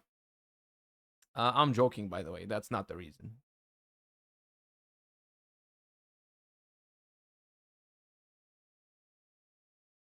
Okay, we did not brick. We did not brick. We are phenomenal players. Okay, we drew the freaking this thing again, which is annoying as hell, but okay. Charvara on the trap. Charvara on the spell. I don't want to activate Abomination. I don't want to activate Abomination because of Droll and Lockburn. I just want to pop my escape. Or I could set my prison and destroy that. I'm gonna do that. Pop. Pop.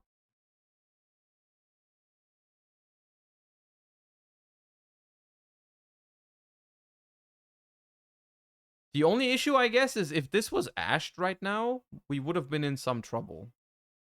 right? If I got Ashed on the spell, that could have been an issue. But we didn't. So my play was correct, kick W. I think whatever we summon here is just going to be linked off, correct? Whatever we summon here, I'm just going to link off. So actually, no. I should not use a 1 of then. I should just use a 3 of. I will just use an Aruha.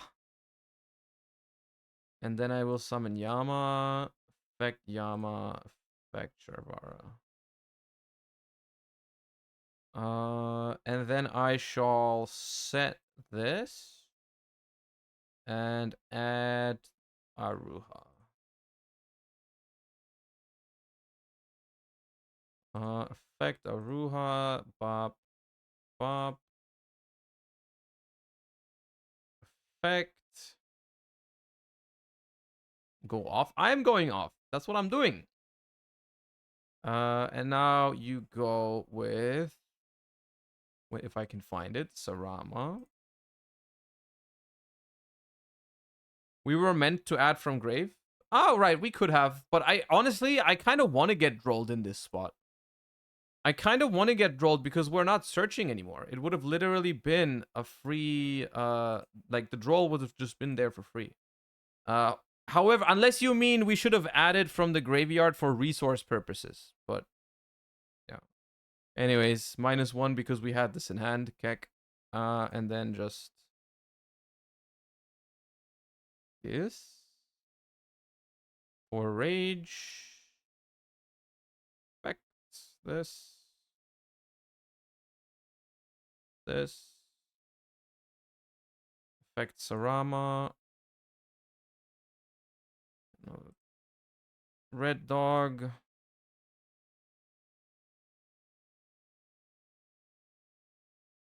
The one thing that feels odd about this deck is that you start with 5 cards, you don't get hand trapped, you do the full combo, and you still end on 5 cards. That does not feel like a 2023 Yu-Gi-Oh deck.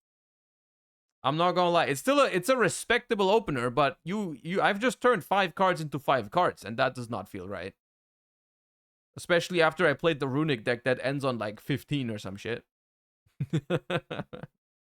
Main phase 1 is okay, yeah. But battle phase is not okay. Oh, I hate when they do that. Okay. Okay.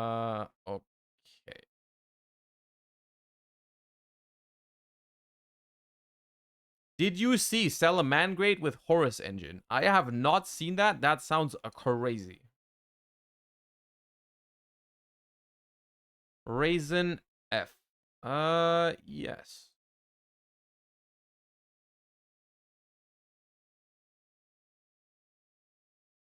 Did you see the Ref Synchron VS list that won a regional? Are you referring to the one with the math mechs in it for the memes, or is there actually a Vanquish Soul Revolution Synchron deck? Okay.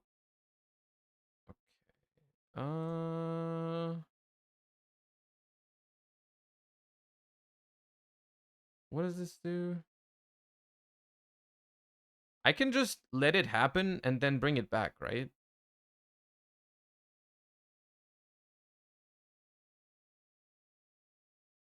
I think. Yeah, I'll let it happen. Okay, and then I'll trigger... Oops. I will trigger it to add back Sarama, because we only play 1, question mark. And then I will also trigger this, banish it to bring it back in a different column. Could have also used the red dog. Yeah.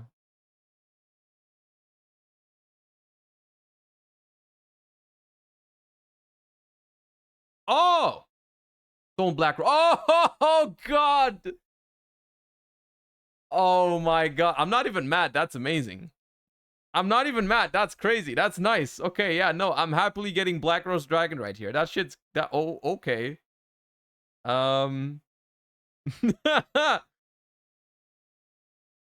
Yes. Yes, that will happen. And then this, and this happens. So I'll set this.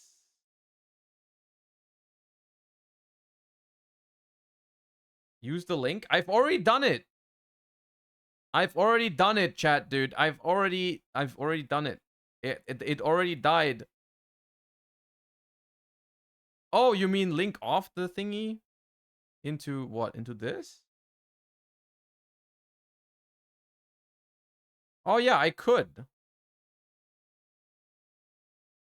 Yo, Jesse, thank you for the raid. Hope you had a good stream. I'ma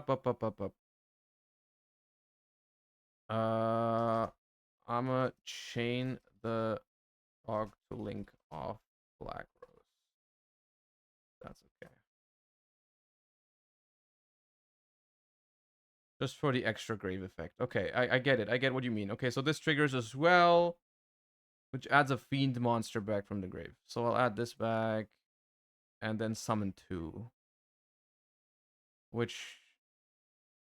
Rakea and Aruha, right?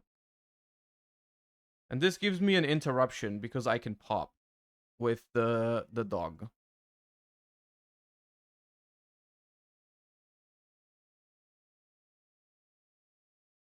Yeah, exactly.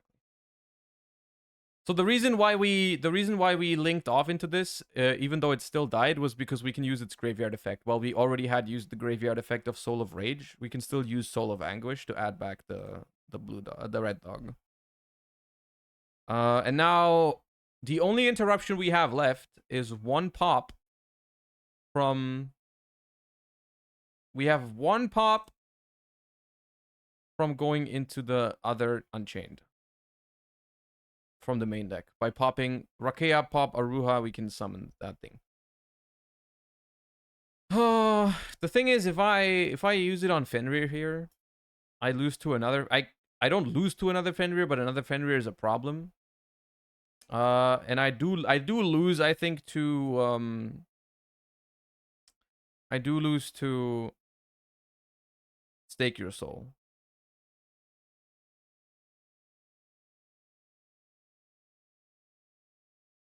I don't really lose to the Fenrir, though, so I'll just let the Fenrir happen, I think. I'll just let the Fenrir happen, because even if they banish one of them, I still have the...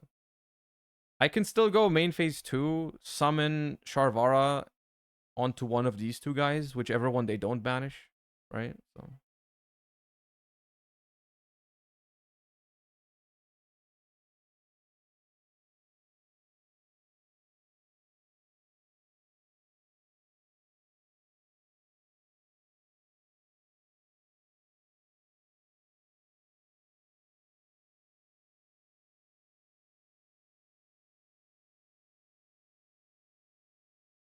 Bro, that Black Rose, I will never mentally recover from that Black Rose Dragon. I'm gonna be honest with you.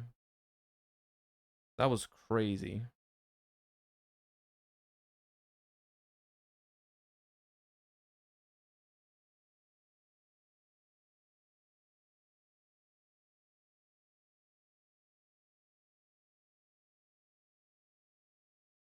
Oh. They might not attack it. Okay.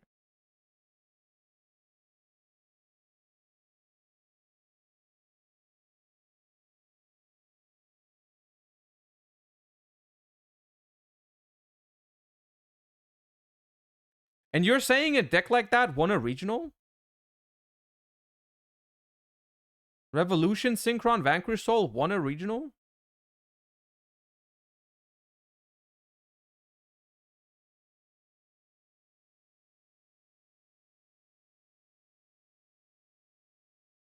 Do I have a float left after Aruha summon? No. Unfortunately not. I could pop the Fenrir right now, but that seems pointless. But I'm out of Unchained monsters. Unless I summon Sarama from hand. I could summon Sarama from hand. But because I only play one Sarama and one Rakea, I am out of Unchained monsters. Debu, thank you for the 4 months. Unchained is feeling solid. Unchained is feeling solid, but like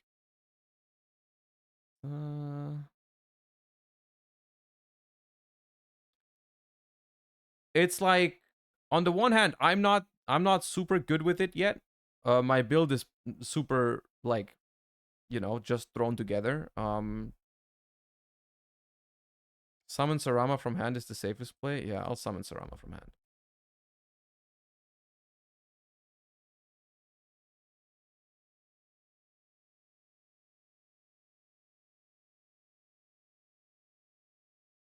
End battle phase. Yep. They do have continue. That's crazy. Now do I play around them having a do I play around them also having a bouncer? I don't think I can play around that as well. Oh, the 8 doesn't target. Okay, then I definitely do that.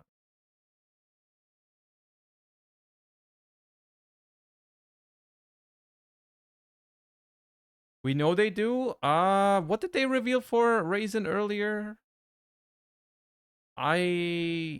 Was it this game even? I don't remember. Was it Borger? It was definitely the Pluton guy, right? The Pluton.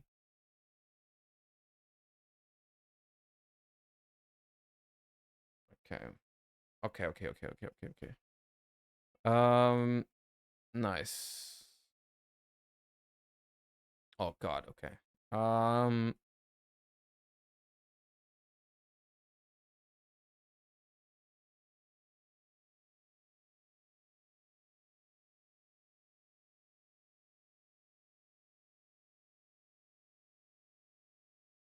The safe play is to just attack. I'm trying to figure out a way. There has to be a way I just killed him, though. If I just activate the trap, pop the Fenrir to get it out of the way.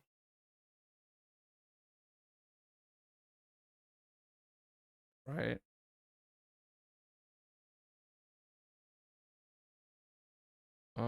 Yeah, let's just go this. Target this and this. Clear effect.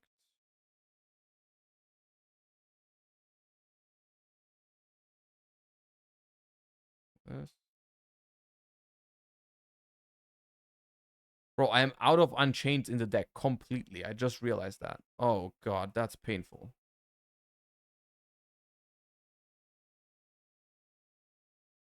That is painful.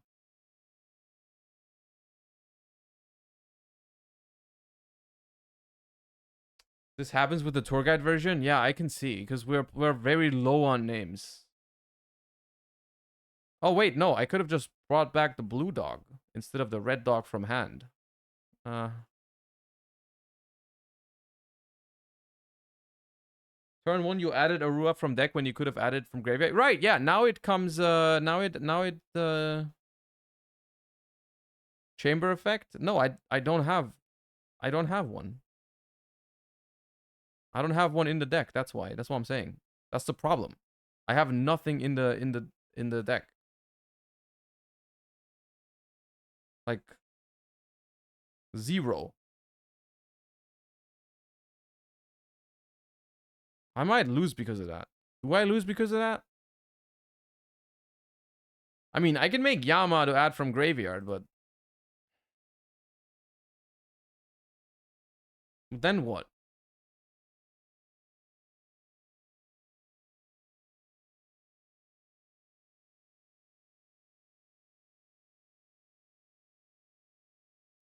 This is a problem. I should have just attacked the Fenrir, honestly.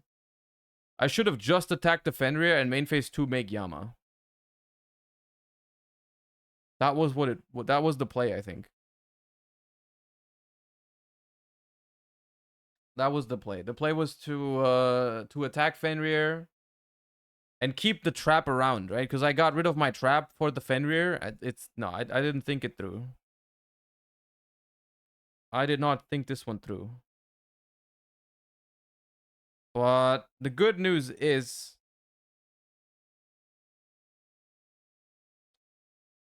I'm not sure if there's good news. I'm not sure if there's good news. I'll be honest. I don't think there's good news.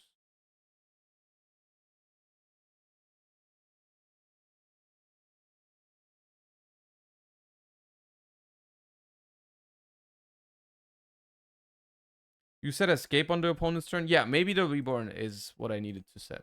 Yeah. Pain.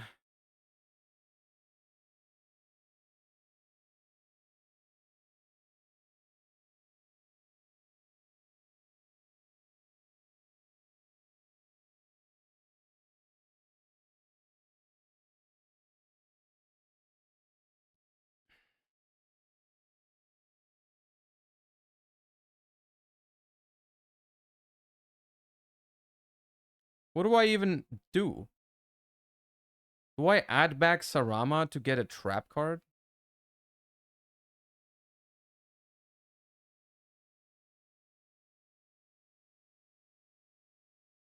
But then my Sarama just does not float.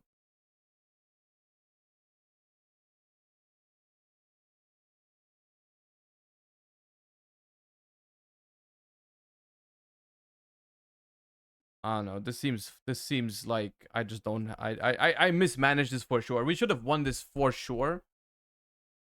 But somehow we completely butched it.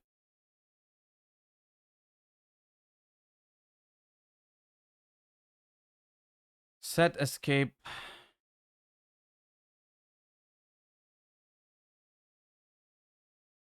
Pop Yama.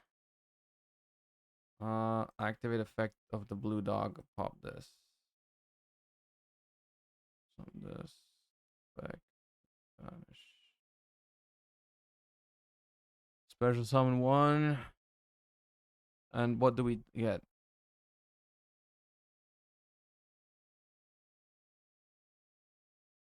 Rage. Just bring back Rage. And pass like this? Probably.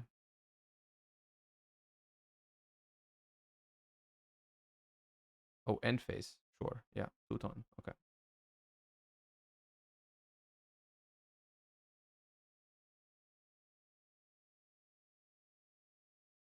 That locks them out of Fenrir. That's a interesting play.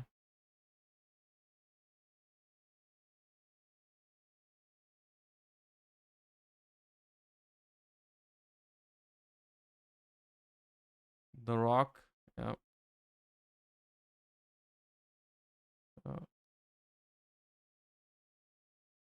Ooh, special summon Raisin. Raisin needs to reveal fire and dark. What was the dark they revealed? What was the dark you revealed earlier? Borger. Yeah, yeah, but like that matters, that whether it's Borger or not. Because if I now link with it, if I want to try and link with it, they can bounce with Borger. But I need to do this, right?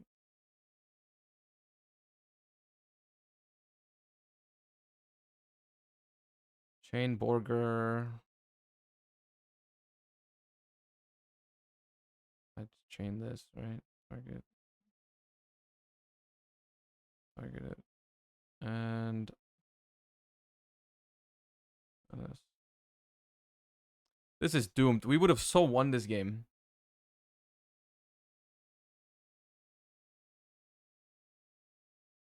It's so doomed.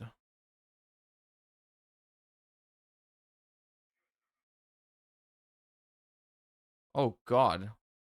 A crow. Okay. So Fenrir and Borger. So you just pass now. Fenrir and Borger in hand. So it's just pass. Well, yeah, it's Raisin Search, but unless you play yeah, Mad Love is still pass, right? You used Oh, wait, no, you haven't normaled. Lumpus, thank you for the prime. Yeah, we lose. Ah, that was a frustrating game. But it's like, it's fine, because I just haven't played Unchained yet. But it was definitely a game that we were still meant to win even after the Black Rose. It would have been cool to win after the Black Rose play. It would have definitely been cool to win after the Black Rose play. Yeah. That Black Rose was nice. That Black Rose was nice. I want to see that. Which one is the Vanquished Soul that won a regional with? Oh, is it this one? Which one is the Vanquished Soul with Assault Synchron? With Revolution Synchron? Does someone have the list for that? The profile? Last weekend?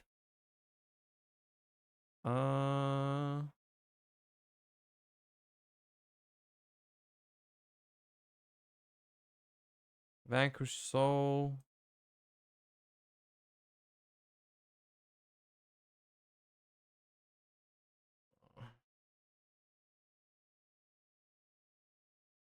This one, right?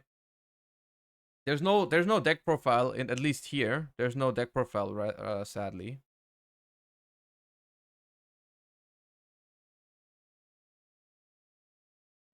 It's such a cool idea, dude. It's such a cool idea to go Power Tool. What the hell is Power Tool Mecha Dragon?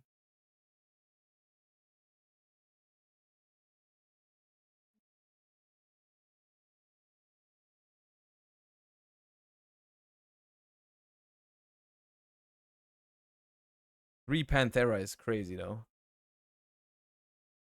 But the Black Rose play is so funny. The Black Rose play is so funny with the Revolution Synchron.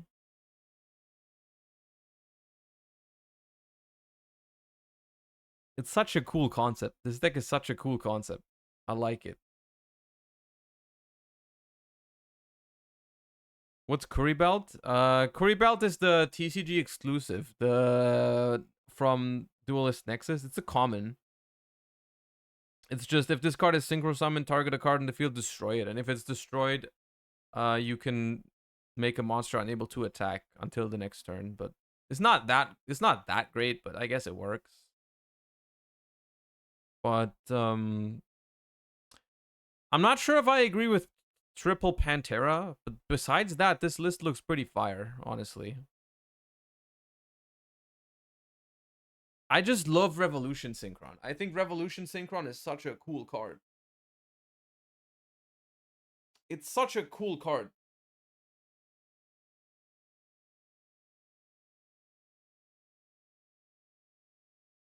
It needs 3 Panthera for Durandal and Revolution consistency. I mean, I guess. I get it. I understand the idea.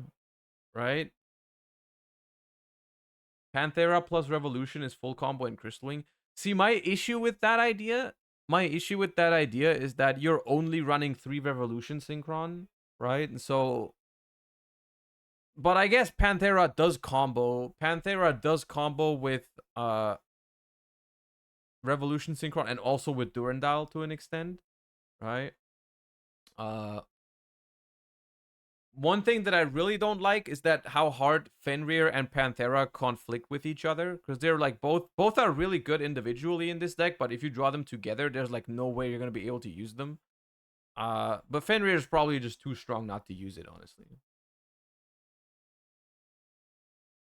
There's another tech in some other lists. You can make King Dempsey with Riceheart and Medlov to get Raisin. Yeah. I mean, it's King Dempsey gives this deck another layer of consistency, which is nice. Yeah. I think Vanquish Soul is just such a cool deck, honestly. I just like Vanquish Soul so much. Interesting that we're playing so many Zodiacs here. You could probably make better use of those flex spots. It's kind of crazy. Why double Chakanine? I mean, okay, so if you want to make the biggest Zeus possible, you can overlay 2 level 4s for Chakanine. Then you make Borbo. You attack directly. That's 4 materials. Then you make Tiger Mortar, and then you can make another Chakanine on top of it.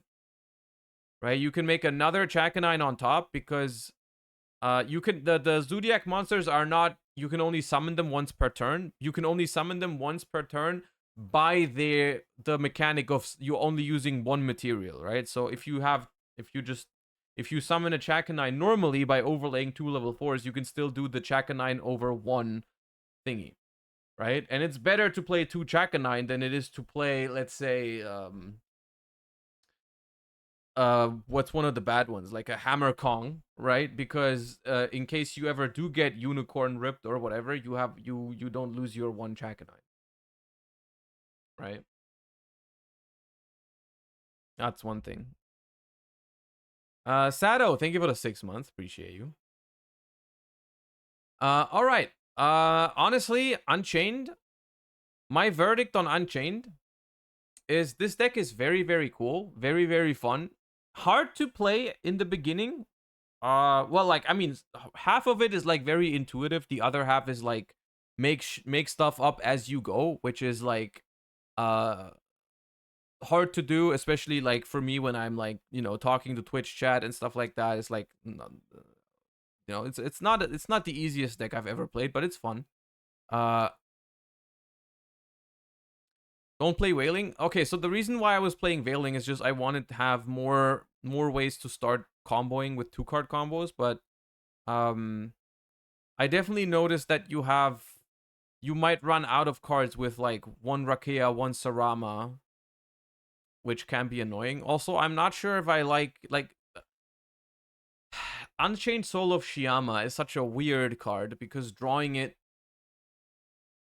is not completely terrible, but like it doesn't do anything in your hand and you lose 1 card.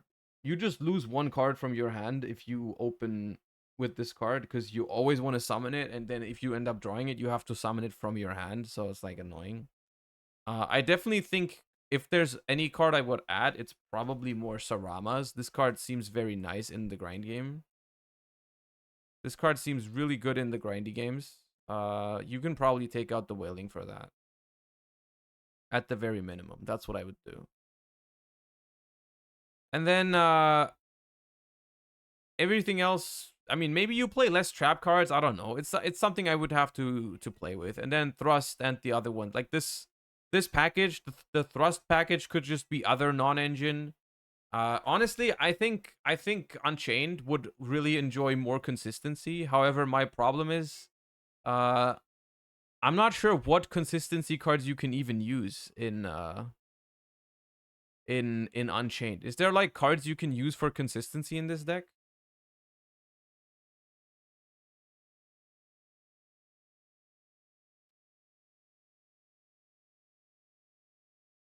There's a DDD extender? What do you mean DDD extender? Life Twins? Life Twins? Is that what people are doing? Are people using Life Twins in this deck? No way. Really?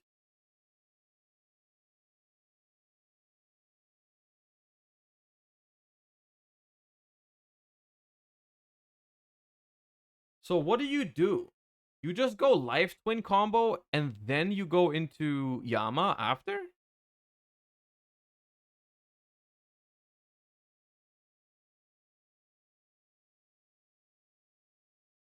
But if you do that, isn't it just you draw 1 card before doing the Unchained combo? Isn't that all you really do?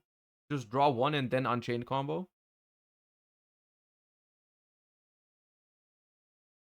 That seems so extra.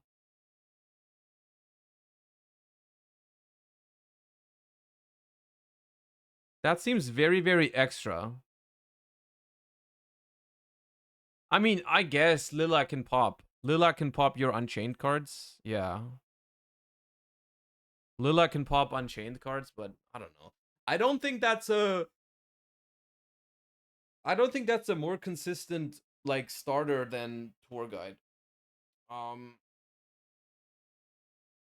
I still think Tour Guide seems solid, honestly. Tour Guide seems solid. I don't know. I think these cards are very optional, especially if you're operating on a budget. I think you can very well get away without the Thrust.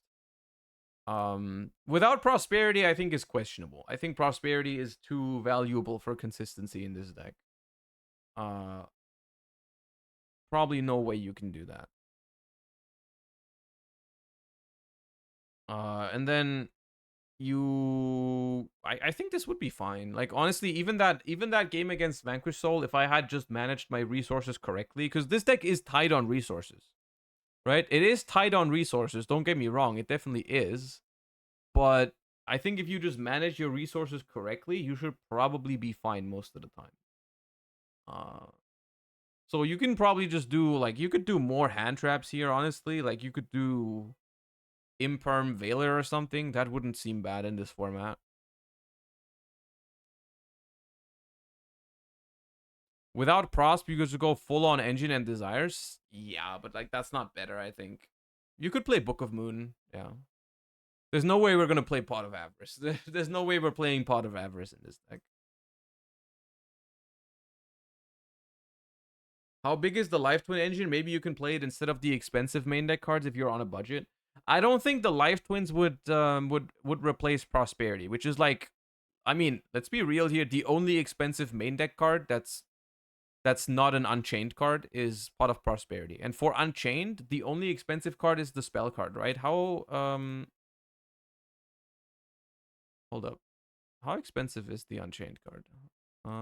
English Prison. Abomination's Prison is a 15 euro card in ultra rare. And in secret rare, it's a 20 euro card. Right? 15 euros. I guess more toward this one is from Norway. 17 is the cheapest one from yeah. Look at the price trend. I mean, it's not been going that crazy. It's been like 15 plus for a month now. It's not really changing that much. Right? It's like fine. But I mean, look, for Yu-Gi-Oh standards, if you take out Thrust from this deck, it's I think it's budget friendly at least. I wouldn't call it super cheap, but I think it's budget friendly. It's like, you know, including Prosperities, the main deck is maybe like $200. Without Prosperity, it's like $80 or 100, depending on which kind of staples you get. If you're on a budget, Marin says is a better pick. It could be. It could be. I'm just saying it's like for how it's been performing the last couple weeks, right? For how it's been performing, I mean,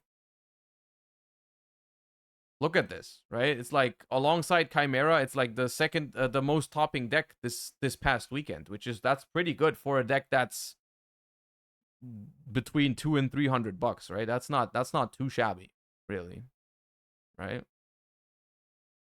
Chimeras can probably be built under 100. Chimera is, I mean, since the Chimera fusion monster spiked, it's probably hard to build a full Chimera deck for that cheap. But yeah, if you don't have props, the deck is like $170. Yeah, that's like solid.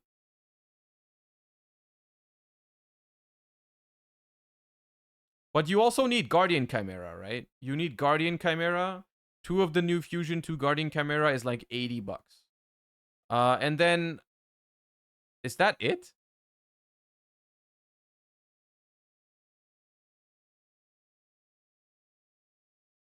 What else do you need for like the branded version?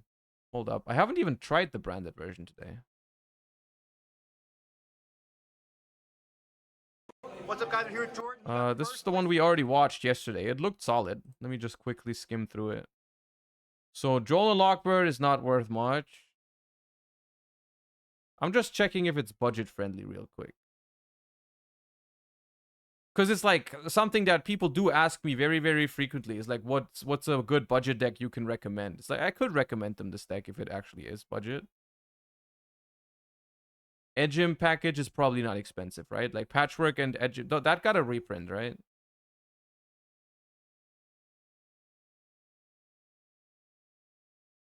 Because this deck, like, it cuts almost all of the expensive branded cards, right? Like there's no Bestial Lubellion, there's no Cartesia. Almost all of the expensive stuff from branded is just not in this deck.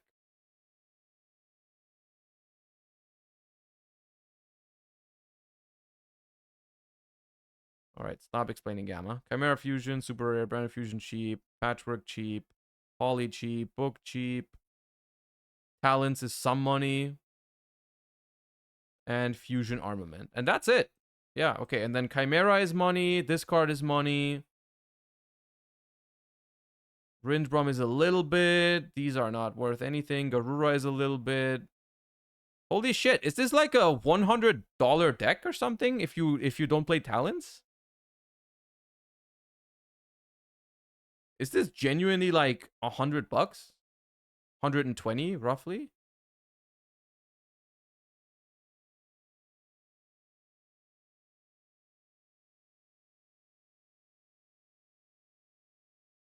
How much is Branded Fusion?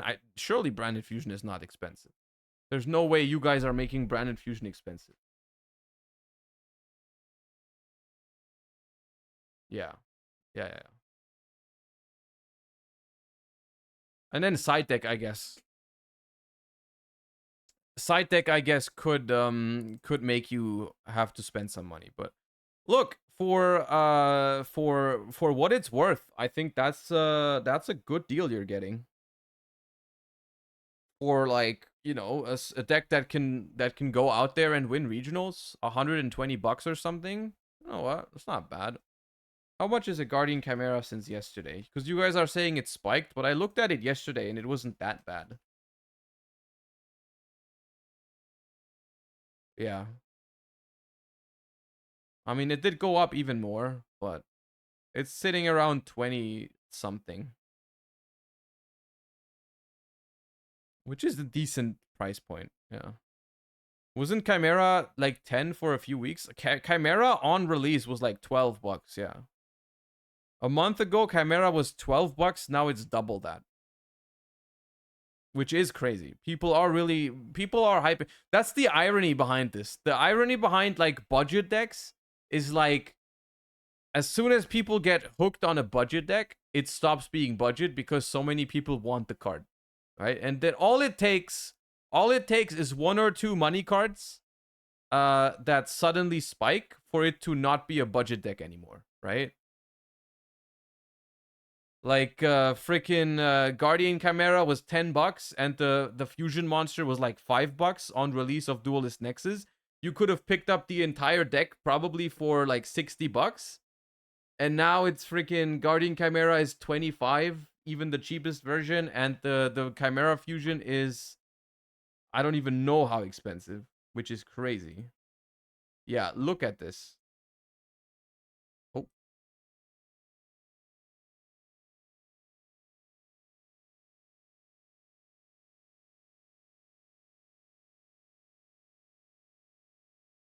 $17 is the cheapest, dude. 17 is the cheapest Chimera, the King of Phantom Beasts. That's crazy for an ultra rare.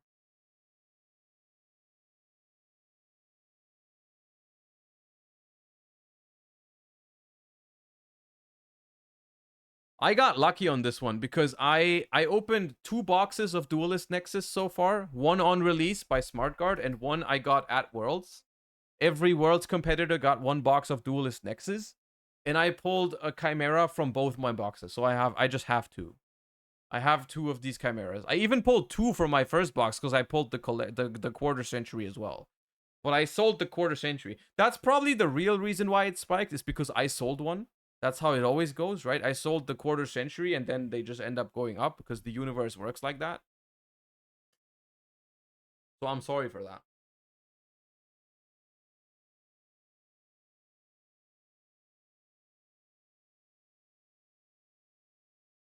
Have you touched Runick for hire for this format yet? I have not.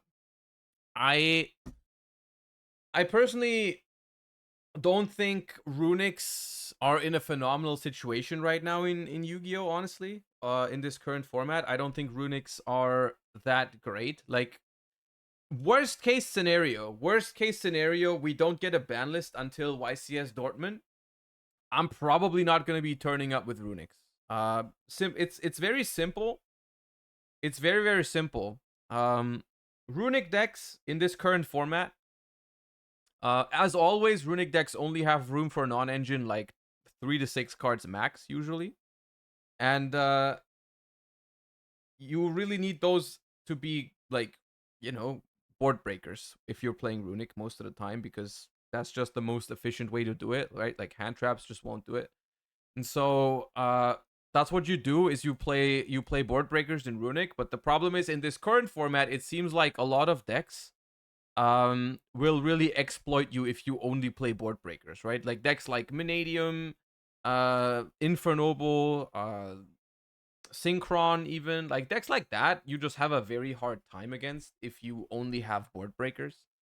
And that's very simply the reason why people don't really play Runic much at the moment. That plus the fact that like still against Chimera, your matchup is fine, but only if your tech cards are not hand traps, right? Like you cannot play against Chimera with hand traps, right? It's just not gonna stop them enough. Yeah, and that's why Runics are not that popular right now. It's very simple. Like Runics are very good if board breakers are good in a format, and Runics are very bad if board breakers are not good in a format. It's pretty simple. And since currently it seems like it's more of a hand trap format than it is a board breaker format, people are not doing well with Runic. As simple as that. And if we don't get a ban list, it's gonna stay like that. I don't think you can play Runic if nothing changes. If you really do want to play Runic, if you really do want to play Runic because you have all the cards and it's all you have and it's all you like right now, you can. It's not like it's terrible. It's just like you're gonna have a bad time against the combo decks, right? But you could. I would recommend. I'd recommend trying the Chimera build because it's very fun. We played it for the first time earlier today. It was very fun. I don't think it's better than Fur Hire. I think the best version still remains Fur Hire Runic Sprite. I think that's the best one. If you want to play Runic. If you're looking for the most fun Runic build, you should try the Chimera one. If you're looking for the most competitive one, you should look at Fur Hire. Runic Life Twin is just kind of like in the middle. Like I think it's just I regret playing it at Euros looking back. I think I should have just played Fur Hire. I think I should have just played Fur Hire. You know. 10 openings in 15 minutes. Wait, is there influencer openings today? Is that happening today? I did not know about this. I don't mind. I can stay a little longer if we have openings for tins. Is that announced? Why did no one tell me this until now?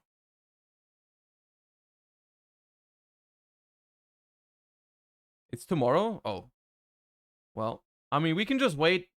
We can just wait until 5 and see if they post them. And if not, then not. One thing we can do in the meantime, while we wait for 5 p.m. to see if they drop the Megatin openings, is we can check out the most recent OCG metagame breakdown, because look at that. Tearlament is finally not in the top 2. This came out 2 days ago. The newest OCG metagame breakdown. This is basically Age of Overlord format. For the OCG, the set has came out like a couple weeks ago by now. The cards had some time to, you know, the format has settled a little bit, and this is what we're looking at. This is what we're looking at in the OCG right now. Rescue Ace, 25.7%. That is a very crazy number for a deck like Rescue Ace. If you show this, I'm pretty sure if you show this to anyone at the release of freaking what was it called? Amazing Defenders, where everyone was like, Pearly is mid, Rescue Ace is terrible, don't at me. If you show them fast forward into the future 6 months or something, I don't know when it came out, this is the metagame breakdown, they would not believe you. It is crazy. But anyways, we have 25% Rescue Ace, 12% Pearly, Tearlaments still hanging on with 9%, but it's not really Tearlaments, it's just Chaos Ruler Turbo in disguise. Labyrinth at 6%, Runick at 4.4. Once again, because this is the OCG, this is pretty much just Runick stun. Let me just confirm. Yeah, 8. They don't even specify. That's the crazy part. When they say Runick, they mean Runick. There's nothing else in there. It's always just Runick stun. They don't do anything else. Branded Magician, which is what? Pendulum Magician? What is that? Supreme King Magician. Okay. And then others. They're also playing some Unchained over there. 5 Unchained. Alright. Not too bad. Not too shabby. Alright. This is... Wait. They ran 1 Infernoble Knight Ricardetto in the main deck as an option that could be special summoned with the Snake Eye spell. Infernoble Knight Ricardetto is a level 1 fire tuner that is useful for synchro summoning Baronne de Fleur. Alright.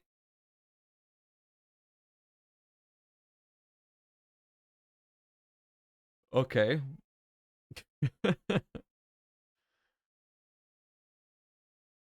It's really that the Diabellstar, the Snake Eye stuff really makes this deck tick even more because of the level 1 fire synergy. It is kind of crazy. But yeah, no, the one reason why this deck is doing so well in the OCG is that it can really go off, right? It can really go off. Like some of what we saw Quantal do earlier, right? When we played some games against Rescue Ace, the deck already has some firepower. Get it? Some firepower in the TCG, but like it gets even better with the Diabellstar cards. But it also has a way to just like play very conservatively under Max Seed, right? Like when you get Max Seed in the OCG, you can just set up Turbulence with 2 summons and call it a day. And that's, I think, a very valuable trait for a deck. Just being able to do something under Max Seed that sets up your entire board is pretty cool. Yeah. So it is just a very standard ratio of 3 emergency, 1 rescue, 1 alert, 1 contain, 1 extinguish, and then 1 of the headquarters.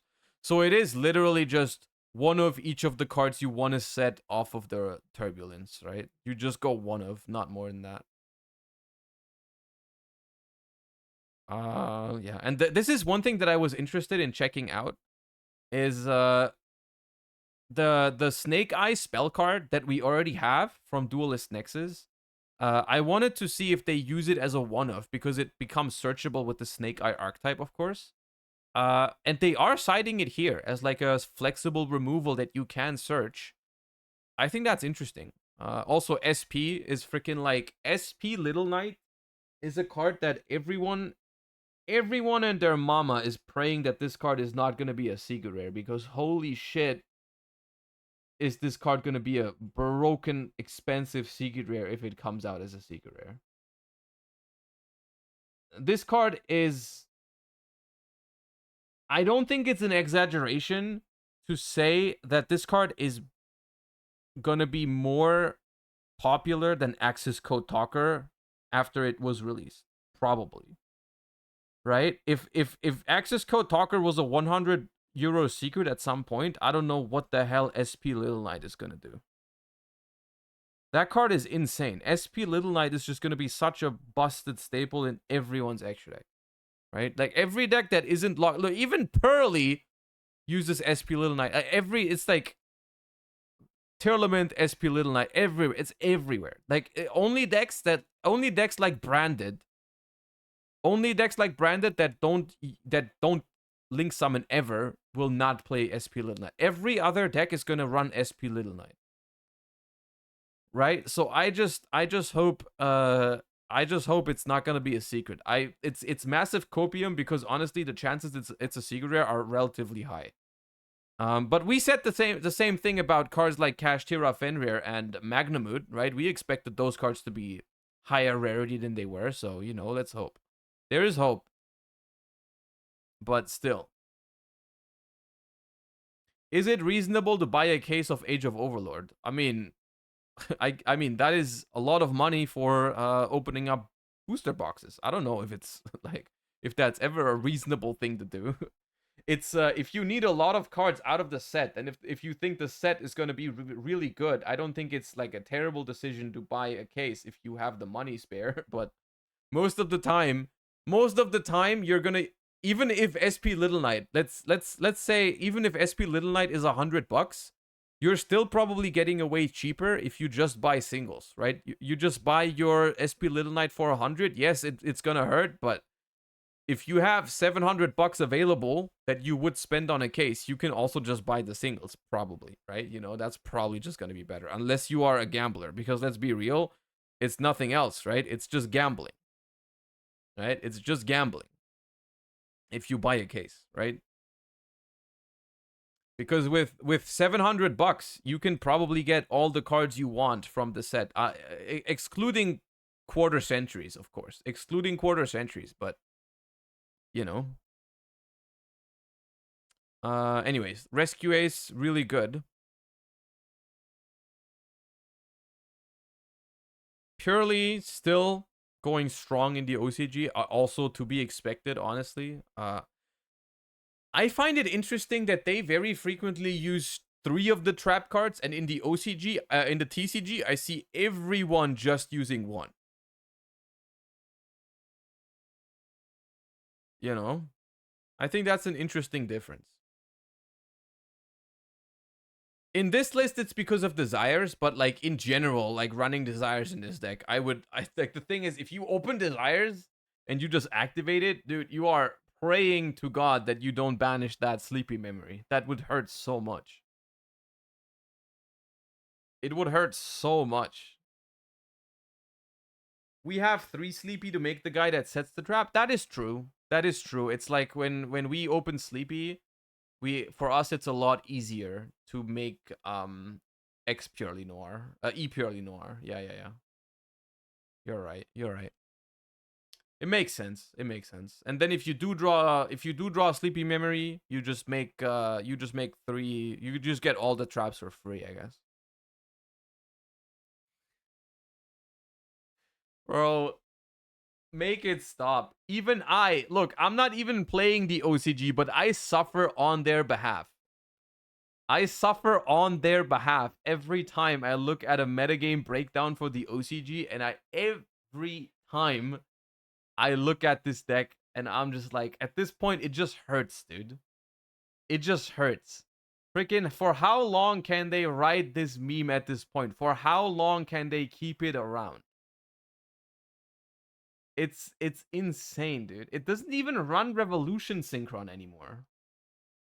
Which I would think Revolution Synchron would be one of the best ways to make Chaos Ruler, but apparently they disagree. I think Revolution Synchron is such a phenomenal card in a format where you don't have where you do have Chaos Ruler. Right? It's like I'm already a big fan of Revolution Synchron in our format, and we don't even have Chaos Ruler. They have Chaos Ruler, and they don't even play Revolution Synchron in this deck. What is this card? Check this reply.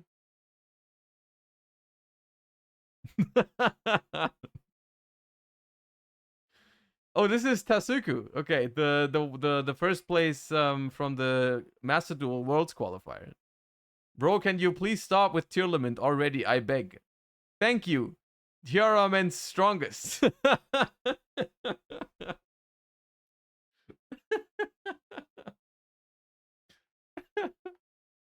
This is the equivalent. This is the equivalent to just Triff Gaming screaming Pent Best Deck, let's go. This is the Japanese version of Pent Best Deck, let's go. It's Tiara Men's strongest.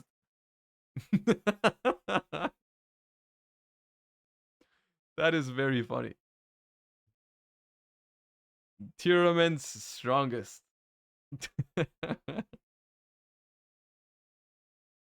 Difference is actually winning. True.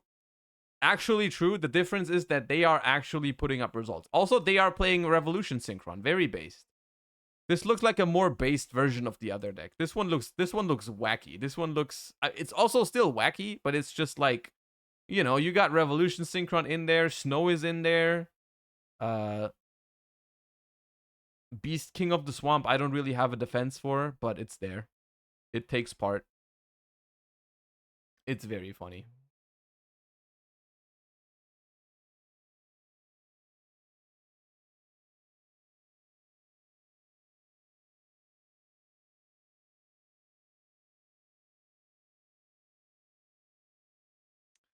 Man, I am genuinely curious.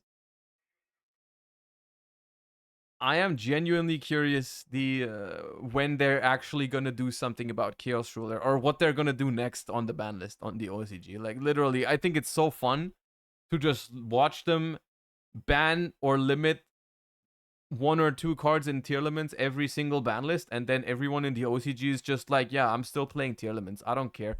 I'm not really buying any of the new archetypes you release. I'm not spending much more money on your game. I will keep playing my deck. And everyone in Konami OCG is just begging them to please buy their new cards. Please buy these new cards we've made. And everyone is just like, no. No, I will not. No, I will not. Merly F. Straßenverkehrsordnung. Think of it as 3 months. When was the last time you crossed the street on a red light? I will not answer that question if it's asked by a user with your name.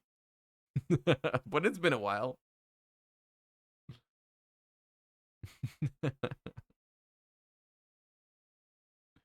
Oh wait, Maxi's in the side deck. Hold up. Wait, is this 2012? Is this 2012? Where we would sometimes side deck Maxi because not every deck special summons so much? Bro is out here Bro is out here proving a point that tier limits is in fact so strong that you don't even need Maxi. You will just side deck it.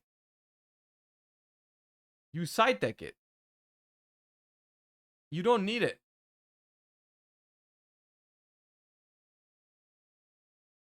Bro. Side decking Dracoback too as well, by the way. Dracoback is in the side deck, ladies and gentlemen. Dracoback is not in the main deck.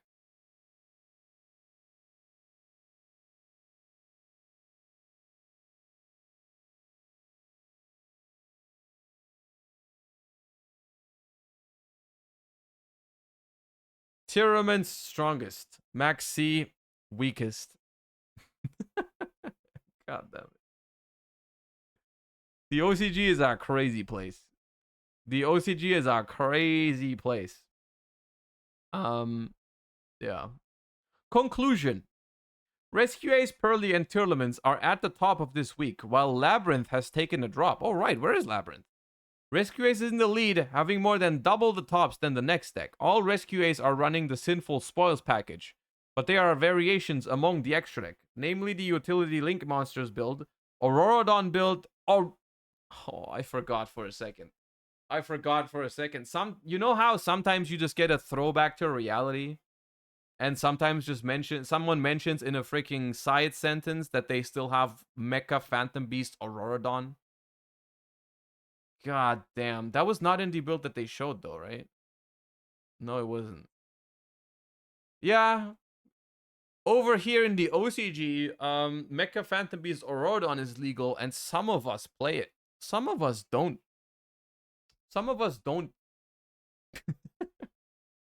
Or Terahertz.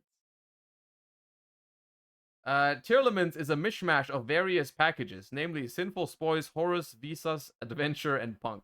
Labyrinth is all running the furniture build, but there is a split between the standard build or the Unchained build.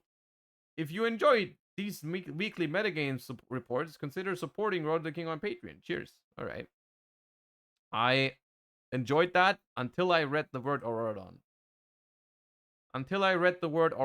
I enjoyed that. What is Sinful Spoils? Sinful Spoils is the package around the Diabell Star monster.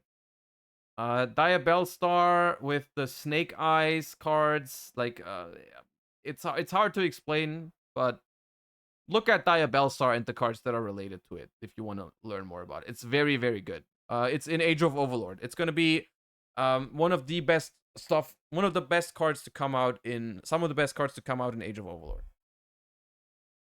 All right, it is 5 p.m. Do we have openings? Do we have openings for the Megatins today or not? Someone said that might be happening today. Let me see.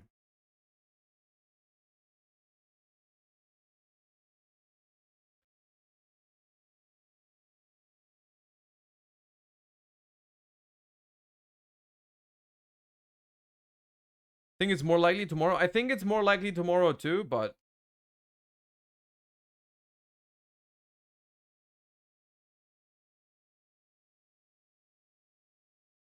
I think it is more likely to be tomorrow.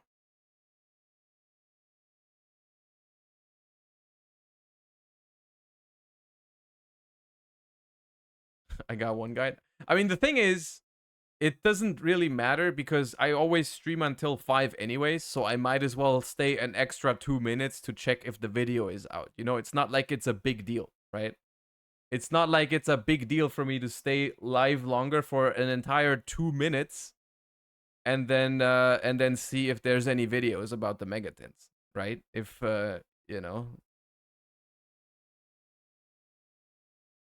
it's not like I'm throwing over my entire streaming schedule to because one person said there might be Megatin openings today. You know what I mean? 2 minutes is a long time. My wife told me. Okay, that's a you problem. I feel like.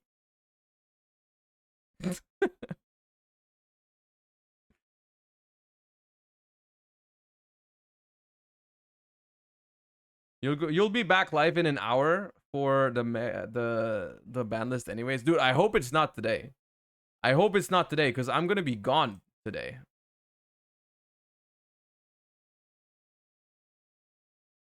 I'm gonna be gone today. So I hope it's not today.